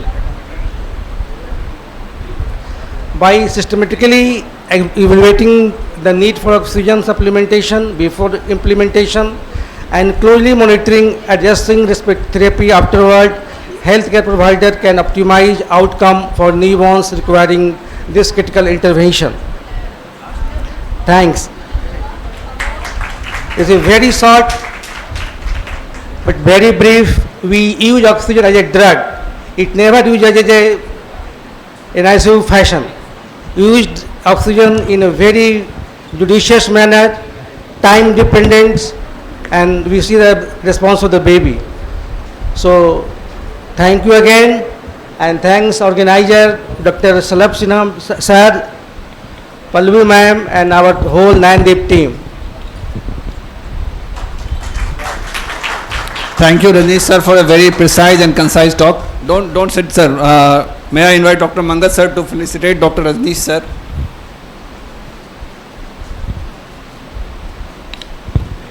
Thank you, sir. Thank you for emphasizing a very important part. And such regular meetings should be held pan-India or IIP, and this coordination is very much required. Thank you, sir. May I, in the same vein, invite Dr. Rajneesh Mishra sir and Dr. C.V. Kumar to take the dais as the chairperson. Please have a seat, sir. Continuing with this, I would like to invite Dr. Mangat sir, who is like the father figure in ROP in pan-India. Sir would be emphasizing on the roles of laser and anti-VGF in ROP. So we all know ROP is a preventable disease, and this is the most important aspect of it. So over to you, sir. Thank you again, Dr. Salab and Dr. Pallavi, for inviting me over here for this 50th year of celebration and talking something about retinopathy of prematurity, which has been my passion. I started retinopathy of prematurity work in 1989 when I was in USA, and 1991 onwards in PGI Chandigarh. And perhaps many of the friends, those who are here, they know the first neonatal center of the country was from PGI.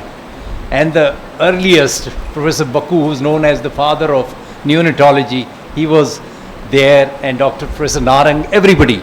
And they were the one where the baby could survive. And I must say, it was an excellent lecture. And what was mentioned here just now, I think we did a study. I had given a thesis 20 years back, where the incidence was 47 point something. And after 20 years, the incidence has come down to less than 20%, despite the smaller baby surviving. The reason was that I think the care, the dialogue, whatever was being told is so important. Let's not have a suboptimal neonatal care in this country. So I think I must congratulate you for your talk. I think my talk is going to be a little bit more of this thing, which will be for people, those who practice probably ROP. So that is something which is a little different. These are my disclosures. I just wanted to say, I think when I came in 2009 August, I even delivered one full overview for the pediatrician obstetrician of Patna, and he got ophthalmologist, the big hall. It was all because of Salab, I think. And then we went to that hospital, Kurgi Hospital, where I even examined a lot of babies. And this was August 2009. So thank you again, Salab, for that, because he was the first one to start ROP work in the state of Bihar. As far as the laser treatment is concerned, I think this was a gold standard previously. And this is one of my case, perhaps treated way back, maybe 2005 or 6 or maybe earlier. And you can see how beautifully the vessel would regress in 2 weeks. That plus disappears, the ROP disappears, and 90% attain favorable outcome. So this was with the diode laser. So I'm going to show you something that we have contributed immensely in this area. I think our diode laser conked off. I did cryopexy from 91 to 97, and 97 onwards I was doing laser treatment with diode. But somewhere probably in the year 2006 or 7, our diode conked off, and we had no choice except to use our 532 laser, which is used for all other retinal diseases. That is everywhere. We used it, and we found that it is equally effective, not producing any problems. And we sent it as a poster to American Academy. They got from me in writing that we are doing something which is not done. It is diode laser. So you have to give in writing that even if you are responsible solely. And they didn't publish in American Journal. It was published in British Journal, and subsequently we published more. You see, this is one contribution, at least we feel, from our group, which has changed the whole thing. Now the 532 laser, which is everywhere, is used now in most of the across the world for ROP. You don't need a separate diode laser. So we do feel very proud about that part. I'm just showing you one such case treated. These burns are much lighter, not that deep, and you can see the ROP regresses beautifully. And you can also do laser behind the ridge. This is for people, this is for more advanced stages of stage 3 or a 4A. Some of the cases, not all, where perhaps some of these cases may regress as is shown here, and you can also see this happening very nicely here. So I was the one who described this laser through the wall of incubator. This was for a very small baby. In the beginning, I think, I remember these were handicapped parents. I think it's not playing. Anyway, so I think this came as a big boon during COVID. People were able to treat and screen babies through the wall of incubator. Even the contraptions were made by the anesthesia people based on our observation, which was published way back in 2008, and that is what we did from our center. I think most of our babies in this country, because of the oxygen problem, they are aggressive posterior ROP. And we published in 2009, way back. And these were the babies having a lot of them unfavorable outcome, almost 70%. So that was the issue with us. And since we were seeing a lot of aggressive posterior ROP, especially coming from all peripheral centers, and we wanted to look at what are the risk factors. So posterior zone 1 ROP was one, and the existing proliferation was another, which we did publish in American Journal in 2013. Then this posterior zone 1 ROP, there was no publication in the literature, just passing reference. We had enough number of cases. And here 80% were unfavorable outcome with laser. This was the era when only laser was being done. So that is where we realized we have to do something. One such case is shown here. This even after laser develops stretch breaks. Even if the biggest surgeon, even Pramod here is one of the biggest surgeon, he can't fix this right now because nobody can fix this right now. That is what can happen. So why do we need anti-VEGF for ROP? I think it's a big question. I think I already talked about zone 1 and aggressive ROP. I think Shilpi has given this classification. They are less responsive to laser. So that this I have already also shown. And sometimes disease may progress despite your laser. And at time inadequate laser is because the child got very sick, or there's a hazy media, there's something, again there's a problem. And sometimes these are also the vascular issues. The problem is the last one, rescue therapy, when ophthalmologist to perform the laser is not available. This is being used as an excuse, and more people are misusing this. You see, if you do something, you have to be responsible for long-term follow-up, not just that you have to give one injection, because laser was difficult. Laser had to be learned properly. So that is where the problem in our country does happen, because the injection is simple, you can give very easily, there is no issue, and possible under the topical anesthesia. It has a very rapid response, and maybe it preserves more of fields and other things. The use is like you can give in combination or a single therapy, as I mentioned already, and it can also be given before surgery. There are a lot of concerns. Monotherapy versus combination therapy, whether you should only give anti-VEGF and wait. There are injection-related complications. We see now people injecting sometimes in the lens, producing even infection in the eye and producing a lot of problems. And of course, we have a delayed vascularization, delayed reactivation, what all Shilpi already mentioned. And challenging follow-up. If somebody has injected, you have to keep on following. It's not, I think laser was I'll mention that later, was a finite treatment where we had no issue. So I think there's a lot of evidence from the literature also that most would inject these days across the globe for aggressive ROP and zone 1 ROP. And there is a recent trial, big one, done on one of the anti-VEGF, which is ranibizumab for type 1. And I think that has even gone much beyond, but I'll be coming to other things which can happen there. And after anti-VEGF injection anterior, you may need laser, that is a problem, or you may need lens sparing vitrectomy also. And the late recurrences and long-term follow-up are a big concern. Basically, I think what has happened and what is very important for us to understand is that laser is not required if the vessel would reach zone 3. She mentioned about the zone. Then you can just hold on. Ideal is deferred laser. Don't do laser at a fixed time.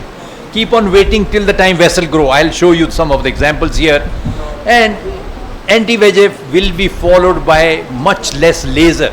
This is shown very nicely in this particular publication from, this was from the Korea, I think from the Seoul.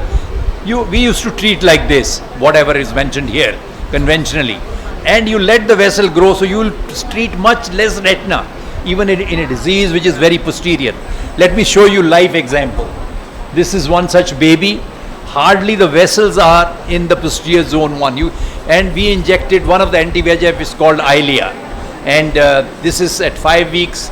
You can see 9 weeks and 16 weeks. What I would like to share with you here is, that is where the arrow is, that is where the vessels were initially. Now look at the vessels have grown, and that area is the one which gives vision. If we kill that area, we have killed everything. That is what is very important.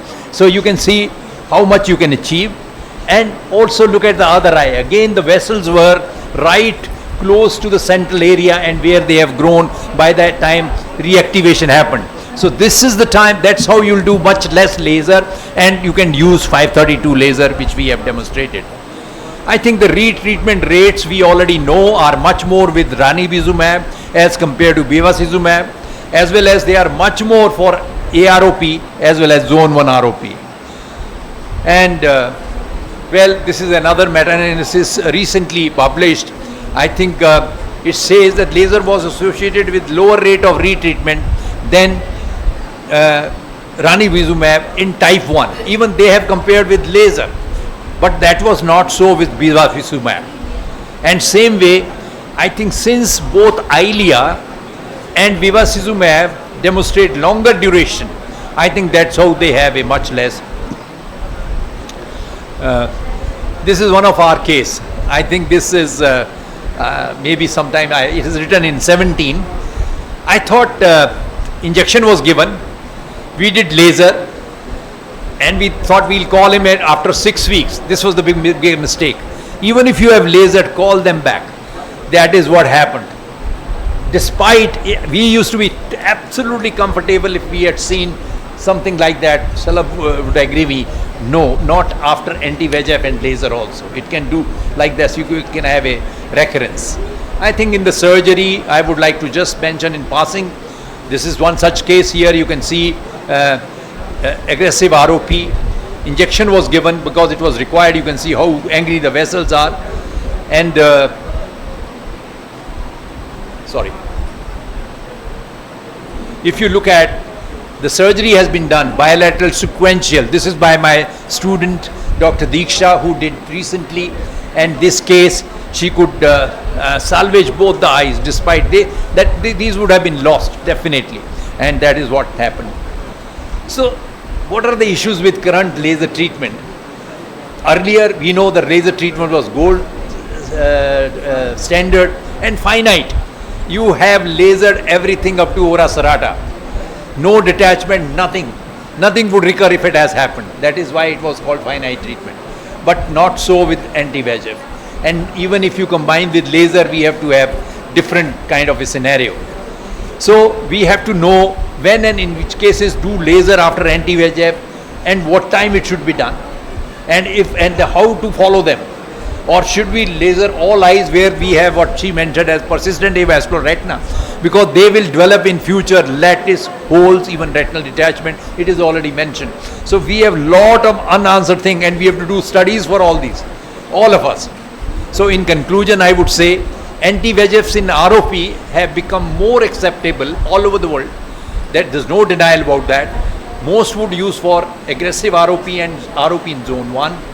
And anti-VEGF injections, I think I have shown you some example. they are followed by less extensive laser photocoagulation, so you can preserve more retina. That is what is very important. And eyes treated with anti-VEGF should have a frequent and long-term follow-up. I have also shown that example. Anti-VEGF helps to preserve more healthy retina because the vessels have gone beyond, you don't laser that much. But what is going to happen? The future is indications for the laser may need several modifications and several studies, and which may come in near future. We are totally confused at this time because but I would still say and emphasize in the end one thing. If you don't have a zone 1 ROP or aggressive ROP, for rest of the type 1, do laser. Because it is finite laser, you have done it once, it has gone to ora serrata, you don't have any other issues. Of course, in those situations, we lose otherwise such infants. So if we do that and follow till the time we have a better guideline, that's what I would emphasize strongly. Thank you very much. Thank you, sir, for a great talk. So, do you have any question from anybody? So, any questions from our pediatricians regarding what systemic or side effects ranibizumab injections or bevacizumab injections would have on a systemic part? Do you all have any concern whether, because it gets absorbed systematically also? So, sir, I want to, sir, what is best time for ROP examination, sir? First time? First time, sir. Sorry, I didn't. So what is the best time for first time ROP examination in newborn? Evaluation. Yeah. Evaluation is very important. Yes, sir. I think 30 days, it is sacrosanct. It should be done between 3 to 4 weeks. And it should not be done later than 30 weeks. I think we have our own Subhadra Jalali in LV Prasad Eye Institute. She has even given a slogan, Tees Din Roshni Ke. Tees, remember this Tees Din Roshni Ke. It is very important.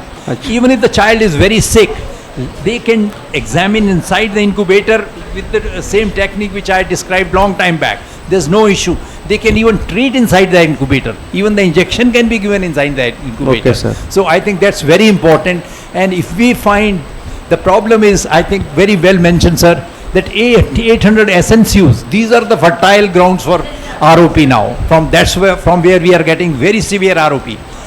We were called, now the present neonatology head is Dr. Parveen in PGI. You must be knowing. And they basically, and the government called us. And once we went there, some of the SNCUs in West Bengal are being managed by medical officers. I am sure it is happening here also. So you can imagine they must be giving 100% oxygen and surviving the baby is pink. So that is where the problems are. So those are the issues. Absolutely. Thank you, sir. Yeah. Repeat ROP examination, sir, after the first visit. I think that is what is very important. Yeah. Let it be examined properly. Yeah. The person who knows about ROP, he should examine, dilate and document. Document. Yes, he should make a diagram. I made all my life. The camera came much later because we couldn't have camera right in the beginning because those cameras were very expensive. So once they document in which zone the vessels are, if they are all the way reaching already to the periphery, they can call after 2-3 weeks. Otherwise, they have to, if there is a ROP, they have to call every week. Every week, almost every week. Yeah. Thank you, every sir. week. If they are depending upon condition. Situation. Okay. That Thank is you. the way. Thank you so Till the much. time. Thank you so much. Thank you. Good. it's very important that all SNCUs be equipped with RedCam, I think. The problem is not only the medical officers are running the SNCU in the periphery in the other than in the medical hospital or like the Muzaffarpur town city, other than their medical officers are, but lacking of the awareness for the timely referring the patient of whom they have saved for the hypoxia. They are not, there is still 90% of lacking is there. There is still, we the pediatricians and the specialists like medical colleges, they are not, they miss to refer the patient timely referral before 1 month of age, particularly in the 2 to 3 weeks of the neonatal period when the oxygen is used in the premature baby. So this is the reciprocal ratio. जितना as कम होगा बच्चे का उतना 1 kg का बच्चा होगा या फिर और 30 वीक्स का बच्चा होगा, 28 वीक्स का बच्चा होगा, there are more chances of the ROP. So more chances of the referral should be aware by this type of the joint venture can promote this lacking of this gap.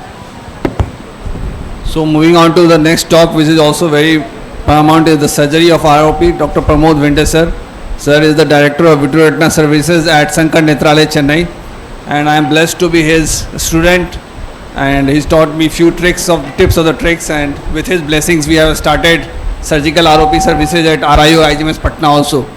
So thank you sir for teaching me the tricks of the trick. Yeah, thank you once again for having me here, and congratulations and for your silver golden jubilee, and also good luck for, we'll have many more coming up. So coming to talk again, as Dr. Dogra said, it's going to be, it's much more technical and more for ROP people. I think you'll have to bear with me. So what we know is almost 90% of time ROP regresses on its own. So out of remaining 10%, probably laser and anti-VEGF take care of maybe 8 or 9%, and then left with 1 or 2% that will end up something problem like this and they need a surgery. So before planning surgery, what we need to know is when not to operate. So if baby is born with a white pupillary reflex, generally it's not ROP. As we know, just now we earlier discussed, ROP generally with prematurity, with other treatment issues, and they develop ROP later on. But if having a white pupillary reflex, that means you are not dealing with ROP. I am not going to other etiology, differential diagnosis otherwise. Full-term infants, stage 5 like picture, again unlikely is ROP. You need to look for other options, FEVR and other diseases. If age more than a year, it's not an absolute contraindication, but generally when a detached retina baby is more than a year, prognosis are not good, probably you would like to leave those babies alone. Falciform fold, as you see here, it's already generally psychiatrical stage. They will have some ambulatory vision, but surgery does not help beyond this. If disease is very florid, the chances of failure of surgery are very, very high. So either you wait for a month or two to get vascularity come down, and now probably what we do sometime add anti-VEGF and take them for surgery earlier. And looking at other eye status, basically if other eye is normal, whatever you do, once eye is having a stage 4 or stage 5, it's not going to be normal eye even if surgery goes well. So functional outcome is going to be compromised. So if other eye is normal and looking at anesthesia risk and other systemic issues, probably is a relative contraindication whether you want to take up for surgery or not. I think you have to have a lot of counseling with the parents. Now, if axial length is very small, eye is very small, not go enough significant subretinal echoes, obviously generally it indicates a lot of subretinal blood, they don't do well, and generally we leave these eyes alone. So then come to when generally we operate. So basically up to stage 3, we are doing laser or anti-VEGF. When they reach the stage 4, A, B and 5, that Dr. Shilpi has already spoke about what are those stages. And probably up to 1 year, we take these babies for ROP. Most of the time, we do not do resurgery for ROP because generally they don't do well. Once we make an attempt, it fails, generally they don't do well. But rare situations when we did a surgery, something like that, most of the parts settle down. You have one small fibrous chink holding on those two tissue, probably you can go and snip that off, or something patient having attached retina and subsequently come back with recurrence. Those are the baby having you can take a chance, operate on them. Sometimes they can have reasonably good vision. We have a few patients even having even 660, 618 vision. One patient at the age of 20, 21 year old, and that's the only eye they are holding. So probably we have to take a chance in those cases. So options for surgery here are a scleral buckling, lens sparing vitrectomy can be combined with a vitrectomy as well, lensectomy as well, or combination of lensectomy, vitrectomy and scleral buckling. Okay. Now preparation is extremely important, and most important is your anesthesia team, because these are fragile babies, high risk babies, and if anesthesia team is not experienced enough, you cannot take them for surgery at all. And then I always take a pride and I always thank my anesthesia team. They have a highly experienced team we have, and really proud of them to help us out in this scenario. You definitely need backup NICU services. Previously, all these babies we used to give bronchodilator, but now people are questioning around that. Probably most of us they feel not necessary, or caffeine we are using rather than other one we are using now.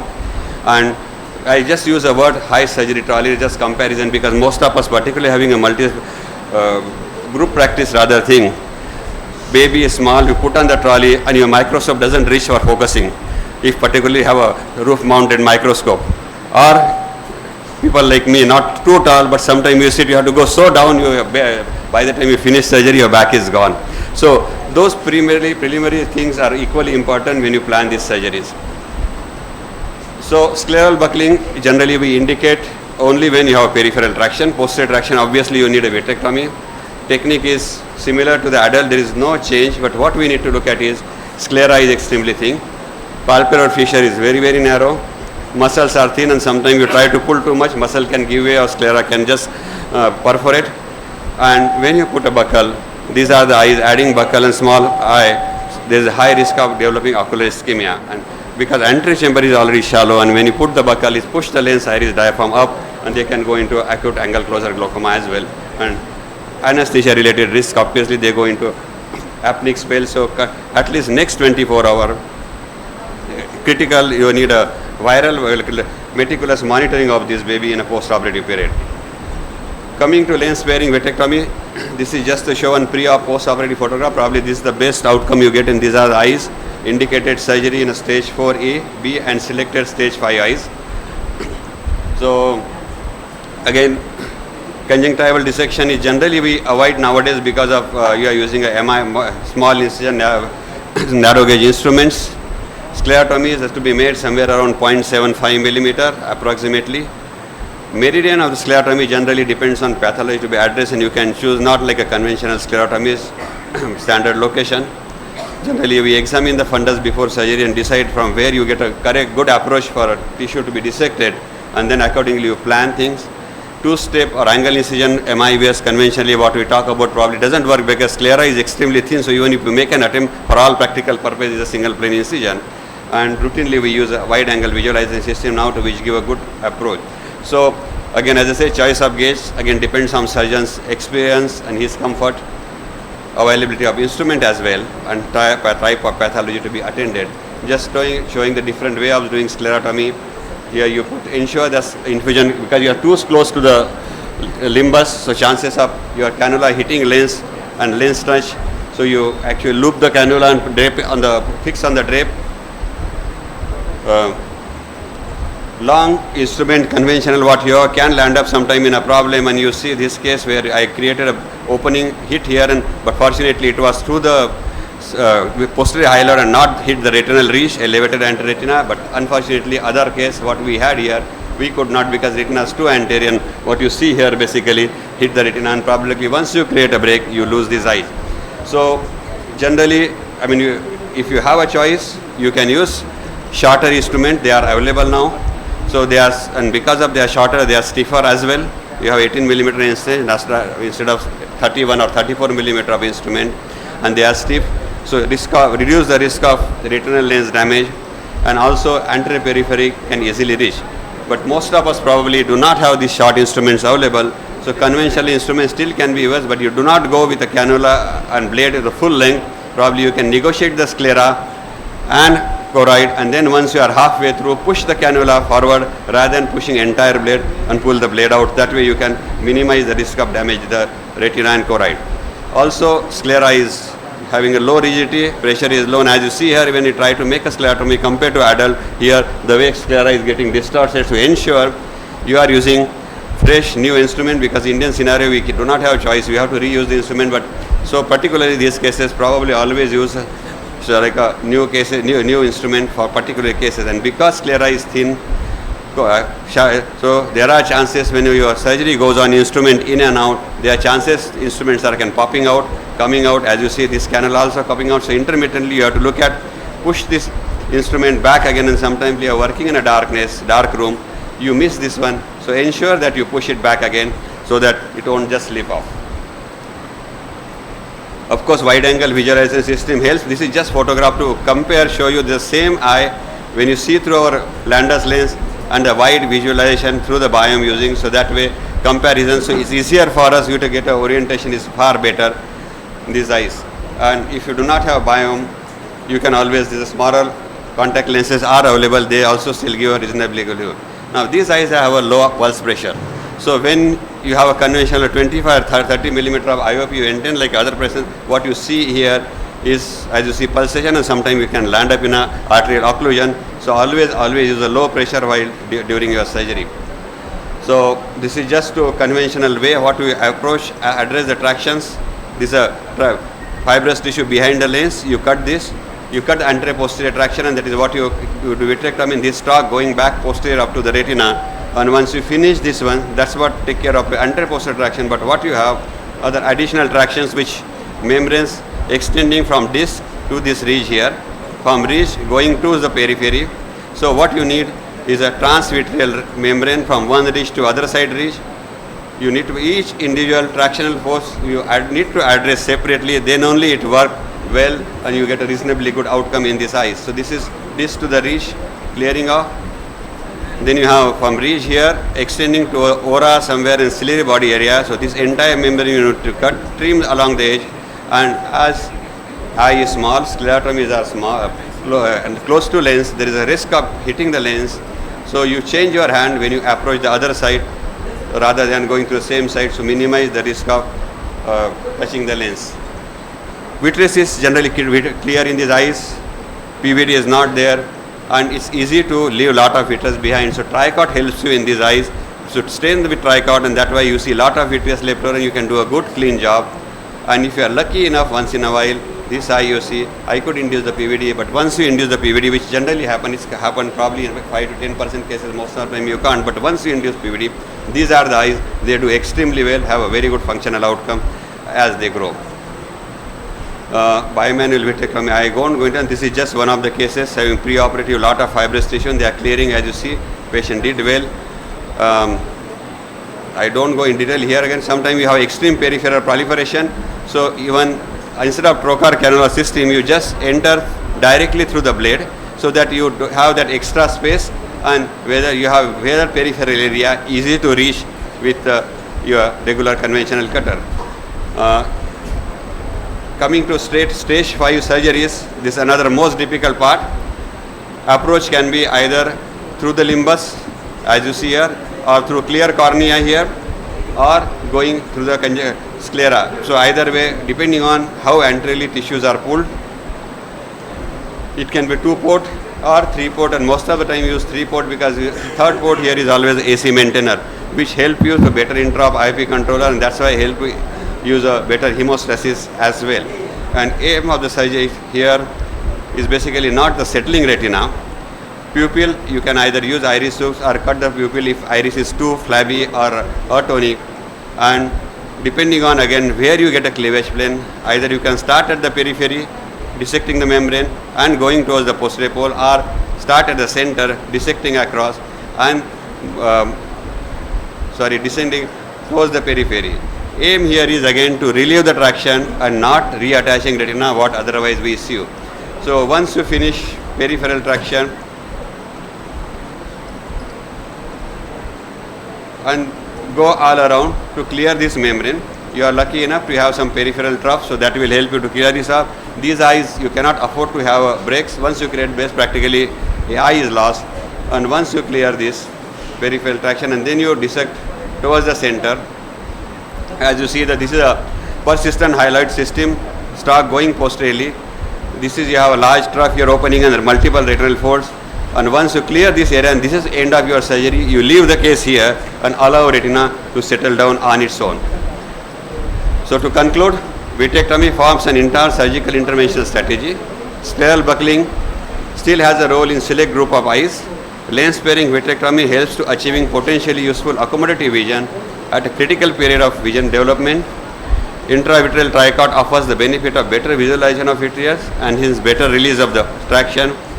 Shorter, steeper instruments offer better and safer approach to the peripheral retina, and combination of better understanding of pathanatomy and advancement of instrumentation such as MIBS, multifunction instruments, wide angle visualization system, bright illumination sources, we can operate more and more complicated cases with improved anatomical and functional outcome.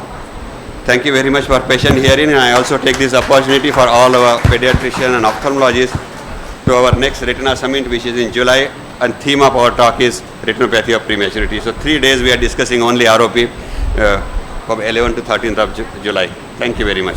Thank you, sir, for such an enlightening talk, and we are blessed to have two doyens of ROP surgery in this room, Dr. Pramod Bende sir and Dr. Mangat Dogra sir. So thank you, sir. Even in very advanced ROP cases, nothing is lost, not everything is lost. So we can still salvage these eyes. And one more thing, that ROP surgery is covered under RBSK scheme, and lot of places it is covered under RBSK scheme. So a lot of these babies can be given treatment totally and free. And so moving on to our last talk on the ROP jurisprudence in ROP, which is one of the very important talk. Over to you, Silpi ma'am. Jurisprudence and ROP, and everybody is looking forward to the huge compensation that is being given to ROP babies. So look forward to it.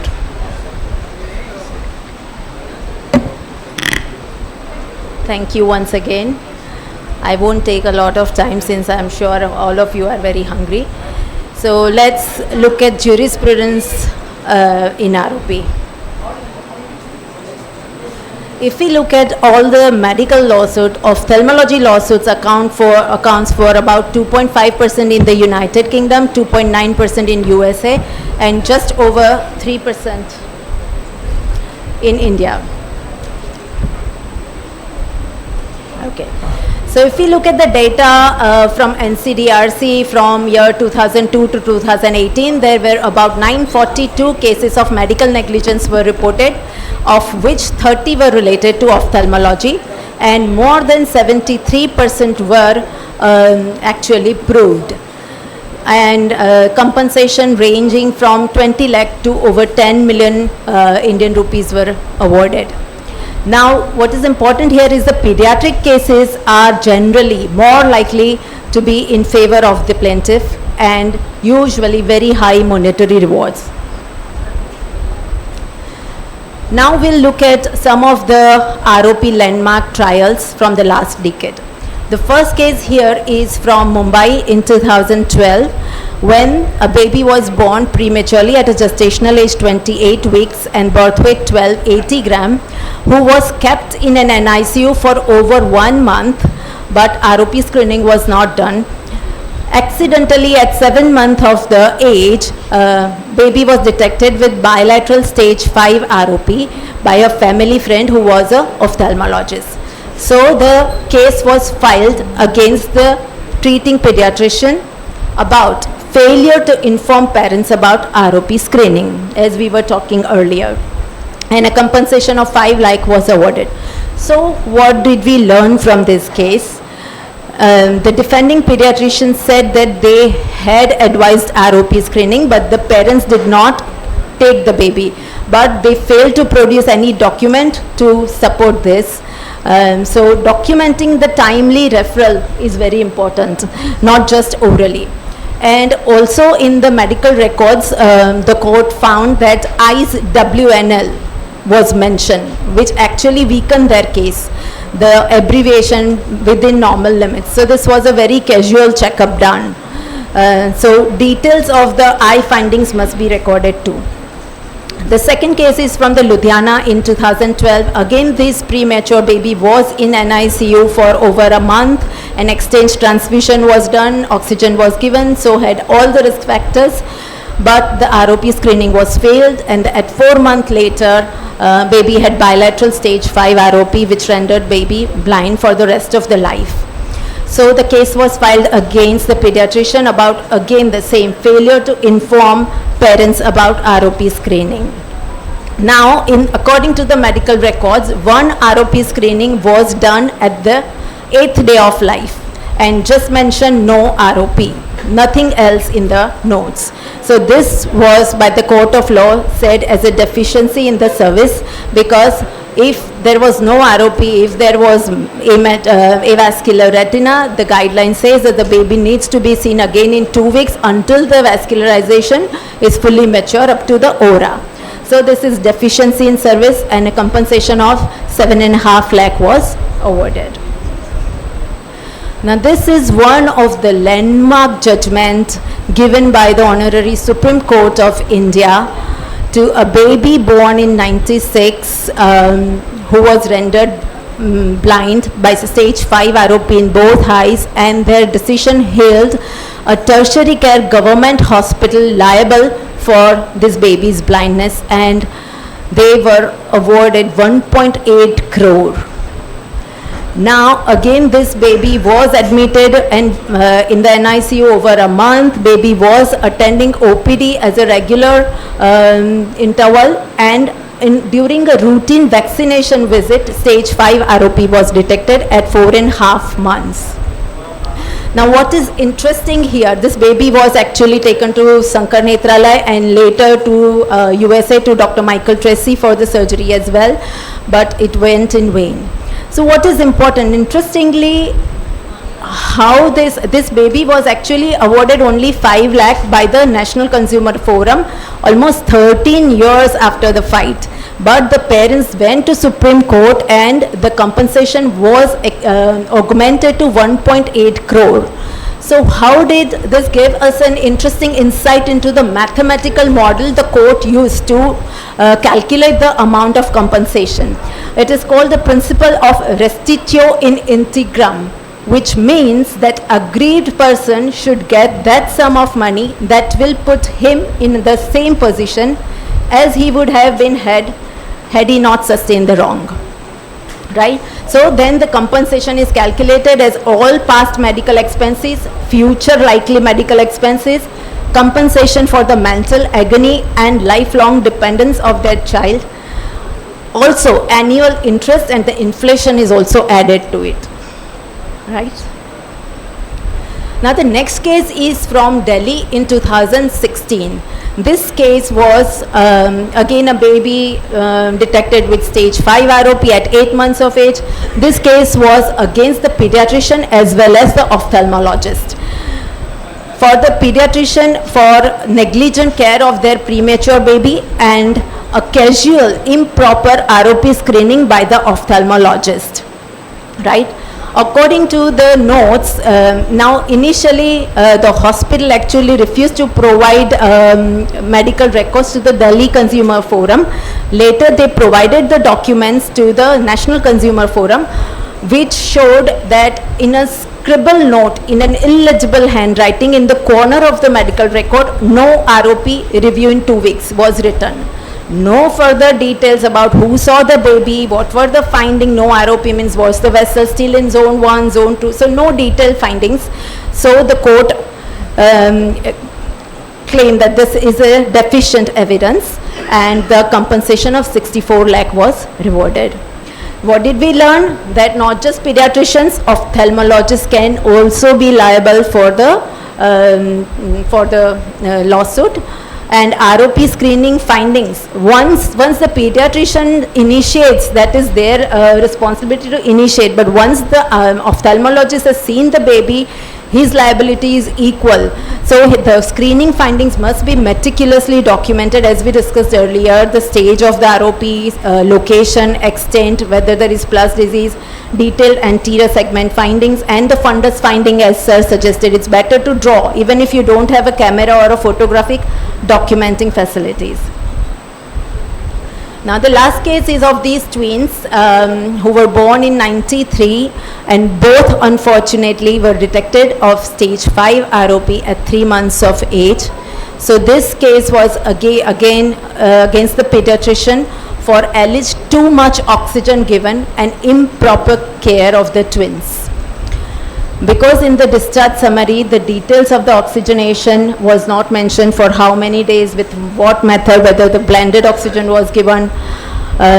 This babies again waited almost 23 years before the judgment came, and they were given 43 lakhs of compensation with 6% per annum interest added for last 23 years, which made it approximately 1.2 crores. So what did we learn from this? Again, referral on time, according to the guidelines, and it must be documented. Oxygen details should also be there in the discharge summary, and referral to an appropriate specialist.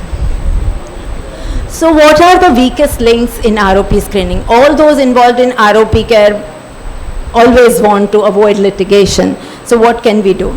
So one of the major weakest link is the no established screening program in the NICU, especially in the rural areas. This is the case at the moment. They don't have a service, but there should be some ways they have some association with a ophthalmologist or a ROP person to come and do regular screening. Delayed referral for ROP screening, as we discussed.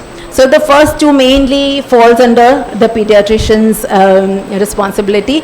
Then comes the poor documentation, which is mainly once the ophthalmologist starts seeing the baby, as we said, according to the guidelines, appropriate documentation is must.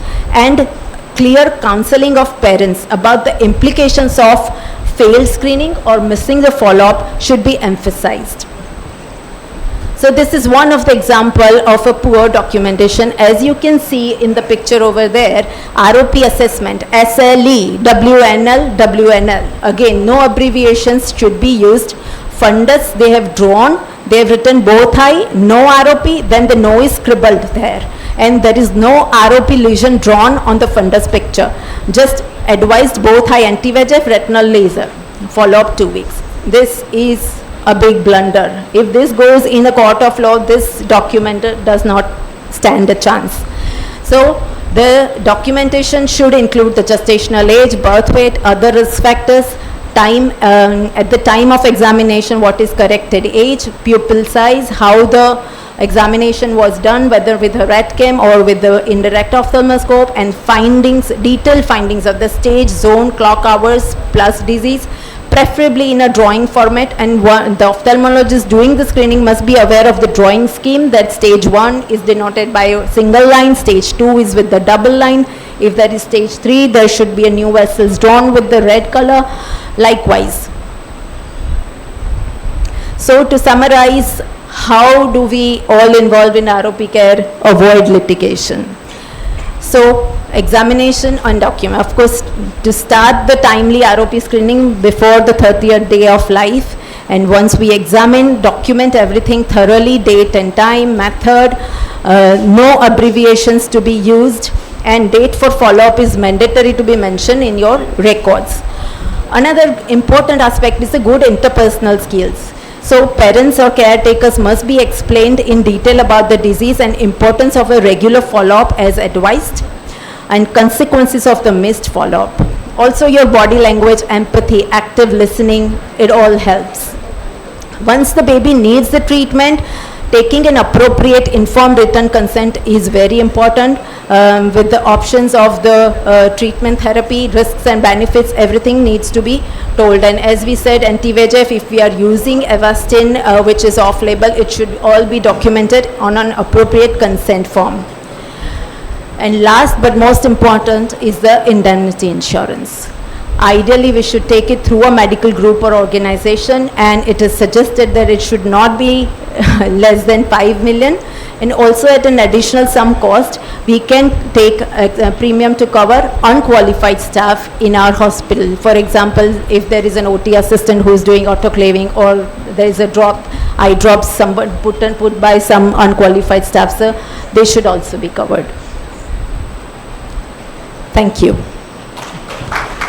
Thank you ma'am, thank you. It's a very important topic, और हम लोग देख चुके हैं कि काफ़ी बड़ा compensation मिल चुका है. And I think the Indian justice system takes into account of the what are the previous compensation that has been given. So I think 1.8 CR we are talking about with the previous, and वो काफ़ी लिया जाएगा जब भी कोई इस प्रकार का केस आएगा कि 1.8 करोड़ का कंपनसेशन दे दिया चुका है.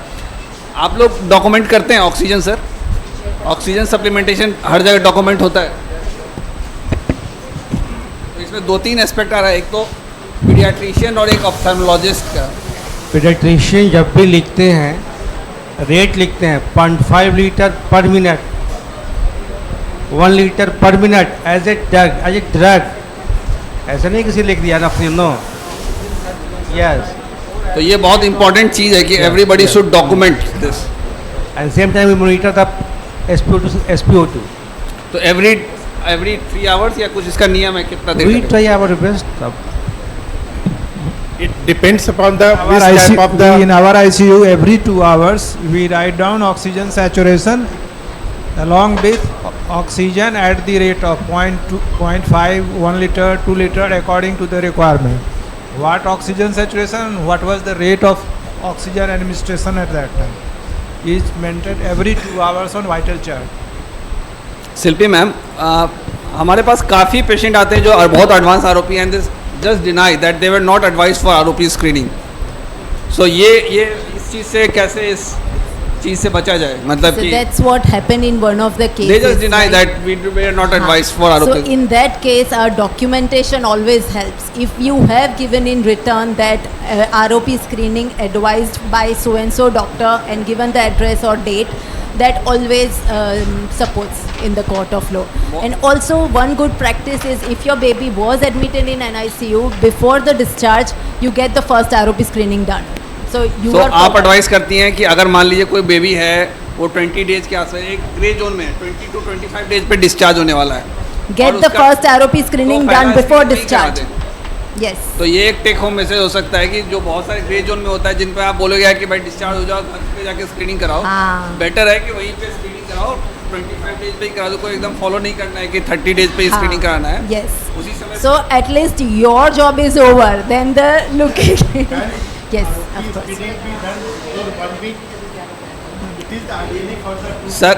सर पूछ रहे हैं कि अगर एक वीक बच्चा रहने वाला है तो एक वीक पे अगर आरओपी स्क्रीनिंग करा दी तो उसका वैलिडिटी है. There is no harm. There is no harm, but that baby will definitely need to come for the follow-up. The retina. Yes. Yes. Yes. Yeah. Right.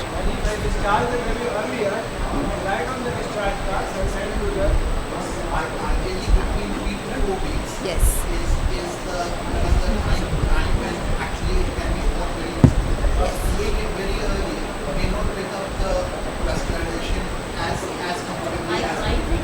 That's right. I'll let sir tell. I think this is something which should not be done. If you do at 1 or 2 weeks, it will not have any relevance, even if the disease is not there or avascular retina is not there. And moreover, it is nowhere mentioned in the literature. Literature would not say anything in your support. So, but otherwise also, we are not seeing ROP at 1 or 2 weeks ever. It has not been reported. So, I think that is very important. I think what Shilpi has brought up is very important. You see, I did for so many years, I used to be afraid that I'll be sued one day. I think you have to be very empathetic with these parents. You have to talk absolutely clearly what they have. The problem is that we used to get a lot of referrals. Slowly the referral went on increasing. Pramod is here, he will agree with me with stage 5. Now how do you handle that? That is the biggest problem. At least just to save pediatrician, many of them, or neonatologist, I would say, how sick was your baby? They said the baby was very sick. Baby couldn't be taken out or nothing could be done, and stayed for 2 months or sometime even 3 months like that. So then you have to put other way down. Maybe the baby was so sick that it was such a situation where they could not help or get anybody to do that there. So sometimes if you talk that way also, it helps many people. It has saved many people from going. I think one of the thing is that never ever say anything. Little bit your mouth twist here and there, they'll get to that, and that is where the problem happens.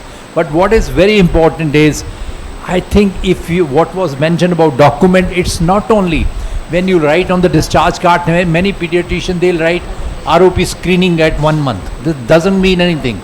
You have to be very specific. ROP screening where, what, or explain to them. And same way, it is not only what you mentioned, everything, but it has to be properly signed, full name, with a date. If we don't do that, again it has a problem. So I think so many small things also make big difference. If we do that, I think we can definitely improve upon many things in this country, and which is required. Because you already mentioned, everybody mentioned, the basic problem is lack of awareness. And lack of awareness travels all across. And so are our ophthalmologists. They'll say, ये तो बच्चा बहुत छोटा है, उसको पता ही नहीं, उसको आरोपी सुना ही नहीं कभी भी. And those kind of people have right within normal limit, or they'll say, अभी तो छोटा है, कुछ नहीं, बाद में देखेंगे. Very dangerous. Only have the people, those who have knowledge of ROP and they know it, they should appropriately examine it. It's very important. Just to add to what Dr. Dogra said, what we do to answer question, baby is getting discharged early, 2 weeks, 3 weeks. There are two things here. Quite some time, even though neonatologists would have told for ROP screening, they have written down, baby still comes with a stage 5. And then they feel bad because they feel guilty and they try to pass on, blame somebody. But you explore, would have realized, parents said, नहीं baby काफ़ी तबीयत ठीक नहीं थी, हमने सोचा कि अभी कुछ नहीं करेंगे, थोड़ा ठीक होने तो बाद में लेके जाएंगे. That comes out slowly, but you have to need a patience, look at that, and need is very, very important to document that. But what is everything to be documented? Other thing what we do now is, suppose baby is getting discharged in neonatal ICU, and obviously baby is stable, that's why they are discharging. So we have wherever ICUs we cover, they ensure that when patient is discharged, having a already ROP screening appointment fixed with us, date, time is given. So we also aware of, so parents also aware of. So they walk out of the hospital with discharge appointment schedule. So that probably again helps to some extent, rather than leaving parents to go and fix the appointment. I think very important point raised. तो जब baby है, मान लीजिए 2 weeks पे discharge होने वाला है, so what should be written on the discharge card by the pediatricians regarding, so that there would be absolutely full proof in the court. And because they can just deny that we were not informed, we are not, I mean, it can be anything. So, sir has said that name, documentation of the place of examination.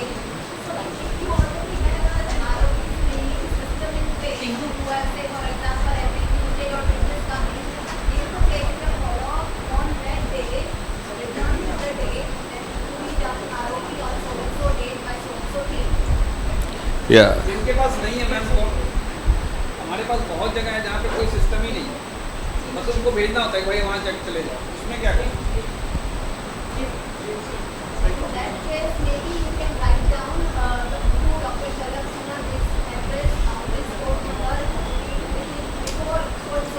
और patient के sign भी कराने पड़ेंगे, उसका अलग sign लेना पड़ेगा. So best would be a video consent. We cannot need any doctor's name here. Also, eye department, but eye department is not screening for the way they are not. We are all different. No, but I think that's not an excuse. We'll have to type. That's why, in fact, they're coming up. Every NICU has to have trained ROP screening person attached to them. Otherwise, they should not be given license. They are, I think, coming down to heavily. IROP guidelines are coming up slowly.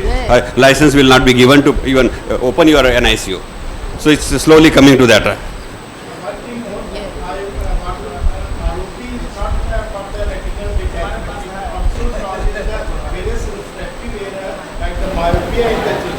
So it must be there not only for the blindness, but also for the... Yeah, amblyopia and other things. And also, let me actually tell you, going into stage 5 is not a negligence. But if babies, I mean, there are, in spite of treatment, doing laser, anti-VEGF surgery, still things surgery can be failure, still laser, post anti-VEGF baby can go into stage 5. But as long as baby is managed properly, in a whatever scientific you are taking, screen and a time, and everything is documented, nobody will sue you, and case will not stand. That's again important. It's not like what we have here, something baby goes in step, so we stop practicing, we are discouraged, start having ROV practice, but not that way. As long as your approach is systematic and documentation is okay, court won't hold you responsible. One line from the pediatrician can save the baby also and can save the pediatricians also. Their life. मेरा एक last question ma'am, अगर ophthalmologist किसी ने देख लिया, सो अब 30 days हो गया, एक स्क्रीनिंग हो गया, ऑप्थेल्मोलॉजिस्ट ने डॉक्यूमेंट कर दिया, अब किस पे ओनस है? Ophthalmologist If Same the baby, see, if the baby is still in an ICU, the NICU team is also jointly. But if the baby is discharged and then the ophthalmologist has तो seen. दो है, अगर baby admit है तो आपका joint responsibility है, अगर discharge हो गया तो ऑप्थेल्मोलॉजिस्ट का. So when I see a baby in NICU and if that needs a 2-week follow-up or 1-week follow-up, they generally call me that this baby is due again this week. So it is both. आपके last line में 50 लाख बोला गया है indemnity लेने के लिए. Is 50 lakh NICU वालों को लेना चाहिए या ऑप्थेल्मोलॉजिस्ट वालों को लेना चाहिए? Is that adequate 50 lakh? I don't know. This was just suggested for the ophthalmologist lawsuit. 2 CR पे आ चुका है. बिड बढ़ रहा है 2 CR. Piyush 4 CR. Thank you, Abhishek Anand, the moderator for today's session. The discussion is never ending and everybody sees it with their perspective. So a very good and interactive session, I must say. And I thank you everybody, the chairperson, moderator, all pediatricians and ophthalmologists and the guest faculty. And I am inviting Dr. Pran Mohan Sahai, civil surgeon Munger, who is happen to be an eye specialist too, to give some mementos to the chairpersons. Very respectfully, I have called Dr. Ram Gopal Jain uncle. He is my dear uncle, to come forward and receive the memento from Dr. P.M. Sahai. For table shift कर दीजिए number से. बीच में आ जाइए, centre में आ जाइए sir, कोई छिपेगा नहीं. थोड़ा वो सौरभ छिप रहा है. हाँ.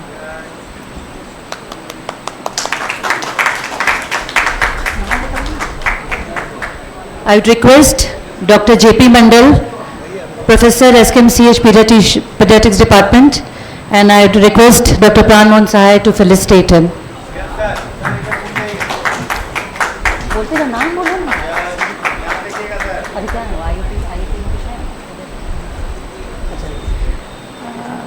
Another very renowned child specialist of our town, Dr. C.B. Kumar, who happens to be President IMA too.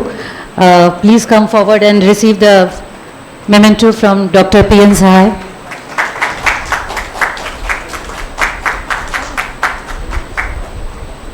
I would request Dr. Saurabh Parijat, an eye specialist and who is also doing ROP screening, a very good phaco surgeon of our town, and to receive this award I would like to request Dr. P.N. Sahai to give the memento.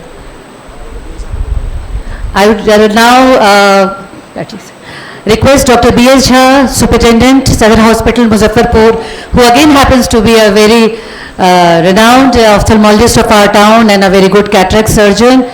And I would request Dr. Atul Vaibhav, another leading pediatrician who is also running a NICU, and he is involved in ROP screening.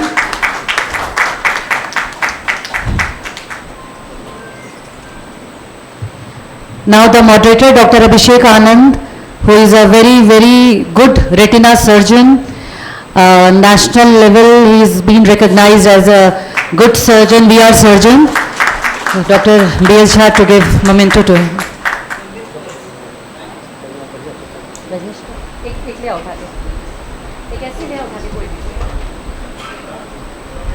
Dr. B.S. Jha to remain stand here to give memento to Dr. Rajneesh Mishra, and a pediatrician, and he is holding a post. Secretary, Indian Association of Pediatrician, Muzaffarpur.